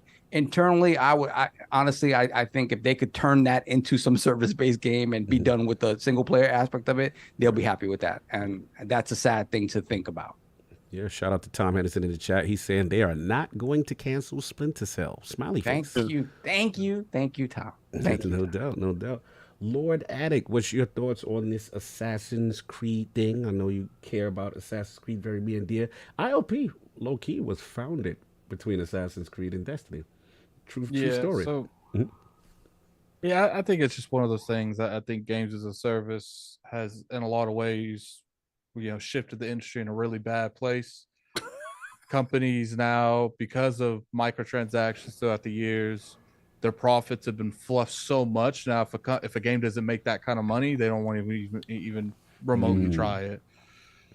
Unfortunately, that's just how the industry is going to go. I actually really enjoyed Immortals. I played it, reviewed it. It was a fun game.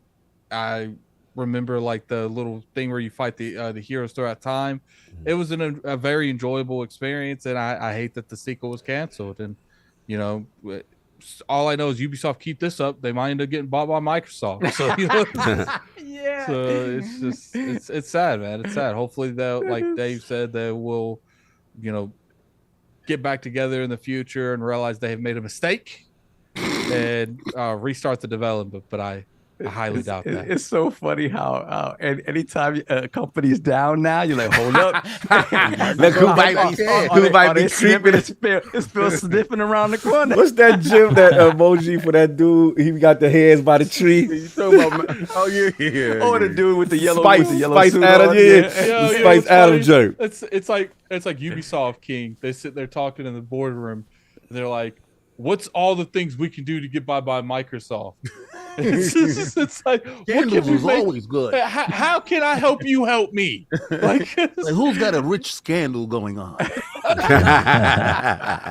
Anybody got any Bobby Kotick stuff? No. It's like we're not doing any embezzlement, but can we? I mean, listen. I feel like every company has that person. It's like, your job is to dig dirt. That's what you do. But it's the person that's supposed to dig dirt that's doing the embezzlement. That's hilarious. Why is Floyd outside of my house? So look, King, man, where you at with this? Ubisoft direction, single player games got canceled. Assassin's Creed focus. Well, when in doubt, you gotta go back to what got you to your lofty heights. And as much as y'all want to hate on Assassin's Creed, when that hit, it transformed Ubisoft. Yeah. Ubisoft turned into a conglomerate that was able to push story-driven narrative games into a different area. And then they came out with a formula that you can add a battle pass to a story-driven game that engaged the consumer in a matter of, you can buy this, you can do that. It turned it into a live service game without being a live service game, right? And the reoccurring revenue that they were receiving from these games that was Assassin's Creed based at first showed them that there's gold in them Dar Hills. But funny enough, they saw Breath of the Wild and said, yo, that's different. What can we come up with?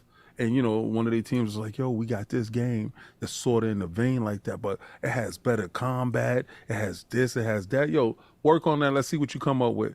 And then at ImmortalsFenyxRising, I mean, that was a really good looking game, really good playing game, very good story, and it had a place to go. What I felt that it was a little bit short in where it launched at. It should have launched in a service, right? I think single player games on new IPs should launch in a service that has a base of over 35 million plus. Who does that? Ooh, Game Pass. But do that, and you can get eyes on that game, and then you can actually give your game the opportunity to succeed.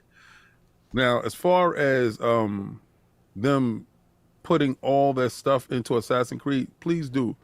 Please revitalize Assassin's Creed, because it was a time where I got fatigue off of Assassin's Creed, and then I saw Assassin's Creed Origins, and I'm a huge Egyptian fan. My religion is based in that. So that game was outstanding, and it launched with hardware for the home that took advantage of it. So it had a double type of adrenaline boost for that game. That game within itself was uniquely positioned to garner interest.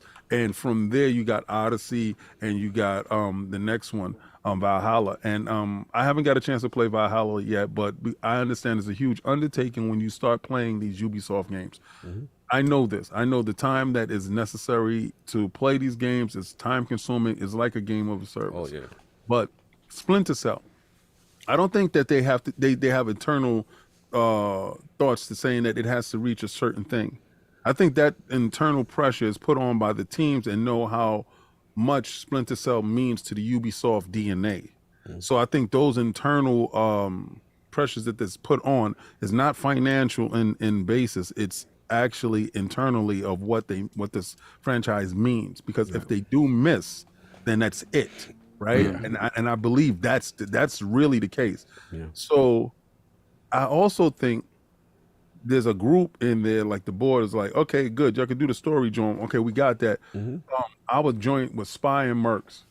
How can we do Spy and Mercs in this day and age that can get at least 5 to 6 people in on each team? So that's 10 people playing.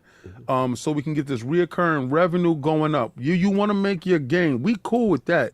But we need return on investment and we need a quick turnaround. So how can we get this game a service? Because remember, Ubisoft does have a service, Ubisoft Plus. They do have a service. How can we get this game to generate income to fund other Assassin's Creed's other games, right? And I think this game is uniquely positioned to do so. So you can have a squad of mercs and you can have a squad of spies, and you can work off that. You can put skins up in different things. Them in ninja costumes, whatever it is, you can monetize and get that money together. I think this is what's happening with that franchise right now. So I do believe that it hits. I believe that the story is going to be impeccable. I believe the graphics is going to be nuts. But they do need to launch in a service. I don't care if it's PlayStation service or Xbox service. I prefer it to be Xbox Game Pass. But if it doesn't line up, because Xbox will be balling on all cylinders, Sony, this looks like something for you to jump into. And then it has that multiplayer component, which you should make free to play, and also have that 100%. battle pass and them skins and stuff like that, so you can get that reoccurring revenue. I think that happens there. Ubisoft is really good. I'm looking forward for the Assassin's Creed. I'm not upset with what they're doing and how they're pivoting. When you do have to pivot to your strengths, because that ensures some form of victory when you're taking losses. So if they had a 60-40 loss right now, you might switch into Assassin's Creed, putting all your eggs in one basket to ensure that it must be a hit, because I don't want a mid Assassin's Creed to come out. I want that serious Assassin's Creed to come out, so you can turn it from a 60-40 deficit to a 60-40 positive, and I think that can happen. Look, not too much to add. You guys pretty much nailed a lot of the points I was going to say.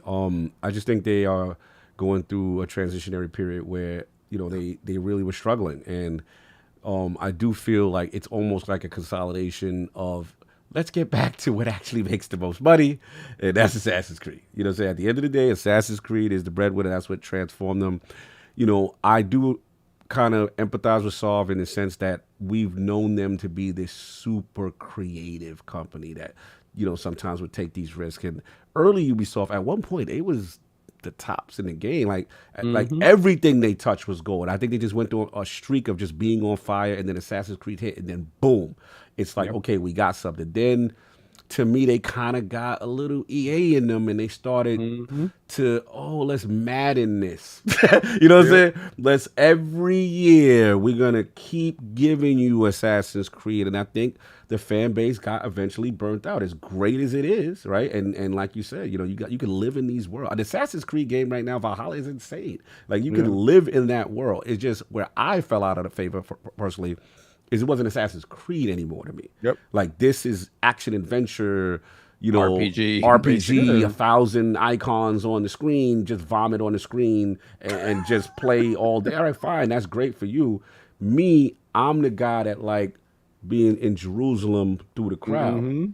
Murk and murder, plot. You have to get the investigations up before you could just do a direct at the target. Like, I'm from the real Assassin's Creed and the Merc and Murder. That's what I like. So that's when they really felt I love me. And I'm like, this Valhalla, as great as it is, and Odyssey, as great as it is. What's the one with the Roman Spartan ones? Is that Odyssey? That's Odyssey. Yeah, that's Odyssey. Yeah, like, look, those are great games. I don't want to be disrespectful. It's just that they're not the Ubisoft Assassin's Creed that I know them to be. The only thing that I do like is, even though they are doubling down on Assassin's Creed now, I guess it's Mirage, which is going to be, I think, more of the stealth focus right that they're want. giving you Assassin's Creed every year again now, but they're just changing up the type of Assassin's Creed it is year to year. Right. So it's like they break it down in two styles now. You know what I'm saying? So for the current base that has been loving the action adventure kind of stuff, they're gonna have that, and then this one is kind of for me. I want to see, and then obviously they're going to Japan. I did hear rumors of African Samurai possibly. I did hear rumors. We got to see, because if they base it on, what's my man? Yasuke? Yeah, I know who was based. There was a real a lot of people don't know that, so I'm curious if they go that route. I heard the rumor is one, it might be two characters, one a traditional samurai, and the other one a shinobi. We'll see where they go. I'm curious That'd be about crazy. That would be crazy. I'm pulling for I'll be them on going that. straight at your title, bro. You know, Yeah. I was listening while I was in the other room. They're doing kind of like what Sega's doing with the Yakuza franchise. We're gonna double the work for everyone because we know we can make the money on the long end, and we can not only get people into a newer franchise, we can also provide the experience that our older franchise love. Yeah, no, look, you know, they're going through what they're going through, and I will say this: Lord Acquisition, this is probably the one though I do not want for acquisition. And me and Sal have had this conversation. I love you, but you're too big, and I don't feel they wouldn't offer Microsoft anything. Don't say different. Assassin's Creed is huge, but I'm just saying, it's just like I feel like even Square and Sega and the others have more to offer in the mobile, right, to help Xbox's long-term thing. You know what I mean? And they got their own service too. They got their I think Square offers more when it comes to a diverse portfolio. Yeah, because those mobile games, those are some of the best looking games for mobile. Yeah. And doesn't Ubisoft have like a huge staff? I mean, like more employees than what the currently is at Microsoft after the ABK deal. Yeah. The good thing is who would ever pick up Ubisoft would never have to make another games as a service ever again. Oh yeah, they got that down. They'll definitely have that. But yeah, that's all I got in the interesting time. You wanna I'm sorry, Sal? You mentioned Yasuke. Yes. So Netflix has a series on him. I didn't even know that. I had no idea. Yeah, that would. I mean, for me, that would be awesome. I think if there's one thing that Assassin's Creed does super well, is just the historical side. Oh, nobody beats them on that. Facts. Yeah, they're historic, photogenic, and then of the area, the time period. They do the research. Like you can never take that from Ubisoft. Like I will always bend in the. We had them there. We was at FanFest when we was talking to the developer. Oh yeah. You know, he was explaining to me that they was actually on site taking pictures of the pyramids, doing all of this stuff. It was incredible, the knowledge that they had. I really enjoyed Odyssey. Yes. But you know that's a very good RPG. It's not an Assassin's Creed game. Yeah, that's how I feel. That's literally how I feel. Yeah. So look, how the super chats going? We got just one super chat. Robert Keller, $2 super chat. Crash, Spyro, Banjo, Sonic, and Rayman. Damn. Everybody's mascot. After the ABK deal is done, Microsoft needs to look into making their own Super Smash Brothers. Like they'll have they got so many popular IPs. And a kart racer. Word. Kart racer, that'd be good too. I'm upset that they didn't. You know what would be lit if they approached Nintendo? It was like, let's make a Super Smash Brothers for Xbox of Xbox characters, and there's crossplay between the Nintendo characters. It's the same game, but we only have access to Xbox characters, and they only have access to Nintendo characters. We'll see. The last time they went in the room with Nintendo, they got laughed out the room. So it's a long time ago. They tried to buy Nintendo. Nintendo's like, nah, fam, we good. So that was that. Oh, another one. Also. We got Necromancer Zale, $5 super chat. Buying Ubisoft now is throwing money away. They're an IP buy only. That's how I feel, bro. Yep. Yeah, it's true. Specific IP for sure. Yeah, I would say that. Smart money. You know why Ubisoft has so many people? Because they have so many games as a service. No doubt. All right, just got to be respect. Lord WEBDAVE, how we doing, sir? I know this is our last time, but I want to make sure that it's 5 o'clock. You got your show and stuff that you have to do. Should we give you your outro and your flowers now, sir? It would be gracious if I could. I hate to do it, and I'm so sorry, bro. You rocked out way a marathon, man. See, not everyone's expected to go through the marathon. Exactly. Look, man, I want to give you your flowers. First of all, long overdue. Love that you had each of us individually on your platform and Outbreak Gamers and hearing our story, and just to hear that there's other people, gamers like that, kind of going through the same experiences we have.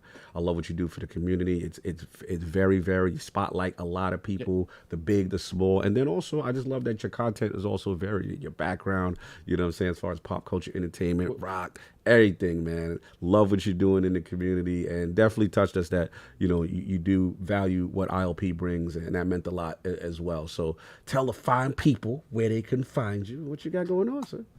Man, wow. This has been awesome. If you were like check mark off of the things that you hope that you could do someday, this was one of them. So thank you so much, all of you. Like I said, you're all so gracious to be interviewed, and not only that, but it was when we got into talking, I think some people, they hesitate. They're not really sure where the conversation is going to go. And then when we get comfortable and we get talking and it's just one-on-one, Lord Sovereign, me and his conversation, it got kind of personal in some parts to different directions. But I never, but I even told him, it's like, if you don't want to go this way, we won't. And he jumped in and we had a great time. And that's the thing.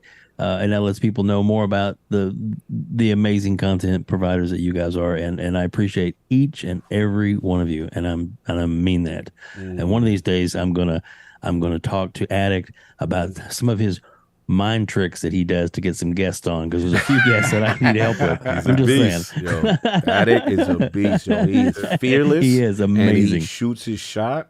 And he does. Sometimes if you front him, he's like, all right, I'm gonna spin the block on you. Yeah, like he don't play. Like he listen, he's a shooter, just like everybody. Like he don't play, man. So salute to you. And I love it. And I do, and I love each and every one of you. So thank you so much for letting me be here. Tonight we got a big show coming up in a couple hours. And I know this sounds weird, but I definitely want to make sure that when people are done here, Fonz is going to be on. You should jump and go see Fonz. And the reason I say that is not, it's not my show, no, but he's such a great content creator, and he's such a great member of the community. I fully support him. And then of course, when you're done with his show, then come see us if you want to. Bro, you got a and we're going to be out there. I tell you, it's season, ILP, Game Talk Live, and then boom, Outbreak Games, which is a gaming council. Excuse me. That's okay. No doubt. Well, it's it's a full day on a Sunday, and for me, it's kicking it off right with the Iron Lord. So thank you all so much. And but the tonight's show, we're gonna have Hargeet Chani, and we also got Fuzzy Belvedere, and of course we're gonna be hitting all the hot topics and getting crazy, get a little spicy, and so it's gonna be fun. It's gonna be great, and I can't thank you all enough for giving me the time to be on here. A true blessing, and thank you all so much. I'll bow out gracefully and I'll shut the hell up. Before you do, yes. Addict, everyone got to give you the outro to you real quick. Addict, you want to say any final words to Mr. Lord WEBDAVE? Yeah, if you ever need any help with anything like that, feel free to message me. What I like about you is you acknowledge to all the podcasts and us too.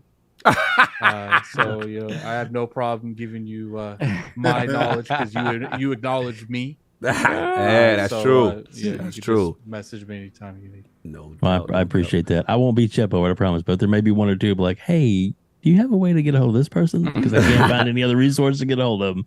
So thank you, sir. I appreciate that. Man, Lord Sav, I'll forgive WEBDAVE his flowers before he heads out. Yeah, brother. I told you when we sat down to talk, I was like, you have that voice, that calming sort of voice that you can very sit down and Capri, just like him and Sean Capri. We could say like our whole life story to WEBDAVE. Exactly. It's so right. Exactly. That was perfect. So, that is a perfect comparison. Yes, those two interview styles. You guys, and there's a genuine sort of love for what the story that's being told, right? And that not everybody can do that, man. Not everybody can do that. So again, always happy to sit down. I know we talked about trying to figure out how to get on your show on a Sunday after our show. So I'll figure that out.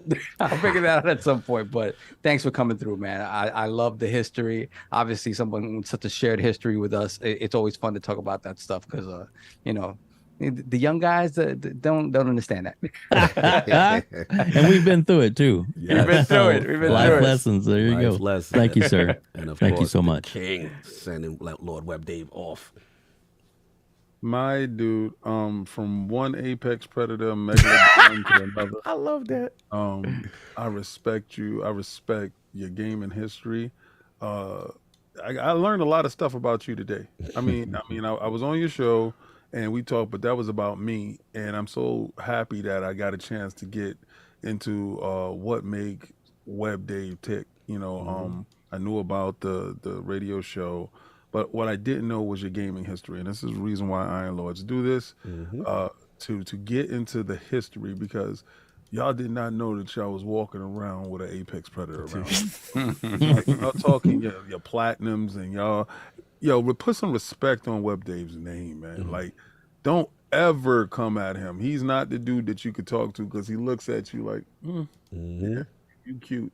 But that's cute. I love everything you do. I love the fact that you're soft spoken.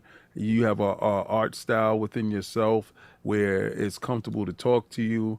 And that's why when you reached out to me, we work on whatever we can work on because you are super humble. You are a great dude to this community. And like I said, whatever you ever need from me, I will definitely go all out of my way to make sure that can happen because I respect you. And you know what I knew? Like when you look into a killer eyes from one killer to the next, you look into that killer eyes, you realize who it was. Like you didn't have to speak it. We just understood it. So I respect you, brother. Thank you so much. And I had a great time, learning your history today. So can't wait to watch the Gaming Council later. Thank you, sir. Appreciate that. Legend. WEBDAVE, Outbreak Games. We put the information in chat. Go subscribe to his channel. Go check him out. Excellent content and a good dude in our community. Salute. Enjoy your day, brother. We definitely try to pop in, when you get your show rolling later on today. Thanks, guys. I really appreciate each and every one of you. Have a great show. And come on, you guys can go to 6-7 hours, right? No. We're trying to get out. My wife's about to kill me. I need food. And on that note, love you guys. Thank you so much. You too, brother. Del, and this is the final topic unless we got any super chat. What's for up? popular demand, yes. I'm gonna just do it one time and that's all. Oh, spin the block with the cat. You got a cat? Yo, you know what it remind me of? Inspector Gadget. Yes, it reminds me of Inspector Gadget. A little bit of. I want $1 million. I'll get you It's the next time, cat with the Gadget. spin that killed me. I love it. Salute, no doubt. So look, last joint. Do we have any switch? Are we good, sir? No, we actually caught up on Super Chat. All right, cool. Last one. This is King's topic. Of course. Ratchet and Clank. I'm okay with this topic though. Oh, you okay with it? Ratchet and Clank performance on PC hard drive is a point of discussion.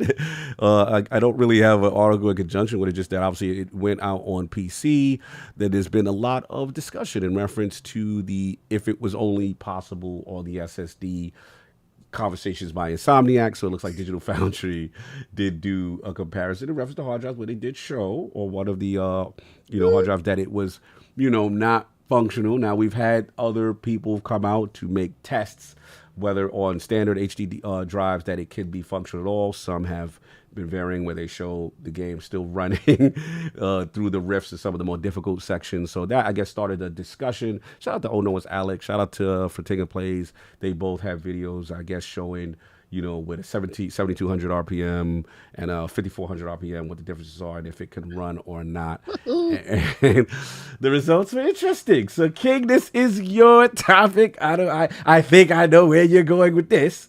But, how do you feel about the real-world performance of Ratchet & Clank PC on basic standard hard drives? Hey, yo, The only thing I'm thinking is King. The moment King saw that, this is what happened. You triggered my trap card. So what we do? Who you calling that? What's going on? Yo, Brap. What's up with the homie Brap? What's going on? Nah, Brad was a cool dude. You don't remember? Yeah, this can only do on the PlayStation 5 SSD, King. The SSD, King. I'm like, man, listen. When the money get low, they gonna port that over. Shout out to my heart, Nixus. Nixus with the foot. Y'all did the impossible. Y'all dreamed the impossible dream. you crushed Prony's dreams by reaching the goals. You thought you was special. They took a regular SSD off the shelf. Hard drive. A regular hard drive. And say, hey, yo, what's up? They took a Volvo. You had a Lamborghini. They had a Volvo, and the Volvo keeping pace. The Volvo was just 2 seconds behind, but then it catch up. Yo, you don't look prettier. Yo, it shows so much. It shows so much that is wrong with y'all mentality. Y'all thought y'all was sweet. And I told y'all the SSD was just talk, bro. There was just something to hike the price up on you guys. y'all thought the SSD was gonna do a lot. And I shout out to Digital Foundry. Digital Foundry tried their best to make y'all look better. Because they had it on PS4 specs. Yeah, they put a laptop hard drive in there trying to run it at PlayStation 4 specs. Nah, G. Shout out to Oh Noah's Alex and Fatega Place. This is why we have independent auditors. Oh man. Somebody that's not brought and paid for. Oh, don't do that. Don't do that to Digital. That's the I crew. don't know, the bag went Don't someplace. do that to Digital Foundry. Come on. Nah, but And when the numbers went our way, we wasn't saying none of this. Yeah, but the numbers is going that way. So what? Yo, shout out to the independent fact checkers that fact check the situation.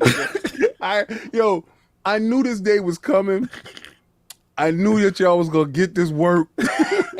I just laid in the cut and just waited. All right.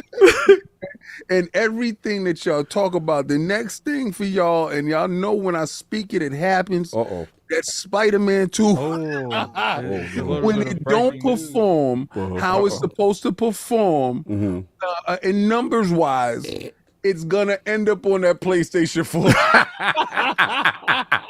And all that switching and stuff that y'all talk about can only be done by the SSD. Why you gotta do this? Yo, the PlayStation 4 Pro gonna be like, whatever be. Shout out to y'all for believing the hype.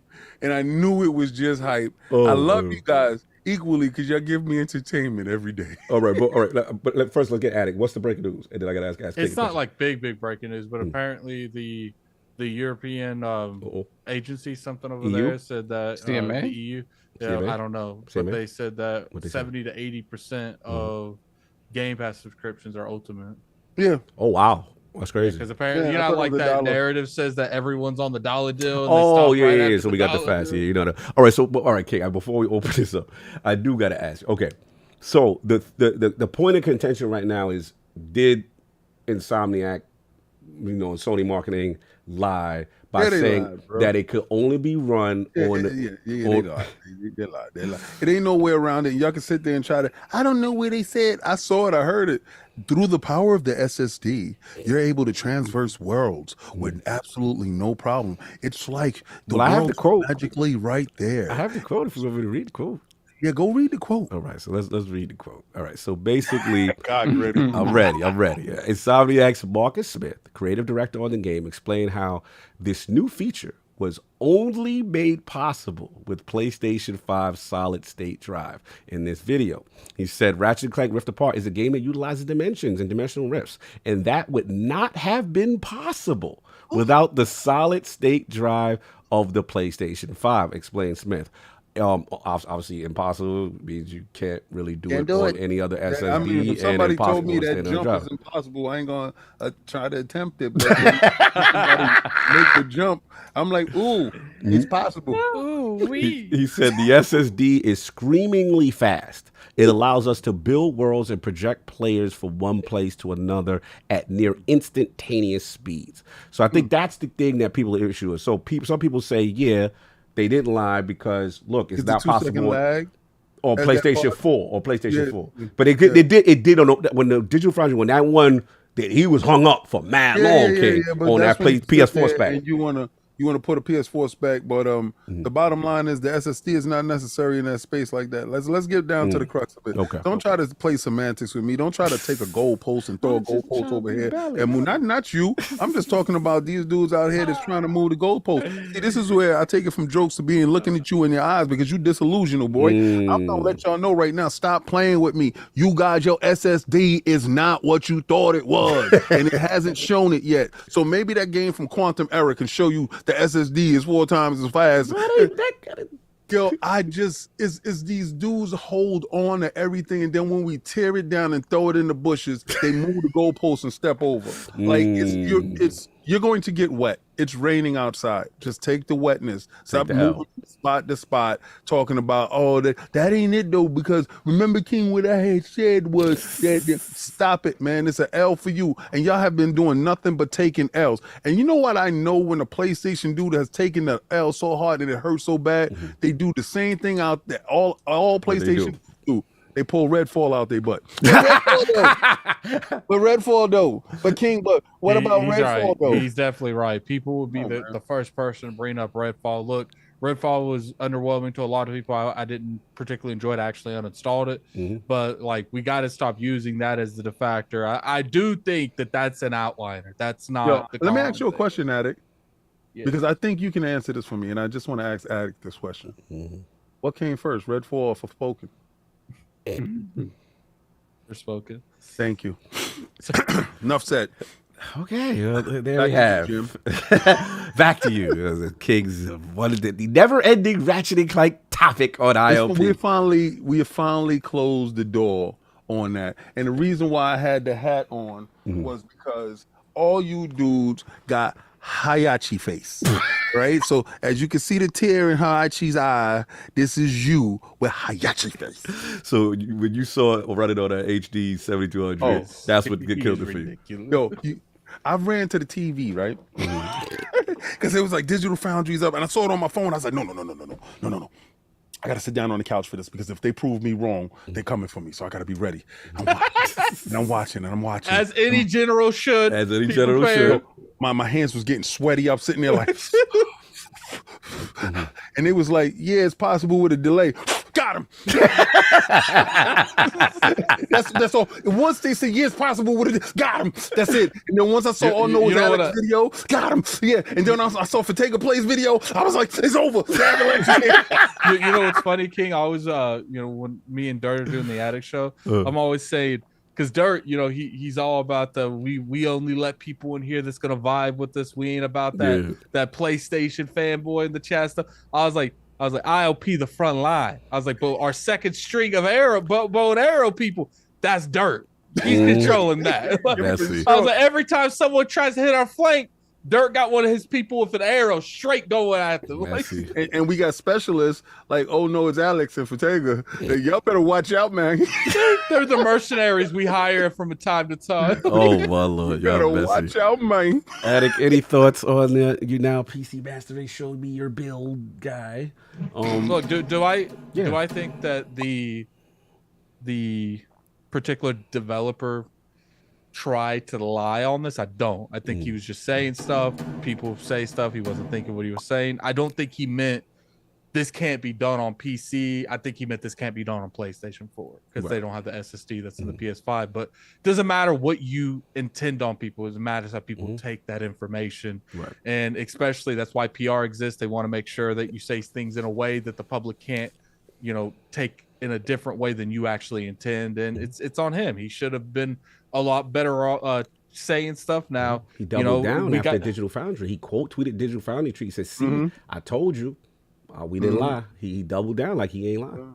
Yeah, I think that's just one of those things. It's like I'm finding the little bit of a straw that makes me right. See, I told you. Like, it's like, nah. Like, he should have just left himself, stay in the ether, talking to whoever he was talking to. It looks bad for PlayStation because like you have a developer coming out there saying that this is only possible on the PlayStation 5 SSD.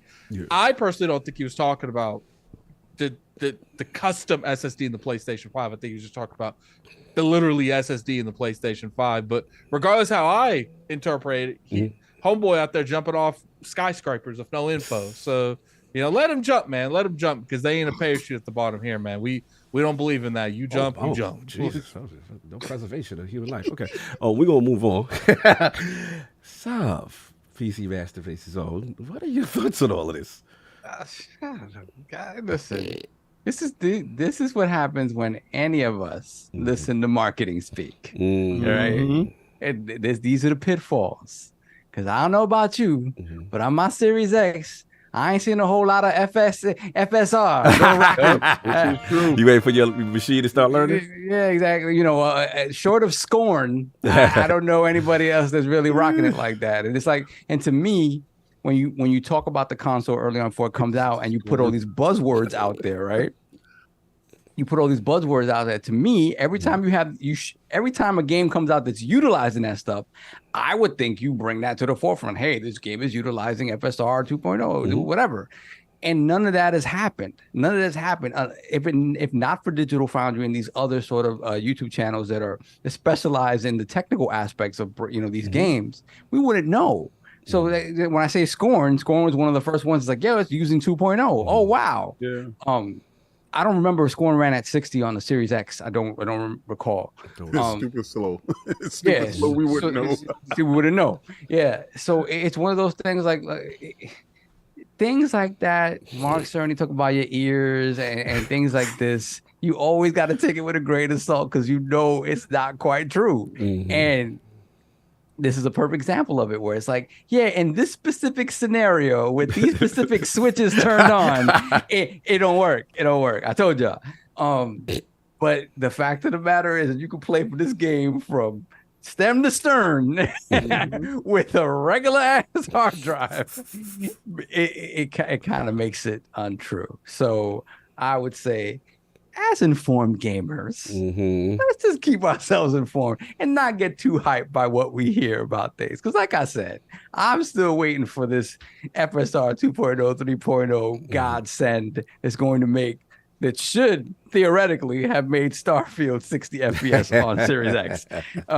Things like that. So again, it's just funny to me because it all comes to fruition. And we always talk about at the start of every generation, we go back and think about all the excitement we had for the secret sauce of all of these different platforms. Cell processor, hilarious. Cell processor. Oh my God, cure cancer with the cell processor. Tell you. I was like, we always fall for the banana and tailpipe every time. And we're gonna do it again for the next generation. We're gonna say something. Oh my God, Let us not forget that the box on the PlayStation 5 says 8K. Man, listen. Yeah. So, I'm sorry. Let you finish. That's it, man. That's it. It's just funny to me. This is bound to happen. Yeah, it's bound. Listen, like Saab said, it's marketing speak is gonna always be there. In fairness, when they ran it on that PS4 spec, I hate when he says "in fairness." corporate cog has balance. Cog has come out for a little bit. Look, when they try to run that joint with that 5400, yo, that joint was not like it was broke. It was like someone a straight came crash. around the corner where they're saying that's not. Yeah, that is. So in that sense, then yes, it would have been that. But the problem I think where people have issue is that what King is saying when you see the 7200 hard drive. First of all, anything. This is why to me it's still marketing speak, regardless. Any SSD that runs the game that's not a PlayStation 5 spec, it still denounces that marketing speak. Because it was the way it was explained was like it can only be done. Now again, that's how you interpret it, right? Now you can interpret it from a console perspective and say, yo, they didn't lie because PlayStation 4 can't run that, and because of this, you're showing the jump from PS4 to PS5. I think that's fair. But what I also think is fair, there was a lot of the fan base that was running down on the PC community. Remember that, Solve? Yeah, they were running down on the PC community. They were picking fights when nobody asked for it. It's like, bro, you can't go to that dude and say, we're stronger than you because you're set at when you was in development with 3 or 4 year old, parts internally, where the PC is always involved. So the PC dude gonna put a receipt. Word? Oh, y'all bench that? Nobody can't bench that? Right? So we're going to take you to the gym when your port come over here. And they took him to the gym. And that was the funny thing is, remember back then, there was no talk of PC ports on PlayStation games. Yes. Yet, right? So this is a fight that they could throw that out there and not have no point of comparison. Like, this will never get proven wrong. Right. They thought it would never happen. Because at the time, the talk was PC ports will never happen. So not only did the PC port happen, now the PC community get to say, "Oh, really? You lifted this? This was your personal best on the bench, right? We gonna get our little dude now that you over here that don't got all, not using all that you got, and he can still lift that." And that's what happened, in my opinion. So I do understand that's what it is. So look, marketing speak, like Saab said, banana in the tailpipe stuff. I think they did get it. Sony definitely utilized this to their advantage to make the system in the game. The game is phenomenal. It's a great game. But I did see it running on a 7200 RPM hard drive. And it was pretty much imperceptible as far as like maybe a slight, like even the most smallest of hitch. And I was just like, oh, but everything else was, and I shout out to Alex. I saw his video. He was testing everything. He had all this stuff going on. Shout out to Virginia. I mean, we have real life examples. Independent auditors. Yeah. To do the best. Like when they have no affiliation to do, independent audience. PC, again, in defense of them, they're PC guys first, right? So when you come for the PC community, they're going to put it through its paces. They're going to see everything, what you said, if it's due, and that's why they're going to pop off. So look, it's funny to me. It's hilarious. I thought this was a funny topic that King brought back because I knew he was going to do that. I told you so. Here we go. But it is what it is. It is what it is. So look, let's get up out of here. This is a long joint. Y'all going to like the poll. Unless it's on these super chats, so we want to do the poll now. So. Let me see. Yeah, super chats. We just got, let me see. Robert Kellett, $2 super chat. Runs on PC, then Ratchet can run on Switch, 480p. Let's go, baby. Then let's put the crest of the chat for Lord Bronze 100. Keeping it 100. Keep it 100. Shout out to you. Thank you, sir. That's it. Oh, okay, cool. All right, poll is up with the latest news regarding Final Fantasy XIV coming to Xbox and the potential of future Final Fantasy games coming to Xbox platforms. Which do you anticipate happening first? Choices are A, Octopath Traveler 2 coming to Xbox. B, Final Fantasy 16 coming to Xbox. C, Final Fantasy Remake coming to Xbox. Or D, I don't care. Phil got his arm around your girl and is about to put a ring on it. Those are the choices. Please. Hit the vote when it goes up on the ILP chat. Salute to the amazing WEBDAVE. Good to have him in, man. I was long overdue. Man was patient. We finally made it happen. Great story. One of the hilarious. Once you have King impressed on that level of your gaming history, the man was a legend on that. And salute. Let's do our outros. Lord Addict, where can the people find you? What you got going on, sir? You can find me on Twitter at Lord Addict ILP. You can also find me on YouTube at Gaming Addict. I'm actually closing in on 5,000 subs. Woo! Flex! I want to hit that before. I want to hit that before the end of the year. That would be nice. So I'm gonna put my my link in the chat. If some of you haven't followed me, I'm pretty much posting content every day besides the weekends, and sometimes I even do something on the weekends. So I appreciate everyone coming through. We had up to like over 1,000 people in here. Hit that like button. We so close to over 1,000 likes. Oh yeah, hit that Can like, we please get over 1,000 likes before the end of the podcast? Mm-hmm. I would appreciate it. If not, it is what it is. But we have some big plans in the next couple months. Some of these things we've never done. Obviously, we're not going to go into it right now. We got a console giveaway that we got to. Yeah, we still got to do that. Yeah, we still got to do that. Yeah, we'll figure that out. Here's the thing: we had that console giveaway at 15,000, and I know people's like, "Man, you guys are at like 18." I didn't expect to almost hit 19,000 in a month and a half. Moving. Like, thanks to the realm. Salute. It's been simply insane. So definitely hit that like button. Get on our Patreon, man. Me and King just reacted to. Oh yeah, we reacted to what was the two? That was Darth Vader versus Nobi. Yeah, Darth Vader from Star Wars versus Obito from Naruto. We're gonna do more of those reactions. We react to animes over there. I've been recording me watching Twisted Metal. I'm gonna put those on there when I finish that. Nice. Definitely go over there. Yeah, I think you get the chance to ask questions that are on the show. Yeah, every time we answer the questions, those come straight from our Patreon. So you guys definitely get some value out of that. I appreciate everyone coming through. It was a really good show. I'm gonna put our Patreon link in the chat too. So definitely go over there and sub to that. No doubt. Salute. Lord Soft, good to have you back, brother. Good to see you up and well. Yeah, And for sure. looking like your energetic self. Where can the fine people find you? What you got going on? Glad to be back. Thank you again. Thanks once again to everybody who kind of reached out. I appreciate it. My brothers here, appreciate y'all looking out for me. King every single day calling me. I appreciate that, brother. Addict calling me. He's not used to that, bro. No, I mean it was so weird because I was like, we don't talk every day like that. But he was like, yo, man, I want to make sure you're all right, man. I'm like, pull you through this. So I appreciate it. And yeah, hopefully by this time next week, I'll be telling you that I finally beat Resident Evil 4 remake and got started on that Alan Wake remake because I want to get through that before Alan Wake 2. So I really want to do that. Yeah, so hopefully that's where I'll be at. But glad to be back. No doubt. Lord King, camera off, crowns on.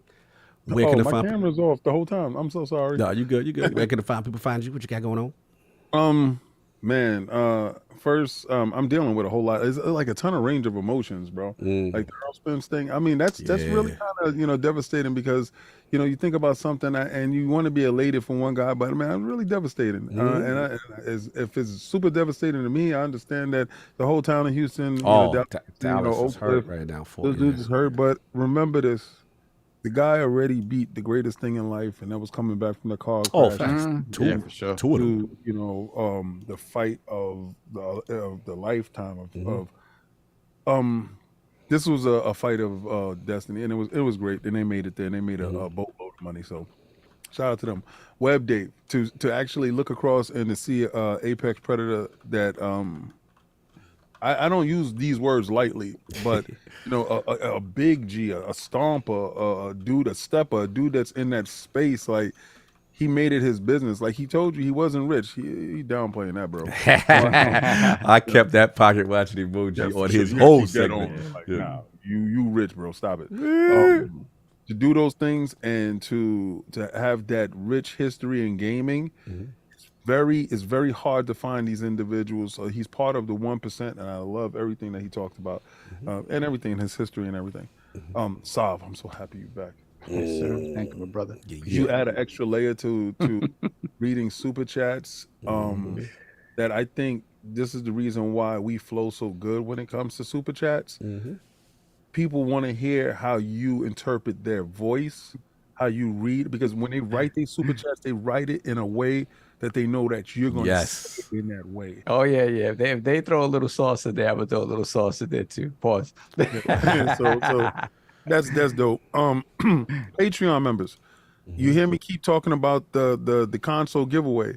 Console giveaway is going to really be for Patreon members. Be honest with you, because we got to narrow it down. Because I want to do a whole video thing. I want to do something that's going to really highlight the giveaway to the Patreon member, and we do R&R with the Lords that's on Patreon. Attic and I do reactions. Attic does reactions to shows. We're going to start doing reactions to trailers. So Ty and I are doing R&R with the Lords. And, Attic is the guy in the chair in the background, holding everything down, making everything happen. And the show is moving along really well. So if you want to know how I felt about Oppenheimer or the Barbie movie or the Secret Wars, go check that out, because the R&Rs they're public too, so anyone can go watch those. So go check that out. You don't have to be a member of Patreon. Go check it out to see if you like it. I'm pretty sure that you will. If you want my take on the Barbie movie, it will shock you. I watched it last night too. You saw it, right? Good. We'll talk about that in the background. You're not gonna get that for free. Go to Patreon. But it's free on Patreon. But Oppenheimer. The reason why I'm probably a little bit more introspective is because the movie really hit in a space where the loss of life is nothing to be played with. And I just noticed that watching that movie, the further you got away from the creation of said bomb, the indifference to life was disgustingly on display. And it sickened me to my stomach to see people have that much indifference to something that they had no direct contact in creating. And that is terrifyingly scary that permeates our existence as human beings. So, I mean, I think everybody should go see the film. Every actor that was in that film gave a A+ plus performance. And if you can give an Oscar to the whole cast, I think this is the only movie I can say in recent history that deserve it. Every last person deserves an Oscar in this film. No doubt, no doubt. Yeah, I gotta get to movies, man. My movie game, I'm so behind. So much. Combat Talk with the King every Saturday. Yeah, Combat Talk with the King. Look on Twitter. No doubt. Salute to Russ. Salute to LordsGaming.net that pulled up too. You gotta salute to support the team. Go hit the website. Retweet the articles, y'all. Just if you go to the LordsGaming.net Twitter account, it really, really helps us get the visibility out. We fully independent, y'all. We independent. You know what I'm saying? Doing our thing, and we want to put shine on them. I'm gonna put the Twitter account of actually that's the last. And put up LordsGaming.net real quick. Go support the team, man, because we got a hungry group that really puts out high quality. Go check that out. Go subscribe. Go share the articles. But look, that's all I got. Everybody enjoy your Sunday. Anything else we got added before we get up out of here? I'm going to send you guys over there to Fawn's. His show hasn't started yet. It starts in 8 minutes. Yeah, get in that chat. Go over there, get some food, get some drinks, and come back. And he's always got a pretty solid show. Yeah. And if you don't got time, at least hit that like button on your way out. Like, you know what I'm saying? Exactly.